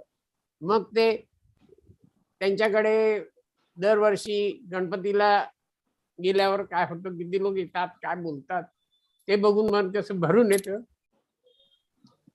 किंवा तिचे जे अनुभव आहेत, विशेषतः आईबद्दलचे तिचे अनुभव आणि आईने तिला कसं गाईड केलं याच्यातली जी माणुसकी आहे ती बघून मला खरोखरच असं वाटतं की अतिशय हे एक वेगळं रसायन आहे स्त्रीत्वाचं, की जिथे स्त्री स्वतंत्र आहे पण त्याचबरोबर अतिशय भावनावश आणि भावनेला महत्व देणारी आहे. सहसा जे यशस्वी असतात, विशेषतः स्त्रिया ज्या यशस्वी असतात त्यांना कुठेतरी आपल्या भावनेचं थोडं असं अर्घ्य द्यावं लागतं आणि मग you have to be little tough to become go on higher and higher. कित्येक वेळा अशी परिस्थिती असते आपल्या देशात किंवा आपल्या या सर्व भागात की दुसऱ्याच्या पाठीवर पाय देऊन वर जायला लागतं आणि त्यांना द्यायला लागतं. परंतु इथे एक अशी व्यक्ती आहे की जी केवळ स्वतःच्या हुशारीने, स्वतःच्या विचाराने आणि आईने दिलेल्या धीराने आपल्या म्हणजे जेव्हा सर्जरीचं ठरवलं तेव्हा पहिल्यांदा कॅन्सर सर्जन, मग नंतर कॅन्सर सर्जन व्हायचं म्हटल्यावर टाटाला जो अनुभव आला की बाबा अहो तुम्हाला इथे क्वार्टर्स नाही आहेत काय, म्हणजे सिली याला मग आपण म्हणू शकू, अशा कारणांनी जे माणसाचं आपलं इप्सित असतं ते पुरं होऊ शकत नाही याचं एक उदाहरण आहे. तरी सुद्धा पुन्हा केईएम मध्ये येऊन केईएम मध्ये काम करून एका नवीन याला आणि बरं आता त्याच्यात सुद्धा स्त्री म्हणून जो त्रास होतो, आम्ही पण असे त्यावेळेला मेल शॉव्हिनिस्ट तिघच होतो, एमसीपीच होतो. एवढी अक्कल यायला आम्हाला मला वाटतं व्हायची 40-50 वर्ष माझी जायला लागली की स्त्रियांच्या मध्ये आपल्या एवढंच जेंडर इक्वालिटी धरून त्यांना रिस्पेक्ट करण्याचं आम्हाला तेव्हा आलं. तोपर्यंत हिच्याशी भरपूर भांडून पण झालो होतो. पण हा जो तिने पहिल्यापासूनचा दाखवला की आपण जसे पुढे जातो, आता पीडियाट्रिक सर्जरी जेव्हा इतर सर्जन तिचं एक सांगणं मी ऐकलंय वाटेत, तिचे भरपूर हे आहेत, ज्यांनी बघितले नसतील त्यांनी खूप युट्यूब बघा. आता युट्यूब एकदा बघायला लागलं की आपला कामधंदा सगळा सुटतो तेव्हा ते मी पण शक्यतो टाळतो, पण इथे मुद्दा मी बघत असतो नेहमी की बाबा ही आपली जवळची अंतेवासी ज्याला आपण म्हणू शकू अशी ती किती हुशार आहे आणि तिची हुशारी कशी अजून सुद्धा चालू आहे. मी या वयात थोडासा थकलोय, मागे पडतोय, खालच्या गिअरवर काम करायला बघतोय, तर ही आपलं चाललंच आहे. नवीन नवीन पार्लेटिव्ह काय, किचन सायन्स काय, गर्भसंस्कार नाही पण गर्भामधलं म्युझिकचं रोल काय आणि काय काय म्हणावं मी केवळ चकित होतो. म्हणजे ऍक्च्युली कसं तिचं वर्णन करायचं तेच मला सांगता येत नाही. परंतु जसं वाजपेयीने केलं होतं दुर्गा, त्या टाईपची दुर्गा आहे. परंतु दुर्गा अशी मोठी जीभ बाहेर न काढणारी, अत्यंत सौम्य शब्दात हळूहळू स्वतःकडे कमीपणा घेऊन इतराला मोठेपणा देऊन बोलणारी अशी ही दुर्गा आहे. आणखी तर हिच्याबद्दल बोलण्यासारखं खूपच आहे, परंतु ते दुसऱ्या एखाद्या प्रोग्राम मध्ये मला जर बोलवलं तर मी त्याच्या पुढचं बोलीन. पण आज मला तू इथे बोलवलंस आणि ते सांगताना मला असं होतं की तुझा जो आता चित्र दिसतंय त्याच्यामध्ये मागे रमेशचे असे भेदक डोळे त्या पोस्टरवर मला दिसत आहेत, त्याने मला खूपच भरून आलं की दरवेळेला तो असा बघायचा, म्हणजे ते तुमचा संबंध मेंदू मधून तो थ्रू अँड थ्रू जायचा, म्हणजे you cannot easily cheat in किंवा ब्लफ इन. तो बरेच मार्केटिंग कसंही करत असेल, परंतु आम्हाला त्याला करायलाच. आणि त्याच्याबद्दलची एक आठवण सांगितल्याशिवाय हे आपलं पुरवणं मला वाटतं तुला सांगितले की नाही मला माहित नाही. आता ही म्हणजे लताबाई आहेत त्यांना पण आठवेल की मी जेव्हा दिल्लीला एशियन काँग्रेस बोलवली होती तेव्हा त्यांना माहिती आहे की एक दिल्ली, आता आपल्या आपल्या हिंदुस्थानात सगळं असं आहे की प्रत्येक शहराची एक आपली कॉम्पिटिशन असते. मुंबईवाल्यांना दिल्लीचा राग असतो, दिल्लीवाल्यांना मुंबईचा राग असतो. असं हे आपलं याच्या आपल्यात आता जसं शिंदे कंपनीचं चाललंय तसंच आपल्या देशात सगळेच आपण असे थोडंफार इकडे तिकडे असं करत असतो. तर त्यावेळेला मला प्रेसिडेंट म्हणून मी जेव्हा निवडून आलो त्यावेळी मुंबईचा प्रेसिडेंट आणि बाकी सगळी कॉन्फरन्स होणार दिल्लीला, म्हणजे द होल गँग दिल्लीची. ते वाटच बघत होती हा मुंबईचा माणूस काय करणार. हे सगळं आपल्या आपसात आहे. पाहिजे कुठे याला लावून टाकू नको सर युट्यूबवर वगैरे, निदान दिल्लीला जाईल असं नको. ऑनलाईनच आहे पण. कारण आज आता म्हणजे अनिल भोरसकर साहेबांनी जरा ह्युमर केल्यामुळे मला थोडासा उत्साह आलेला आहे थोडं बोलायला आहे. तर त्यावेळेला आणि पण त्याच्या आधी एक थोडीशी गोष्ट अशी सांगतो की रमेश गाडगीळ मी जेव्हा नुकती प्रॅक्टिस केली होती त्यावेळेला he was with Hindustan antibiotics with a bag, म्हणजे medical representative started his career. तुम्हाला माहित असेल नसेल. त्यावेळेला मी त्यांना भेटायचो आणि मी रिकामा असल्यामुळे पीडियाट्रिशियन त्यांना चिक्कार त्यांच्याबरोबर गप्पा मारायच्या, संबंध हिंदुस्तान अँटीबायोटिक्स कसं आहे काय चालतं वगैरे अशा गप्पा म्हणून आमची एक प्रकारची दोस्ती झाली. आणि त्यानंतर he use to meet me many times वगैरे, पण more of a professional relationship. आता जेव्हा दिल्लीची कॉन्फरन्स आली आणि मला जेव्हा असा विचार आला की बाबा आपण काहीतरी करून थोडस जरा त्यांच्यावर जरा छाप पाडावी, तर म्हणून मी असे आम्ही 2-3 पीडियाट्रिशियन जरा अशी मोठी टकली, त्यावेळेला मला टक्कल नव्हतं पण अशी टकली आम्ही गेलो आणि एकाकडे गेलो तर एक तो म्हणाला मार्केटिंग आणि तो म्हणाला आमच्याकडे पैसे नाही पण बाजूला USV मध्ये जातो. USV मध्ये रमेश गाडगीळ आहे. तर मी म्हटलं रमेश गाडगीळ USV आहे बॉस. म्हणाला हो. आम्ही सगळं सोडून त्याला म्हटलं राम राम. आम्ही दोघं तिघे त्याच्याकडे गेलो आणि जेव्हा त्याला मी सांगितलं तेव्हा हा जो अनुभव आला संजय सरांना बोरसकरांना, तो अनुभव असा ही गोष्ट त्या मी साधारण 1992 वगैरेची आहे, बरीच जुनी. तेव्हा काय दिली, अरे चल करून टाकूया आपण. तर त्याच्या जोरावर आम्ही असं प्लॅन केलं आणि त्यावेळेला त्यांनी आम्हाला जी मदत केली कम्प्लिटली आणि नवीन नवीन आयडियाज काढून लॉन्च केली फॅमिलीसाठी. जसे संजय सर म्हणाले जांभोरी, आमच्या पीडियाट्रिक्स मध्ये सुद्धा इंटरनॅशनल कॉन्फरन्स म्हणजे जांभोरीच असते. बायका मुलं सगळे आणि पिशव्या घेऊन फिरणारे असे एक मोठं असतंय. तर आम्हाला कित्येक वेळा मनातून अशी आतून लाज वाटते, परंतु काही इलाज नसल्यामुळे हा सगळा त्याचा समारंभाचा आणि सोहळ्याचा भाग होतो.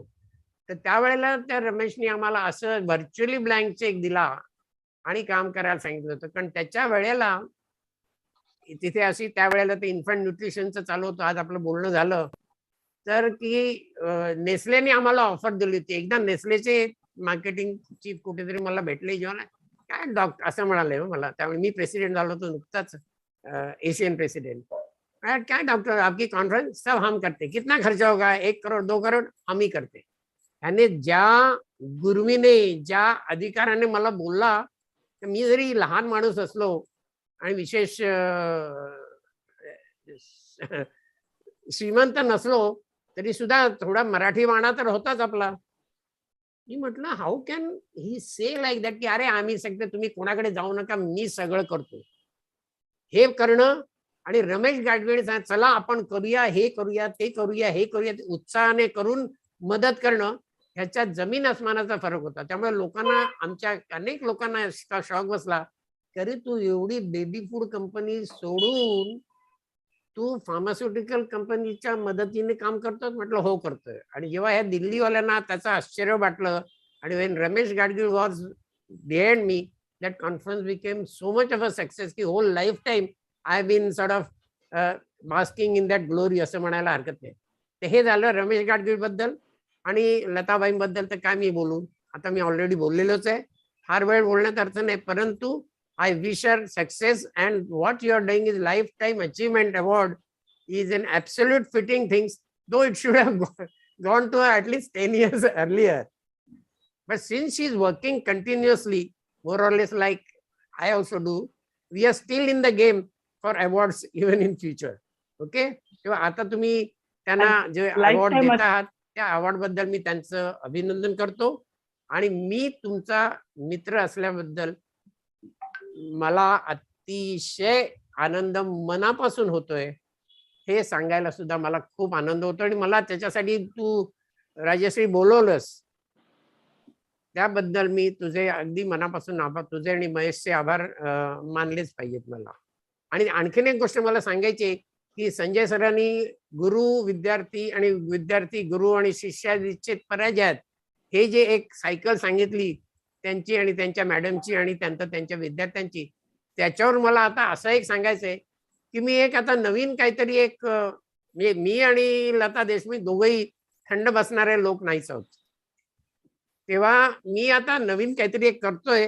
त्याच्यामध्ये मला एक नवी शिक्षिका मिळाली आहे, तिचं नाव आहे राजश्री गाडगीळ आणि काही दिवसातच तुम्हाला साधारण 4-6 महिन्यात प्रत्यय येईल की आम्ही काय करतोय त्याच्याबद्दल. तेव्हा त्याबद्दल सुद्धा तुझं जाहीर तुला कमिटमेंट तुला म्हणजे असं पब्लिकली सांगितल्यावर तुला झक मारत मला मदत करायला लागेल हे तुझ्या ध्यानात आलं असेलच. तर एवढं बोलून मी आपलं थोडंसं लांबलेलं भाषण संपवतो. Thank you for a patient listening. What he was trying to say and what he has given me an opportunity in really taking the wisdom and excellence forward. So, sir, thank you for giving me that opportunity, and I'm sure I will do the best. Maybe not as much as my father, but I will try to do my best in supporting you all your work. That is exceptional. But right now we will want to present this award to Dr. Snehalata Deshmukh Madam.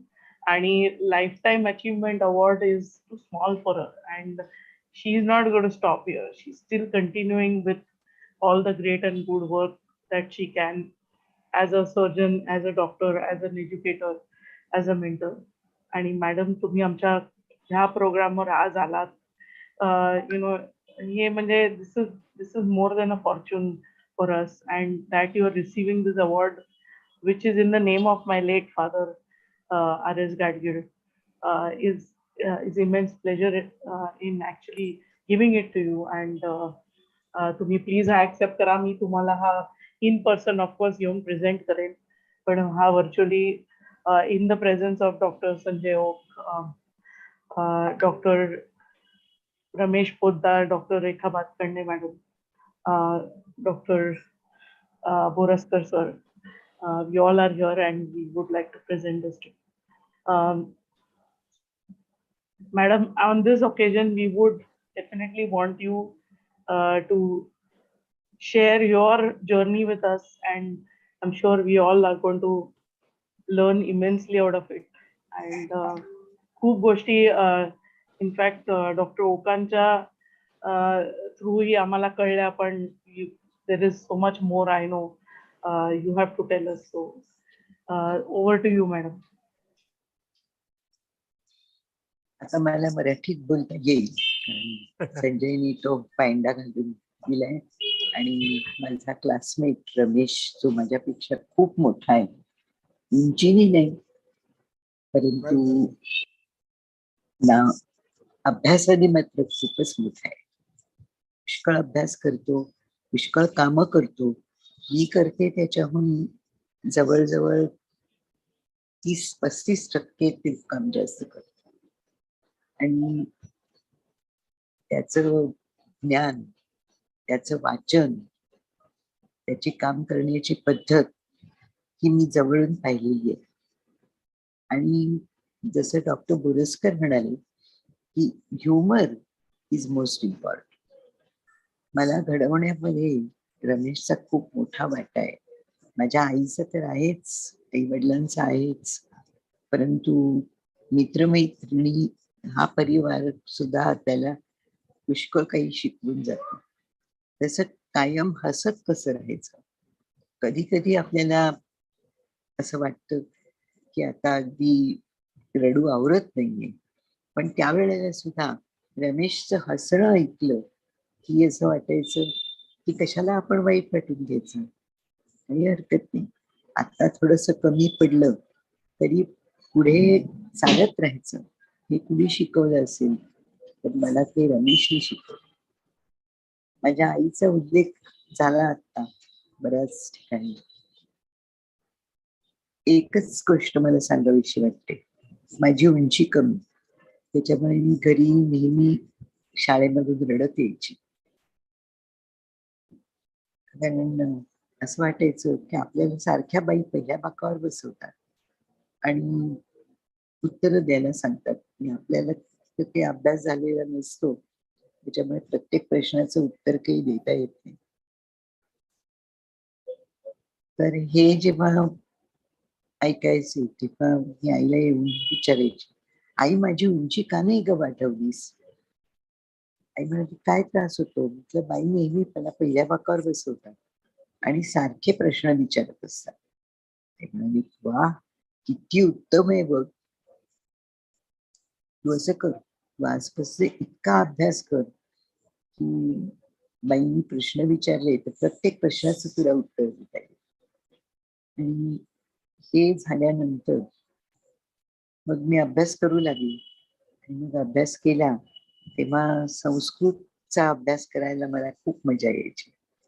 कारण ज्या by आम्हाला संस्कृत शिकवायच्या त्यांचं नाव doctor वैद्य, अतिशय उत्तम तऱ्हेने संस्कृत शिकवायच्या. तेव्हा मला इतका आनंद व्हायचा की घरी येऊन संस्कृतचं पुस्तक अगोदर काढायचं आणि त्याच्यामधले श्लोक पाठ करायचे. मला आई विचारायची, आई तू संस्कृतच का करतेस? म्हटलं मला गणित येत नाही, मला सायन्स मध्ये फारसा रस आहे असं नाही, पण संस्कृत वाचलं की उच्चार स्पष्ट होतात हे कळतं. आणि हे सांगितलं कोणी तर माझ्या आजोबांनी. आता सकाळ सुरू झाली की संस्कृतचा श्लोक म्हण आणि मग आपल्या विचार कार्याला लाग. तर खरोखरच तसं झालं की कराग्रे वसते लक्ष्मी, करमध्ये सरस्वती, करमूले तू गोविंदा, प्रभाते कर दर्शन. हे म्हटल्याशिवाय आपण पुढे जायचं नाही. हे झाल्यानंतर संस्कृत विषयी गोडी लागली आणि मग मी संस्कृतच्या परीक्षा द्यायला आजोबांनी सांगितलं. मी संस्कृतच्या परीक्षेला बसले, पण तेव्हा खरं म्हणजे असं वाटायचं कशाला संस्कृत, हे काय उगाच पाठांतर आहे. पण तरी त्यांनी सांगितल्यामुळे मी बसले परीक्षेला आणि मला असं वाटलं की मी काही पास होणार.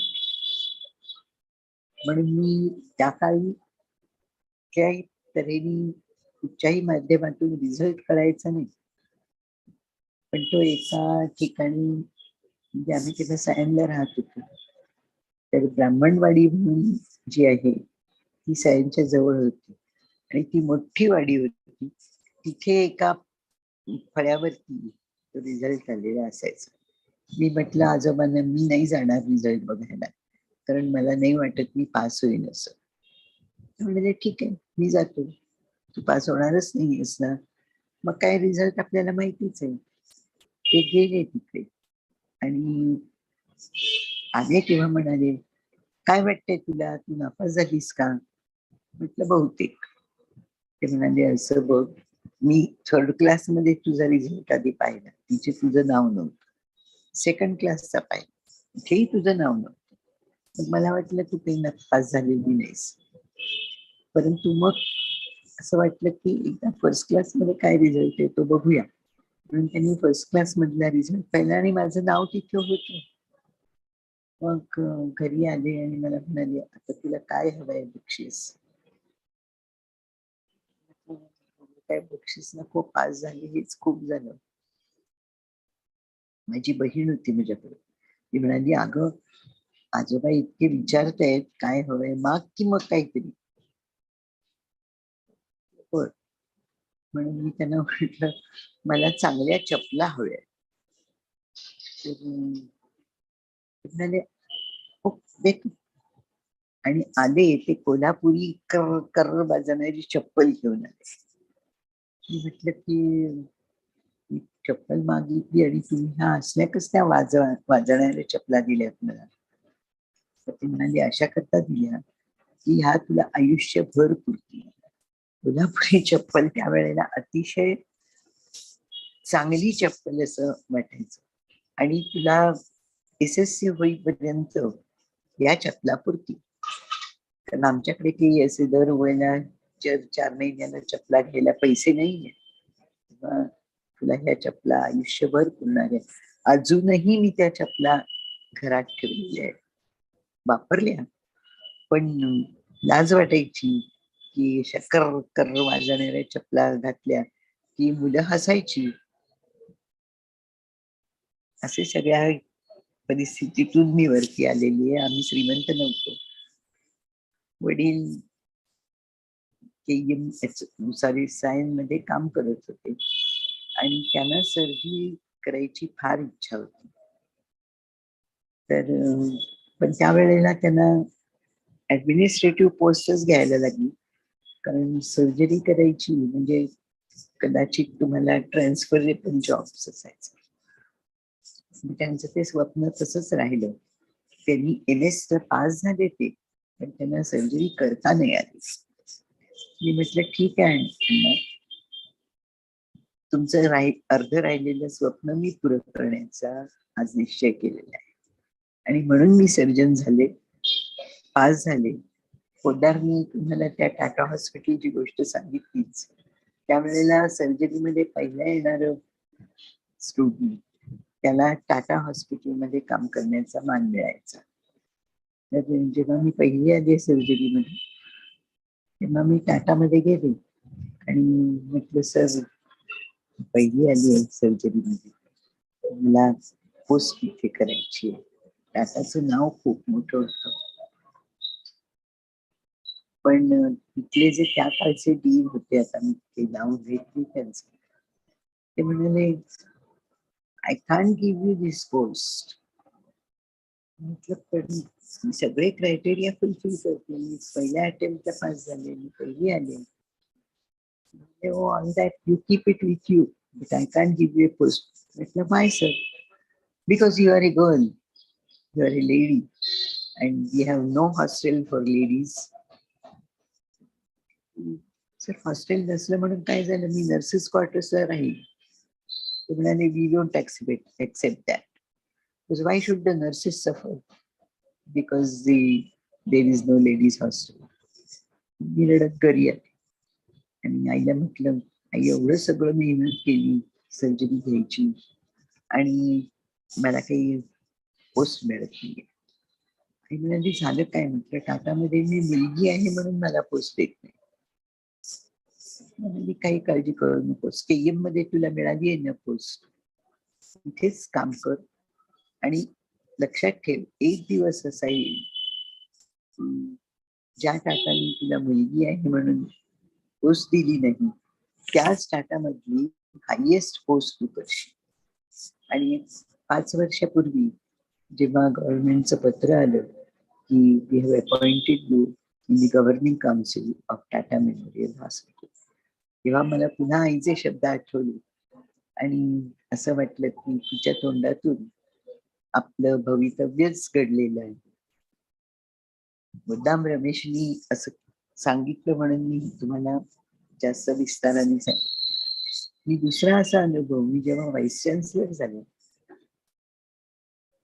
तेव्हा नॅचरली ही पोस्ट अशी असते की तिथे ज्या दिवशी अपॉइंटमेंट होते त्या दिवशी रकाने भरून भरून तुमच्याबद्दल माहिती येते. पण माझ्याबद्दल माहिती देण्यासारखं काहीच नव्हतं, कारण मी पहिली डॉक्टर व्हाईस चान्सलर तिथे झाले फुल टाइम. त्याच्या आधी RV साठे होते, फिजिशियन होते, पण ते फुल टाइम करू शकले नव्हते कारण ते प्रॅक्टिस मध्ये होते. मी पहिली फुल टाइम व्हाईस चान्सलर झाल्यामुळे थोडस जरा जास्तच कौतुक होतं. पण ते कौतुक वृत्तपत्रांनी कसं करावं? त्यांनी राजाबाई टॉवरचा फोटो आणि खाली माझा फोटो असं दिलं.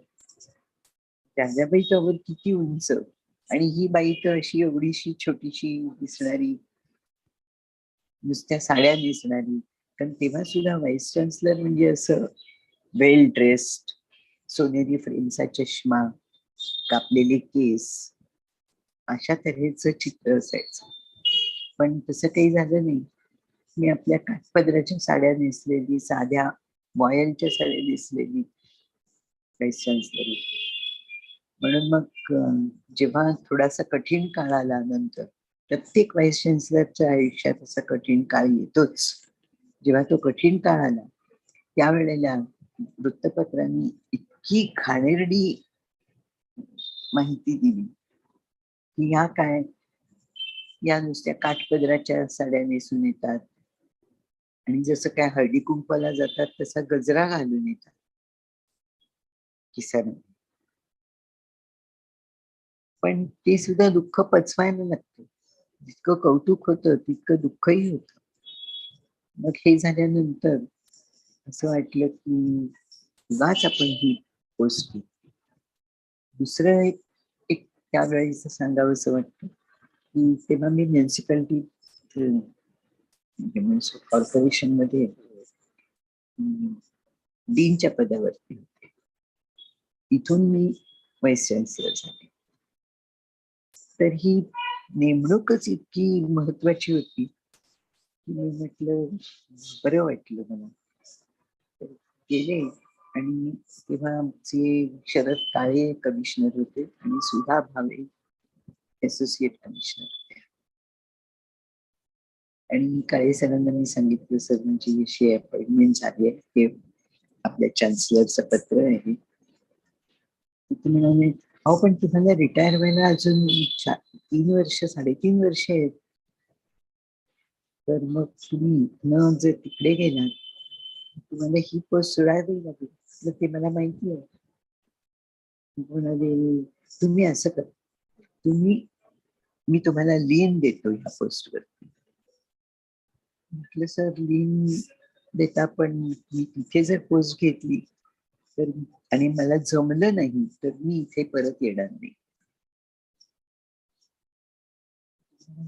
एवढाच तुमचा आग्रह असेल तर मग तुम्हाला राजीनामा द्यावा लागेल या पोस्टवर. मी म्हटलं हो सर, राजीनामा दिला म्हणजे माझे इथले दोर कापले गेले, मी येणार नाही परत.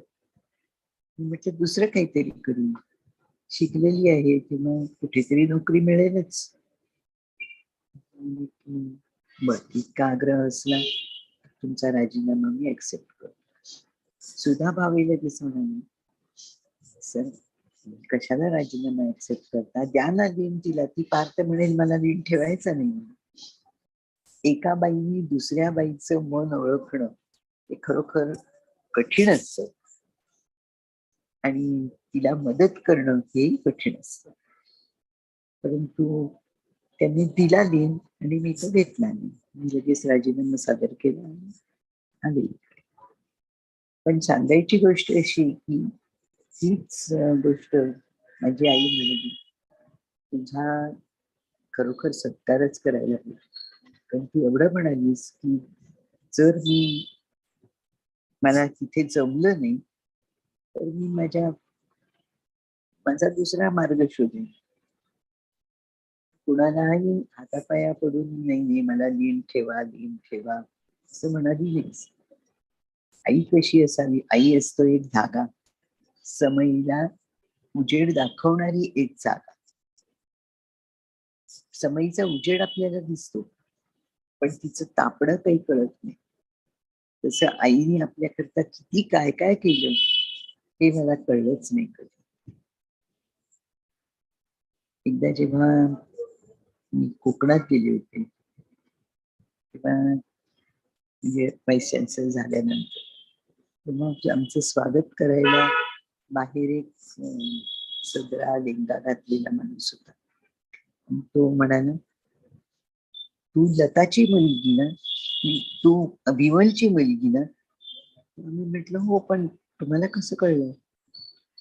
ते म्हणाले की विमल आणि मी एकत्र खेळलेलो आहोत आणि तिला जी मुलगी आहे तिच्याबद्दल आधीच सगळं वर्तमानपत्रात आलं होतं, तेव्हा मी ते वाचून आलो. तेव्हा मला कळलं की आपल्याला डॉक्टर जोगळेकरांची मुलगी म्हणून ओळखतात, कारण माझे वडील डीन होते KEMC, पण विमलची मुलगी म्हणून कोणीच ओळखत नाही. म्हणून मी एक प्रस्ताव ठेवला आमच्या विद्यापीठामध्ये की वडिलांच्या बरोबरीने आईचंही नाव यावं सर्टिफिकेटमध्ये. मला असं वाटलं हा प्रस्ताव पास होईल, पण तसं झालं नाही. पहिल्याच प्रस्तावानंतर हा प्रस्ताव आला आणि त्याला पूर्ण ऑपोजिशन झालं. आणि कुणाचं ऑपोजिशन झालं तर बायकांचंच ऑपोजिशन झालं. मला असं वाटलं प्रत्येक बायका हा प्रस्ताव लगेच मान्य करतील, परंतु तेही तसं झालं. वाईट तर वाटलं. मी म्हटलं असं नाही, नुसती माघार नाही घ्यायची. मी चान्सलरच्या ऑफिसमध्ये गेली लगेच संध्याकाळी सिनेट मीटिंग संपल्यावर आणि अलेक्झांडर साहेबांना म्हटलं मला तुम्हाला 2 मिनिटं भेटायचं. म्हणाले या. गेले आणि त्यांना सांगितलं की हा प्रस्ताव मी असा ठेवला होता, पण तो पास झाला नाही. ते म्हणाले अच्छा हा प्रस्ताव होता, दाखवा मला. दाखवलं. थांबा मी जातो. I will call my wife and ask her opinion. हे कधीही म्हणाले आपल्या विद्यापीठात झालेलं नाही. तर अकम्मा अलेक्झांडर आल्या आणि त्यांनी वाचलं. त्या म्हणाल्या की this should have been done long back. इतका आनंद झाला मला. मग अलेक्झांडर साहेब म्हणाले मी तुम्हाला हा प्रस्ताव आणलाय ना, तुम्हाला एक नोट देतो त्याच्यावर.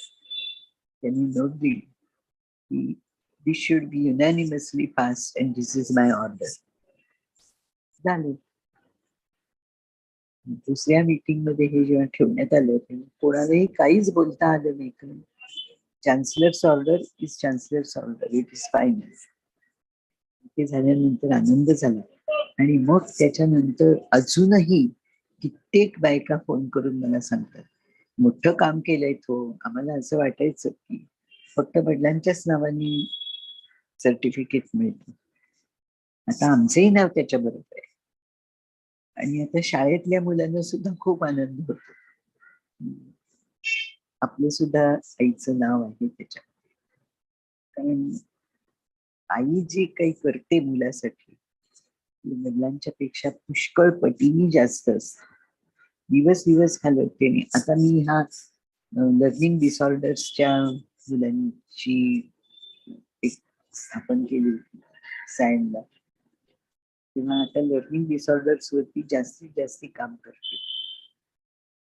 आणि काय सांगू, उच्च वर्गातल्या मुलांना सुद्धा लर्निंग डिसऑर्डरमुळे खूप त्रास होतो. पण ज्यांना फायदा मिळाला सरकारकडे विनंती करून, ती मात्र मुलं अजूनही येऊन भेटतात की आम्हाला अर्धा तास जास्त मिळाला म्हणून आम्ही पास होऊ शकलो. हे सगळं बघताना जरी कितीही वृत्तपत्रामध्ये बातम्या आल्या तरी सुद्धा असं वाटतं की कुठेतरी कोणीतरी आपलं काम ओळखते आणि ते काम चालू ठेवण्याकरता मदतही करते. पुष्कळ वेळ बोलले म्हणून आता शेवट करते. या रम्य सांज वेळी दिन संपला स्मरावा, आकंठ भोगलेला आनंद आठवावा. ज्ञानामृतास प्यालो आकंठ तृप्त झालो, या रम्यशा राजश्रीचा उत्कर्ष होत जावा, उत्कर्ष होत जावा. नमस्कार.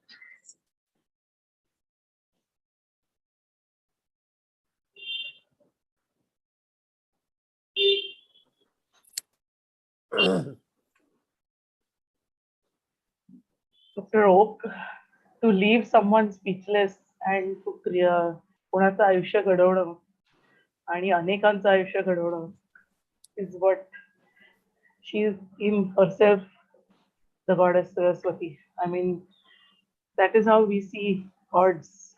Every time, every year we do this program, we have these gods, and this year we have this goddess with us. That's all I can actually say. And प्रोग्रामची सांगता अशीच असू शकते आणि या दिवसाची पण doctor Poddar, whoever wants to say, please go ahead. नाही, मी माझ्या वयानुसार येतं का ऐकू? हो. हां, मी माझ्या वयानुसार एक गोष्ट सांगायची अशी ठरवलं होतं, एक आठवण. ती विसरलो म्हणून ती आता सांगतो, पुरं करतो. तिने जो शेवटी आपल्याला जसं एकदम सिरियस करून तुला स्पीचलेस केलं, त्याच्यातून जरा बाहेर काढण्यासाठी सांगतो की सेकंड MBBSला असताना मी आमचा कल्चरल सेक्रेटरी झालो. तर त्यावेळी एक असा कार्यक्रम नेहमी करायचा असतो. त्याप्रमाणे मी मान्सून मेलोडीज म्हणून एक कार्यक्रम केला होता. तर तिच्या लक्षात असेलच, तिच्याकडून काही विसरलं जातच नाही. तर त्याला आम्ही एक सरप्राईज आयटम म्हणून ठेवला होता, म्हणजे मोहम्मद रफीला बोलवलं. त्यावेळी Mohammed Rafi was on top. परंतु आता हे मोठे सिने कलाकार येतील की नाही आपल्या मेडिकल कॉलेज याची काही गॅरंटी नव्हती. पण त्याला मी जाऊन भेटलो तेव्हा ते म्हणाले की हो मी येतो, कुठे अमुक अमुक, ते त्यांना स्टुडिओ माहिती ना, KM म्हणजे ते कारदार स्टुडिओच्या बाजूचं हॉस्पिटल. म्हटलं हो तेच. त्यामुळे मी बरोबर 8:30ला येतो, मी काही आणायला वगैरे येऊ नका. आणि त्याप्रमाणे आमचा कार्यक्रम तो शेवटचं सरप्राईज आयटम होता, कोणाला माहीत नव्हतं. आणि कार्यक्रम सुरू होते आणि 8 वाजले, 8 वाजून 5-10 मिनिटं झाली आणि स्टेजवर एक कार्यक्रम चालू होता. डॉक्टर स्नेहलता जोगळेकर यांचा दिलरुबा वाजवत होते. हे तुम्हाला माहित नाही त्यांचं दिलरुब्याचं कौशल्य, त्याच्याबद्दल ते सांगतील पाहिजे नंतर. तर दिलरुबा वाजवत होते आणि इकडे 8 म्हटलं आता या बाईने जर संपवलं आणि तोपर्यंत तो मोहम्मद रफी आला नाही तर मग काय करायचं आहे. त्यावेळी एकदम म्हणजे माझं त्यावेळेला आपल्याला म्हणजे केवढा आपला प्रेस्टीज किती मोठा असतो सेक्रेटरी विक्रेट. आज त्याचं सगळं हसू येतं, पण त्यावेळेला ते एवढं मोठं होतं. तर मी तिला म्हटलं की बाई मी तिकडे दारात उभा राहतो, मी खून करतो जेव्हा, तो पण तू वाजवणं चालू ठेव. त्यामुळे ते बिचारीने ते काय जे टॉनिट माझं लक्षात नव्हतं ते चालू. आता हे व्हायलिन लागतं, मी दिलरुबा कसा वाजवतात मला माहीत नाही, कारण मी तसा मठ्ठा आहे. तर त्या या विदुषीने ते पण म्हणजे आता संजय असे म्हणाले किंवा ते एकमेकांबद्दल म्हणतात की कुठल्याही वेळेला रात्री 11 वाजता सुद्धा काय केलं तर काम करतात. तसं त्यावेळी तिने माझा जीव वाचवला आणि मी बघतो बाहेर तर मी अगदी मला टेन्शन आलं. आणि बरोबर 8:30ला हा ग्रस्त दारात येऊन असा उभा राहिला तेव्हा कोणाला तरी कळ, अरे हे सरप्राईज आहे वाटतं, म्हणजे मोहम्मद रफी आलाय म्हणून टाळ्यांचा कडकडाट झाला. आणि मग त्याने 3-4 गाणी म्हटली. पण त्याच्या आधी या बाईने माझा जीव बरापैकी वाचवला होता, तर तिच्या लक्षात पण आलेलं नसेल. आता ती आठवण मी मुद्दाम सांगायची पर्सनल म्हणून ठेवली होती, पण ती ऐनवेळी विसरलो. ती आता पुरी करतो जरी वेळ झाला तरी. Thank you for listening to this. आणि थँक्यू त्याच्याबद्दल आता म्हणतो इतक्या वर्षी. Thank you very much doctor Snehalata Deshmukh madam, doctor Poddar, doctor Sanjay Oak for being here. Dr. Rekha Bhatkande madam, it is again very much, it's only you who can actually do the valedictory for this function today. You have been with us as a very strong spine support to me at least, and you know, so many hours you've spent with me, and I have spent with you, learning so much from you. But please do the valedictory for today's function. That's our privilege to have you do that. Okay, thank you, Rajesh.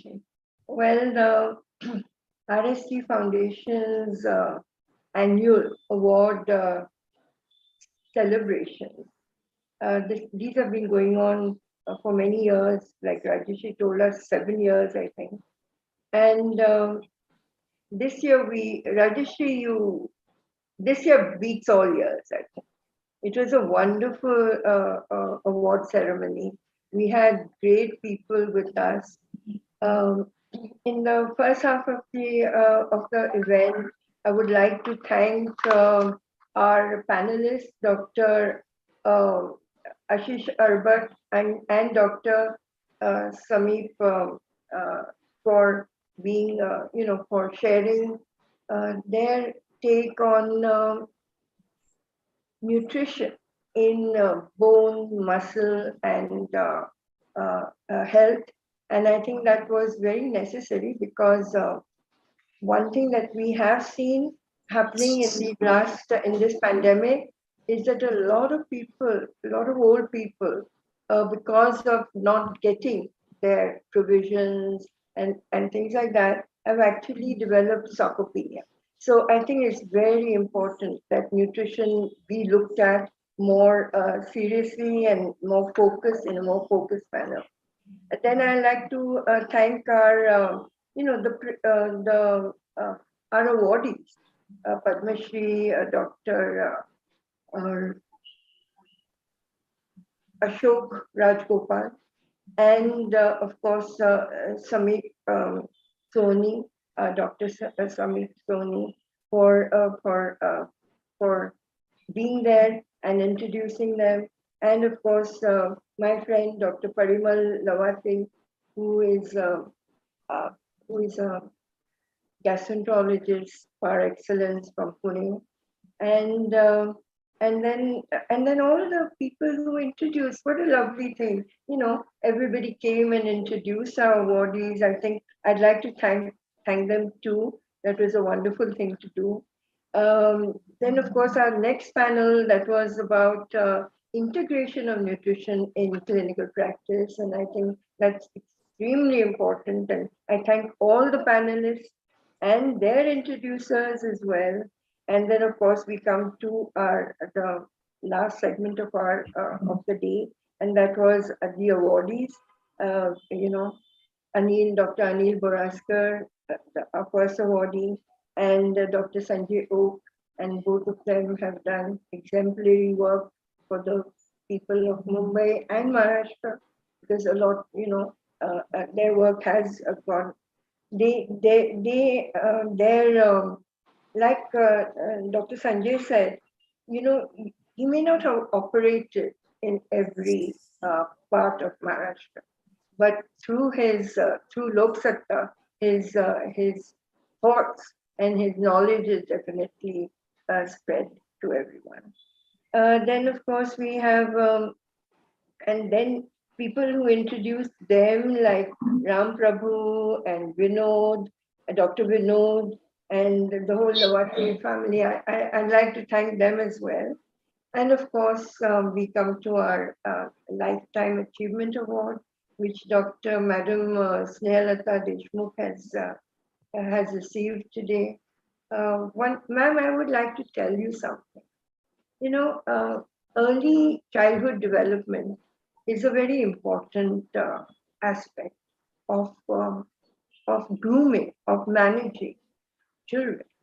And the government currently is very keen to make an infant, toddler, caregiver friendly neighborhoods all over our country.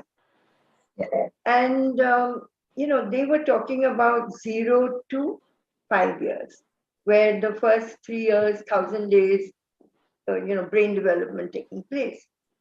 But Harvard University in 2018 said that early childhood development starts in the womb. And you have done that long before that, with your 7 books that you have published, and, you're very, you made that whole Garva Sanskar extremely, popular. And it was all, Dr. Podar actually said, I've heard that music is being used, and I think this is actually a prenatal childhood development. So, yes. So thank you, ma'am, because that is something that is always going to help the future citizens of our country. And Rajeshri, I would like to thank you. I'd like to talk about your father, just 2 minutes. 2 things that I'd like to tell you about him. One is that one day he came to visit me at Joy Hospital, and he said, I said, sir, your medical reps usually come.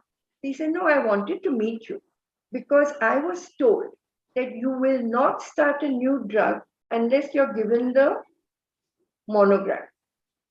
And I'm sorry to say that my medical rep that day did not have the monograph. So I've come to give it to you myself. And he said, I'm very happy because knowledge is power. if you have complete knowledge about a drug, you can use it without any problem. And the other thing, Rajeshi, is nobody mentioned that he loves food. He loved food, I think.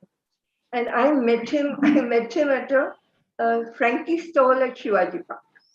And we met, and I said, Mr. Gadgil, you're eating street food. So he said, Madam, this is where I meet wonderful people like you doing the same thing. So I mean, these were the memories I have of your father, Rajeshri. But I must say something. I must tell the people, all our invitees here, that Rajeshri is doing a wonderful job. She has expanded her business. She's looking for newer avenues. She told me last year, right in the middle of COVID, ma'am, I want to either introduce a new service or a new product every year.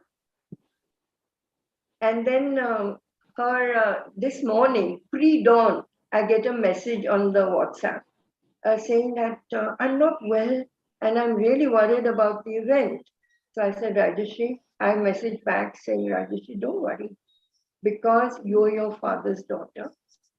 And he always saw every event through, whether there was obstacles or there were any, any sort of difficulties. He always, and that is what everyone has said, when he helped them with their events and their annual conferences, he always saw any event right through, and that is what you've done, Rajeshri. Thank you very much. Thank Mahesh. I'd like to thank Mahesh and your entire, your IT team, your backup team. Your daughter is lovely. I saw her when she danced, about 4 years ago when she did the dance in person. And thank you very much for hosting this very lovely event. Thank you. Thank you so much, each of you, for motivating me and keeping me on my toes and taking this work of wisdom, excellence, and courage, compassion are the words that he actually exemplified: courage, compassion, commitment. And that's what I'm going to try to keep doing as much as I can and as long as I can. And you all fill me up with this energy today. Indebted with your presence. Dr. Oak, did you want to say anything? Okay. So we will close the session and I'm just going to play a video of our RSG nutrition as those are the ones supporting this event. And we will close the event here.